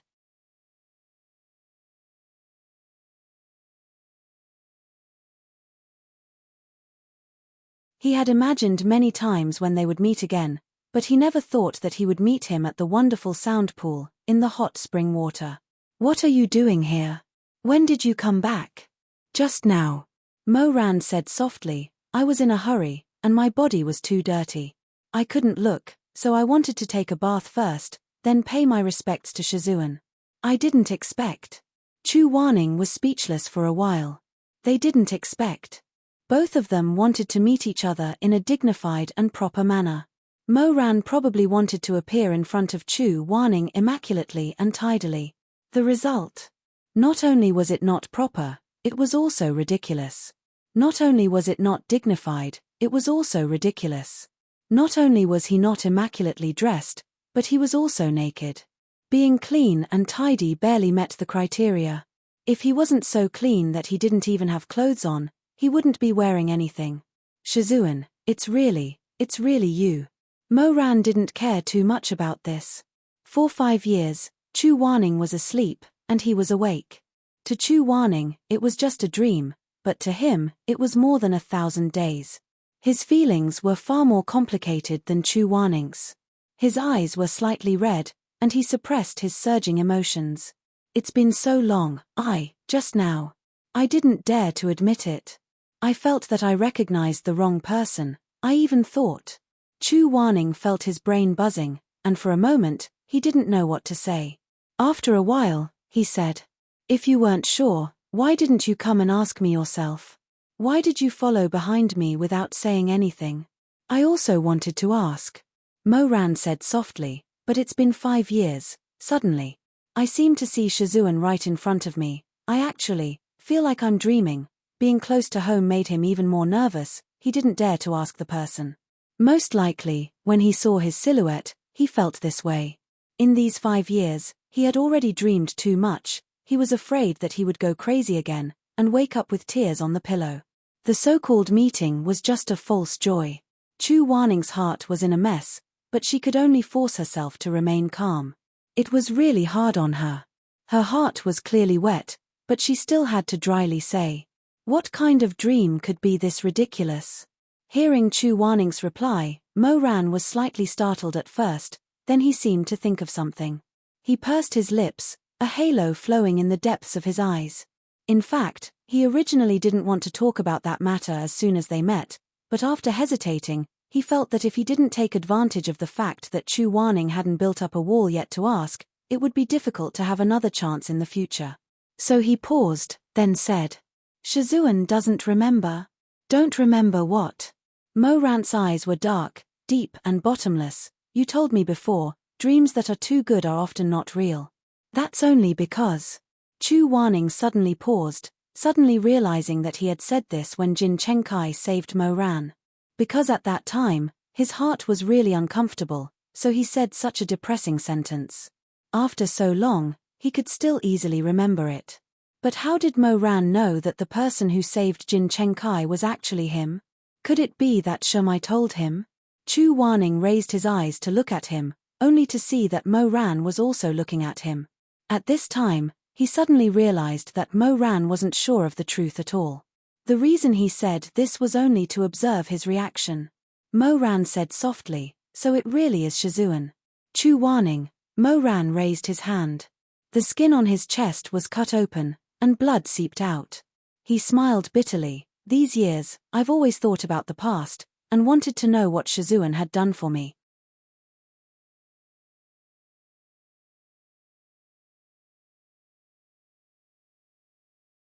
I thought about a lot of things, and then I also thought about the illusion at Jin Chengkai. Shimai has never directly called my name." He paused, then continued, "Those memories, the more I thought about them, the more painful it was. So I wanted to wait for Shizun to wake up and see you.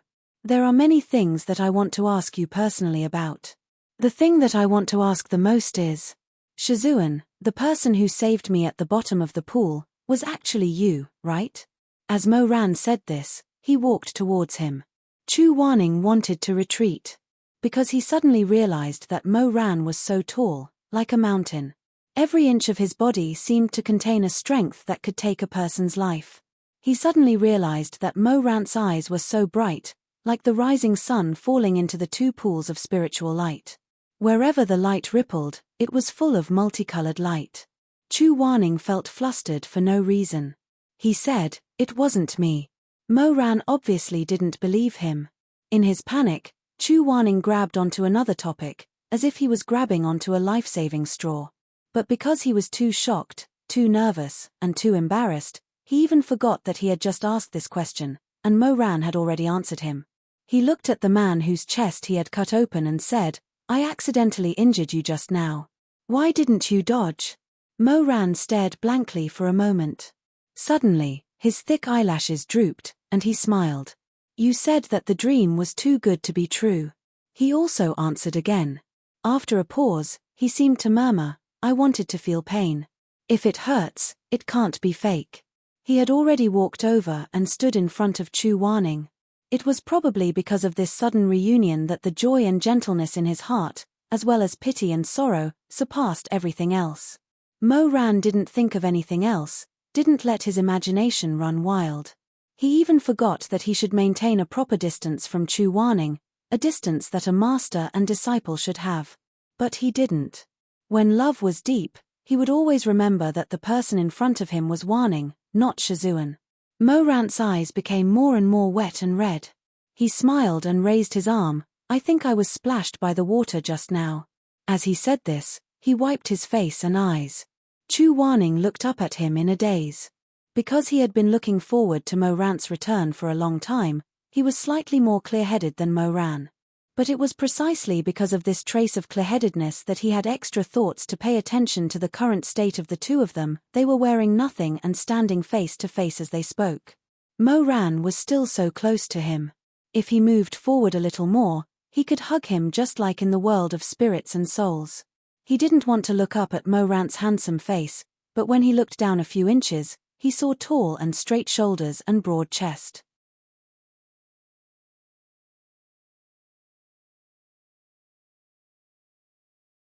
The blood from the Heaven's Inquisition slowly dissipated, and the water droplets that had yet to dry trembled slightly with Mo Rant's breathing. Chu Wanning didn't even know if this sturdy chest was hotter, or the water was hotter. He only felt that the surroundings were filled with Mo Rant's breath, and he was about to lose his soul. "Shizun, I what?" Before Mo Ran could say anything, he saw Chu Wanning suddenly turn around and run. He was stunned. He was really running. It was the first time he saw Chu Wanning in such a hurry to run away, as if there was something behind him that could take his life and chew up his soul. "I really miss you." Mo Ran stood in the same place. Because of inertia, he said this sentence in a daze, and then pursed his lips. Why did he have to run? Mo Ran felt a little wronged. When he got ashore, he saw Chu Wanning, whose face was alternating between green and red, and he couldn't help but feel even more wronged. "Shizun," he muttered. Chu Wanning ignored him. "Shizun." Chu Wanning still ignored him and wrapped his waist. "Shizun, what are you doing?"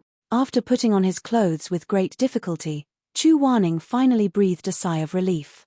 He felt that his face and reason had returned to his flesh and blood with the cover of the robe. He raised his sword-like eyebrows angrily, and his pair of sharp phoenix eyes glared fiercely at the traitorous disciple who dared to be taller than him. "What can't we talk about outside? You're talking to me naked, what do you think you look like?" Mo Ran was a little embarrassed. He curled his hand into a fist and coughed. "I don't want to be naked either." "Then why don't you put on your clothes first?" Mo Ran paused, and his gaze shifted to the side. He looked at the peach blossom tree next to him and said, "It's like this." He took a deep breath, and finally made up his mind to say it. "Shizun, you're wearing my clothes." After saying this, Mo Ran stared at the swaying peach blossoms, and his face turned a little red.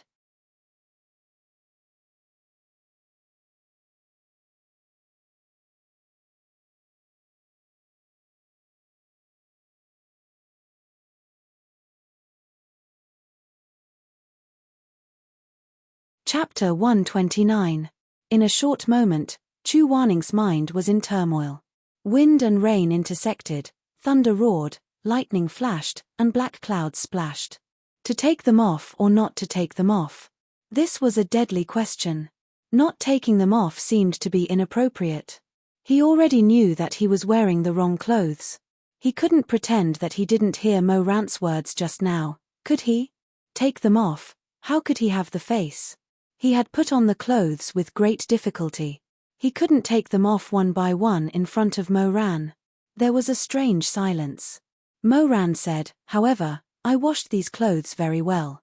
If Shizun doesn't mind, then, wear them. Chu Warning said, En. Mo Ran sighed in relief. He had always been a bit slow. When he spoke just now, he didn't realize that Chu Warning had already put on more than half of his clothes. If he reminded him at this time, would he be forcing Shizun to take off his clothes in front of him? That scene only lightly ignited a cluster of sparks in Mo Rant's heart, but it burned him. His face turned even redder. Fortunately, he was used to running around outside these years. He was no longer as soft and tender as he was when he was young. His wheat-colored skin was not easy to see, but he felt that the sound of his heartbeat was a bit loud. He had a guilty conscience and was afraid that Chu Warning would hear it. So he hurriedly lowered his head to take Chu Warning's clothes and put them on. After tidying up his clothes, the two looked at each other and fell into another layer of awkwardness. It didn't fit. Mo Ran wore Chu Warning's clothes. It was obviously a bit tight. The lapels couldn't be folded and the lapels were open, revealing a large area of tight honey-colored chest muscles. Half of his legs were exposed. It looked like he was stretched too thin and had an indescribable grievance. Chu Warning's situation wasn't any better. He was wearing Mo Rant's outer robe, and the ends of the robe were touching the ground. Not only did it cover his entire feet, it even dragged on the ground. A section of the white robe was draped over his back like a cloud of smoke. He looked quite handsome and proper, but this meant that he was now much shorter than Mo Ran. Chu Warning was a little hurt. He pulled a long face and said, "Let's go." It meant, "I'm leaving." Mo Ran didn't understand and thought that he was inviting him to go with him, so he nodded and took the initiative to get a wooden basin and a change of clothes for his Shizun and eagerly followed behind him. Chu Warning. The two of them walked to the entrance of the bath and pulled open the curtain. The outside was not as cool as the hot springs nearby, and it was a little cooler. Chu Warning couldn't help but shiver. Mo Ran saw this and asked, "Are you cold?" "Not cold." By now, how could Mo Ran not know that he was being stubborn, so he smiled and said, "I'm a little cold." As he said this, he raised his hand and twisted it in the air. A red glow leaped out of his palm, and a layer of cold-dispelling enchantment instantly enveloped the two of them. The enchantment was very beautiful.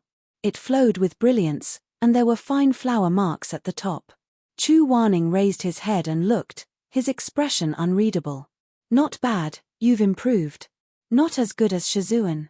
It's about time. The cold-dispelling enchantment that I made may not be better than this." Chu Warning looked at it attentively for a while, looking at the faint flower marks on the light array, and said, "The peach blossoms are very beautiful. They are high tang." Chu Warning's heart trembled slightly, and a ripple appeared in the depths of his eyes. Mo Ran said, "The flower has 5 petals." Chu Warning sneered. Out of habit, he wanted to cover the wavering in his eyes, so he pretended to be calm, and even a little mocking. "Learning from me?" Unexpectedly, the man's gaze was pure and straightforward.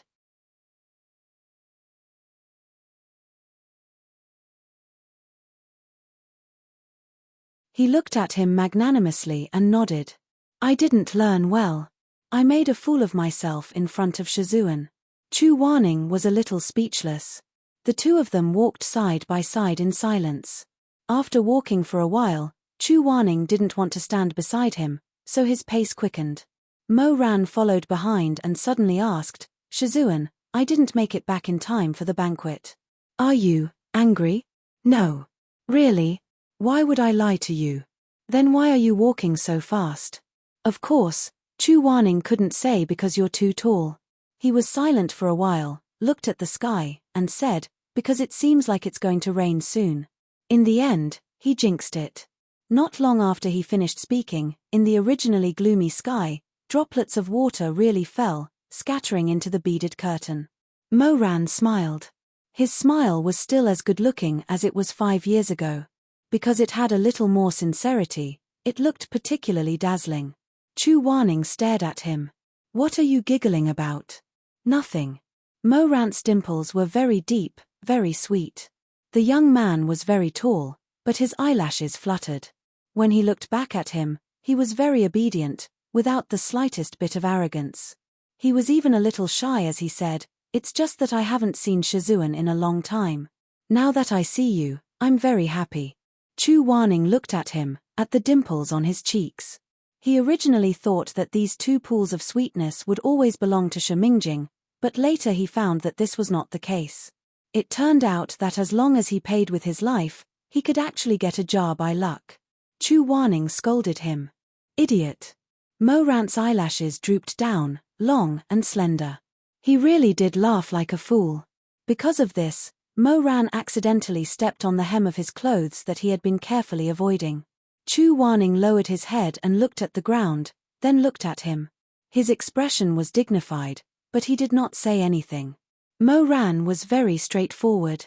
"These clothes are a little too big for Shizun." He really had to touch a sore spot. Mo Ran sent Chu Wanning all the way back to the Red Lotus Waterside Pavilion. Chu Wanning was actually a little unused to it. He was used to coming and going by himself. He rarely had the opportunity to share an umbrella with others, whether it was an oil paper umbrella or a barrier umbrella. So when he was halfway there, he stopped and said, "I'll do it myself." "It's just a barrier." Mo Ran was stunned. "You're walking well. Why, how can a master let a disciple hold an umbrella?" "But Shizun has done many things for me." Mo Ran was silent for a while, then said in a low voice, "In these 5 years, I've been hoping to become better every day. Because Shizun knows everything and can do everything by himself. I just want to know a little more than Shizun. This way, Shizun can use me and repay Shizun."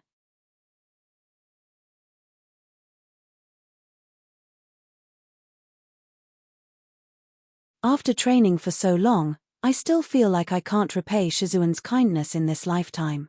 So." He lowered his head, and his hands unconsciously clenched into fists by his legs. The rain on the ground gradually gathered into a stream, and the water splashed again and again. "So in the future, you should leave small matters like holding an umbrella to me." Chu Wanning did not say anything, and looked at him quietly. "I want to hold an umbrella for Shizun for the rest of my life." Chu Wanning felt his heart burn. It was clearly such a heartwarming sentence, but when he heard it, he suddenly felt like crying. After going through so much pain, he would not easily show weakness. He was like a traveler who had walked for a long time, and finally found a place to stay, a place to lie down and rest. He fell, and his bones felt like they were falling apart. In this lifetime. Mo Ran was 22 years old this year. Someone once said that after a person turned 20, the time they saw was different from before. Before 20, 3 years, 5 years, they all seemed so long that they could call it a lifetime. But after 20 years, they would begin to feel that time was rushing by, that the dead would not return, and that everything was in a rush. He said that he wanted to stop in this rush and hold an umbrella for him. Chu Wanning had received too little warmth in her life. When such kindness suddenly filled her chest, she only felt that it was very painful. He looked at Mo Ran, at the man with his head lowered. He suddenly said, "Mo Ran, look at me." The man raised his face. Chu Wanning said, "Say that again." Mo Ran looked at him. To Chu Wanning, this face was still somewhat unfamiliar. It was different from those people in his memory, from those ridiculous drunken dreams of the past. He was gentle, steady, and resolute. He had the passion of fire and the strength of iron. His 2 eyes met Chu Wanning's gaze. There was no hesitation, no flicker in them. The last time Chu Wanning had looked at him 5 years ago, he was still a young man who had yet to shed his childishness. In the blink of an eye, he had become such a handsome and resolute man. This man knelt down on one knee in front of him, raised his head, and said, "Shizun, I want to hold an umbrella for you for the rest of my life." Chu Wanning stared at him in a daze, looking at his pitch-black eyebrows, his handsome face, his bright eyes, his high nose. He had already grown into an extremely fine pine and cypress tree, standing at the same height as him, and then surpassing him. One day, Chu Warning, this tree that had stood tall in the wind and rain for far too long, suddenly woke up from a dream. He blinked and saw that the rain had stopped, the clouds had dispersed, and in the fresh and tender morning sun, there was a tree that was taller than him, even more resolute, standing erect next to him. When the wind blew, specks of golden light appeared, and tens of thousands of pines rustled. This tree said that it would accompany him for the rest of his life. Until they fell, until the sick tree withered, no more branches. In the future, every spring, summer, autumn, and winter, he would no longer be alone. Chu Warning stared at him and suddenly understood. Mo Ran was no longer that blood-stained, inexperienced disciple that he had carried back from Colored Butterfly Town 5 years ago. He stood in the rain, standing under the barrier of fluttering begonia flowers. For the first time, he carefully examined Mo Ran without missing a single inch. He examined the life this man had promised him. Then, Chu Warning's heartbeat suddenly sped up. He suddenly realized that Mo Ran's current appearance was actually so captivating. From the arched nose, to his lips, from the sharp lines of his chin, to his Adam's apple. If it was said that he only loved Mo Ran deeply in the past, he could still hide it.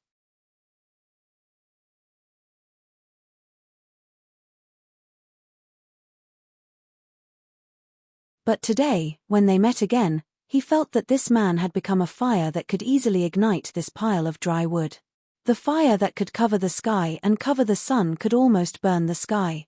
He felt that the lava that had always been sleeping in his heart was awakening, stretching its muscles and bones in the abyss, ready to erupt violently at any time. That lava was going to destroy the reserved, arrogant, and ascetic nature that he had always been proud of. Everything would be burned to ashes. Burned to ashes.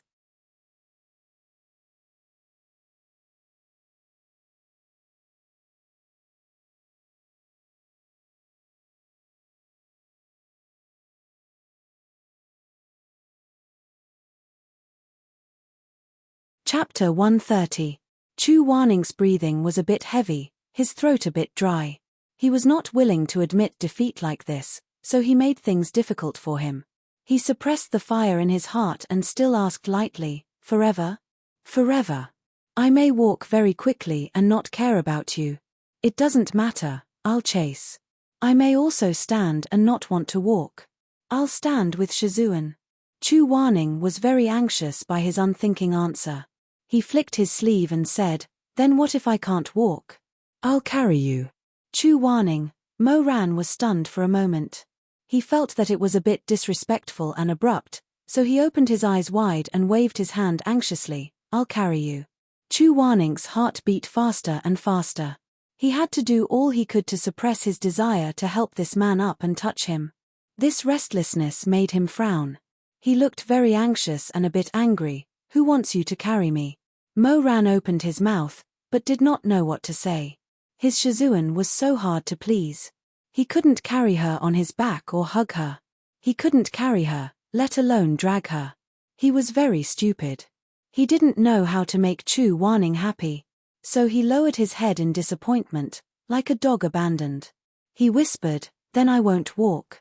If you want to get wet, I'll accompany you." Chu Warning was forced to do nothing by this tight entanglement.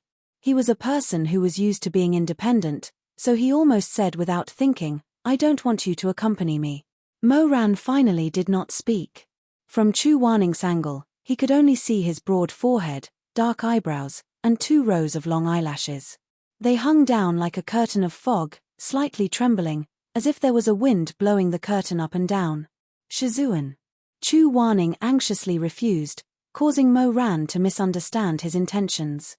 Mo Ran said, "Are you still angry with me?" Chu Warning was still immersed in the throbbing of his heart and couldn't get rid of it, so he didn't hear clearly. He only said, "What?" "When I was in the ghost realm, I told Master that I was sorry many times, but I knew that it wasn't enough. For the past 5 years, I have spent every moment in guilt. I know that I owe you. Chu Warning, I also want to do better.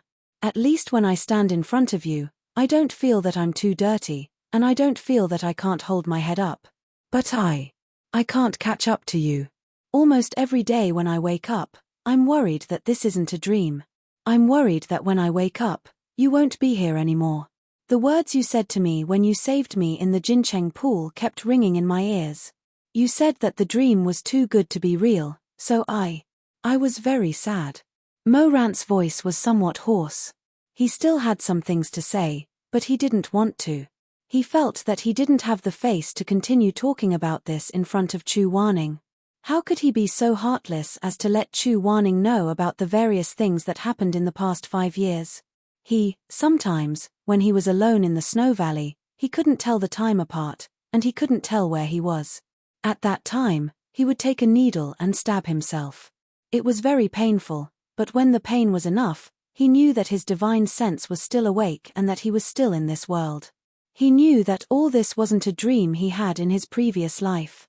When he woke up, he wouldn't see the peak of life and death where things were still the same but people had changed. He wouldn't see Shuemeng with eyes full of hatred.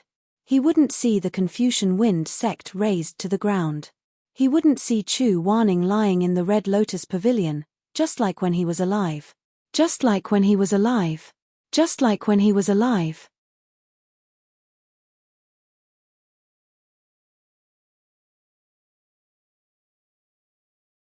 What other 4 words could be more painful than this? Strangely enough, when he found out that Chu Wanning had died in order to save him, when he went down to the ghost realm to save him, although his heart was in pain, he had never felt such uncontrollable despair. But as the floating life faded away, as time gradually passed, as the day of Chu Wanning's awakening approached, Mo Ran felt more and more pain, more and more like his heart was being cut by a knife. It seemed that the time spent alone gave him more time to think. It also seemed that in the days when he wasn't with Chu Wanning, he was so hysterical, trying his best to imitate that person, hating that he couldn't tear himself to pieces and replace himself with Chu Wanning's reflection. In short, many things that he didn't pay attention to, didn't think deeply about, and gradually forgot, all came back to his mind. Those past events were like a wet beach exposed after the tide had receded. He stood alone on the beach, the waves had died out. Everything was so clear. He remembered his previous life, where the smoke of war was everywhere, and there was no way out. Shuemeng had come to the peak of life and death. In the Magus Mountain Palace, which had been completely destroyed, Shuemeng had questioned him word by word with tears in her eyes. Why did he treat his master like this? Shuemeng once forced him to turn back before he died. He said, Mo Ran, think carefully, put down your ferocious hatred. Turn back and take a look. He once took you to practice martial arts, and protected you thoroughly. He once taught you to read, write poems and paint. He once learned to cook for you, clumsily, and his hands were full of injuries. He once waited for you to come back day and night, alone from dark to dawn. At that time, Mo Ran didn't listen, and he refused to look. Now, he walked to the shore of fate, and the tide was low. He lowered his head and looked at his feet, and saw a lost heart. That heart used to treat him so well, it was so sincere that it was about to die, and its blood was about to dry up. It was he who was headstrong and didn't see it, and he stepped on it. Just like that, he stepped on Chu Wanning's heart. Every time Mo Ran thought of this, he felt cold all over, and his flesh was mangled. What did he do? What did he do? 2 lifetimes, 16 years. When did he ever repay Chu Wanning? When had there ever been a day when he put Chu Wanning first in his heart? Bastard. Was he a heart of wood and stone? Why didn't he feel pain? In these 5 years, how many times did he see Chu Wanning return in white in his dreams, and his face was the same as before? When he woke up, his pillow was wet. He said every day, Chu Wanning, Master, I'm sorry, it's my fault, it's my fault. He said it every day, but it didn't reduce his guilt in the slightest. Later, when he saw the fragrance of spring, he would think of him. When he saw the falling snow in winter, he would also think of him. Later, every morning was golden, just like Chu Wanning's soul. Every night was black, just like Chu Wanning's eyes.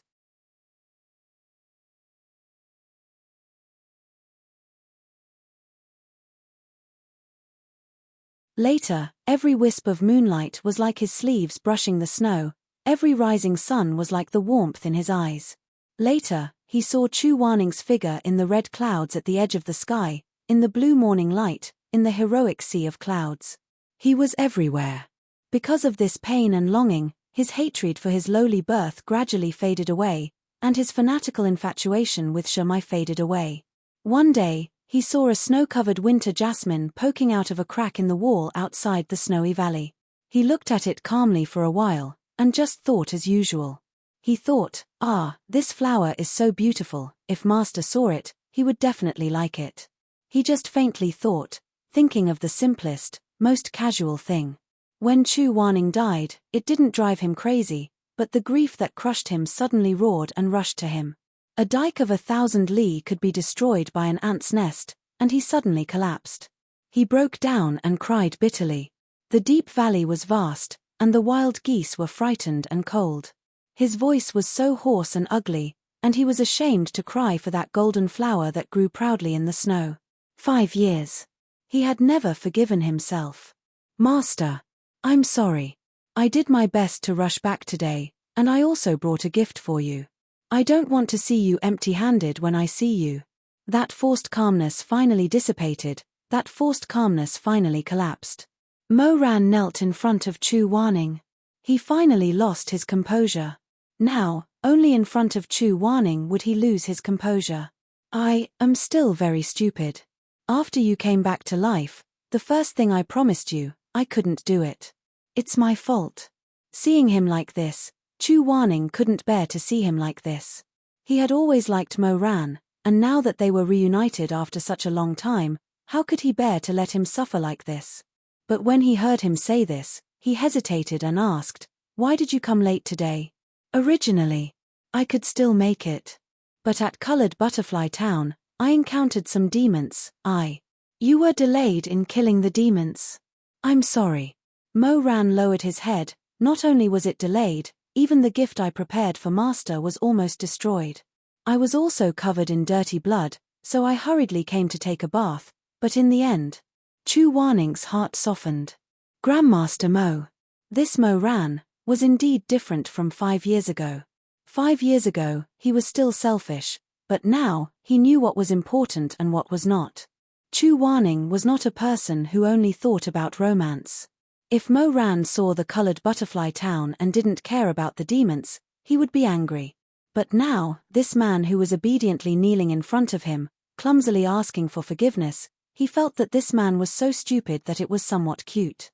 Chu Wanning slowly stepped forward, a warm feeling surging in her heart. She reached out her hand and was about to help Mo Ran up when she suddenly heard Mo Ran say in a muffled voice, "Shizun, please don't expel me from the sect." This time, it was Chu Wanning's turn to be stunned. He didn't know that Mo Ran was so guilty and uneasy, so he didn't expect Mo Ran to say this. He hesitated. "Why, even if it's raining, I accompany you, chase you, guard you, carry you, hug you. You don't want it, you're not satisfied. I beg you, don't expel me." Mo Ran finally raised his face. Chu Wanning's heart trembled. He saw that this man's eyes were slightly red, and there was a mist in them. Chu Wanning was always decisive, but at this time, he suddenly didn't know what to do. He was at a loss. You're 22 this year, why are you still?" Pausing, he sighed and said, "Get up first." Mo Ran suddenly raised his arm, fiercely rubbed his eyes, and stubbornly said, "If Master doesn't want me, I won't get up." He was still a hooligan. Chu Wanning had a headache. He pursed his lips, grabbed his wrist, and pulled him up.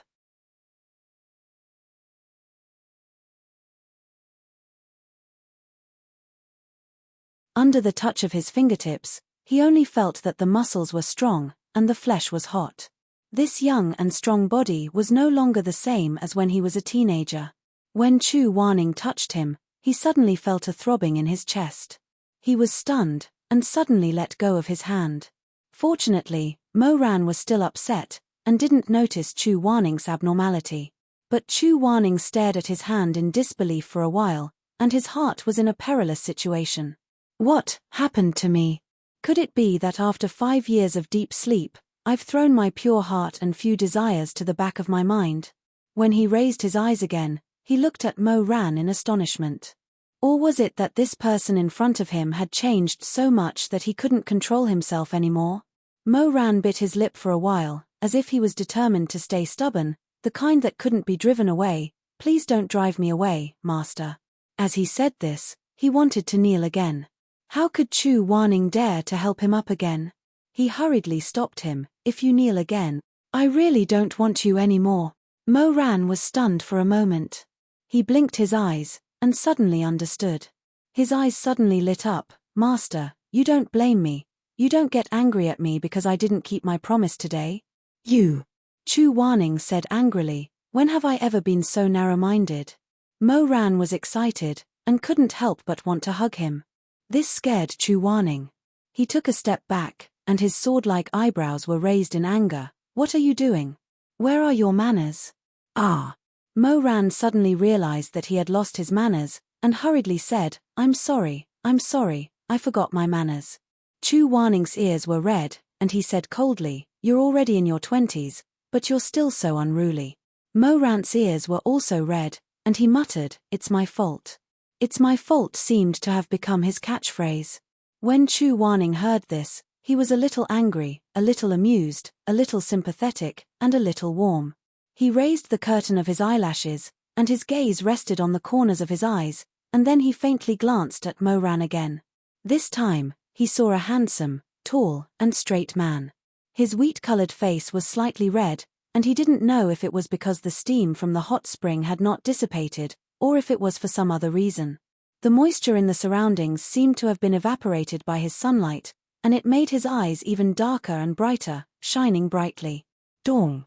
Chu Wanning felt his heart tremble, and his fingertips seemed to have the same burning temperature when he touched Mo Ran just now. He suddenly swallowed dryly, and didn't dare to look at Mo Ran again. He cursed, idiot. Then he suddenly turned and left. The barrier above his head didn't change, and Mo Ran really did as he promised, and chased after him. Chu Wanning lowered his eyelids, and didn't dare to look back.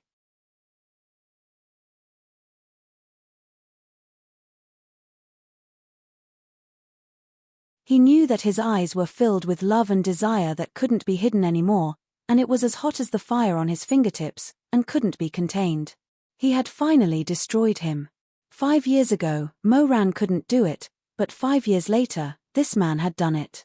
He had won his heart, and sunk him into the sea of desire. From now on, Chu Wanning was no more than a mortal, a body of flesh and blood, captivated by lust, living in a net, unable to escape. You're tuning in to the Dreamy Chapters YouTube channel. We're so grateful for your support, and don't forget to subscribe to join us on this incredible journey through captivating stories. Your generosity through donations truly makes a world of difference, as it's the primary source of revenue that allows me to expand and enhance this channel for you. Thank you from the bottom of my heart for being a part of this adventure.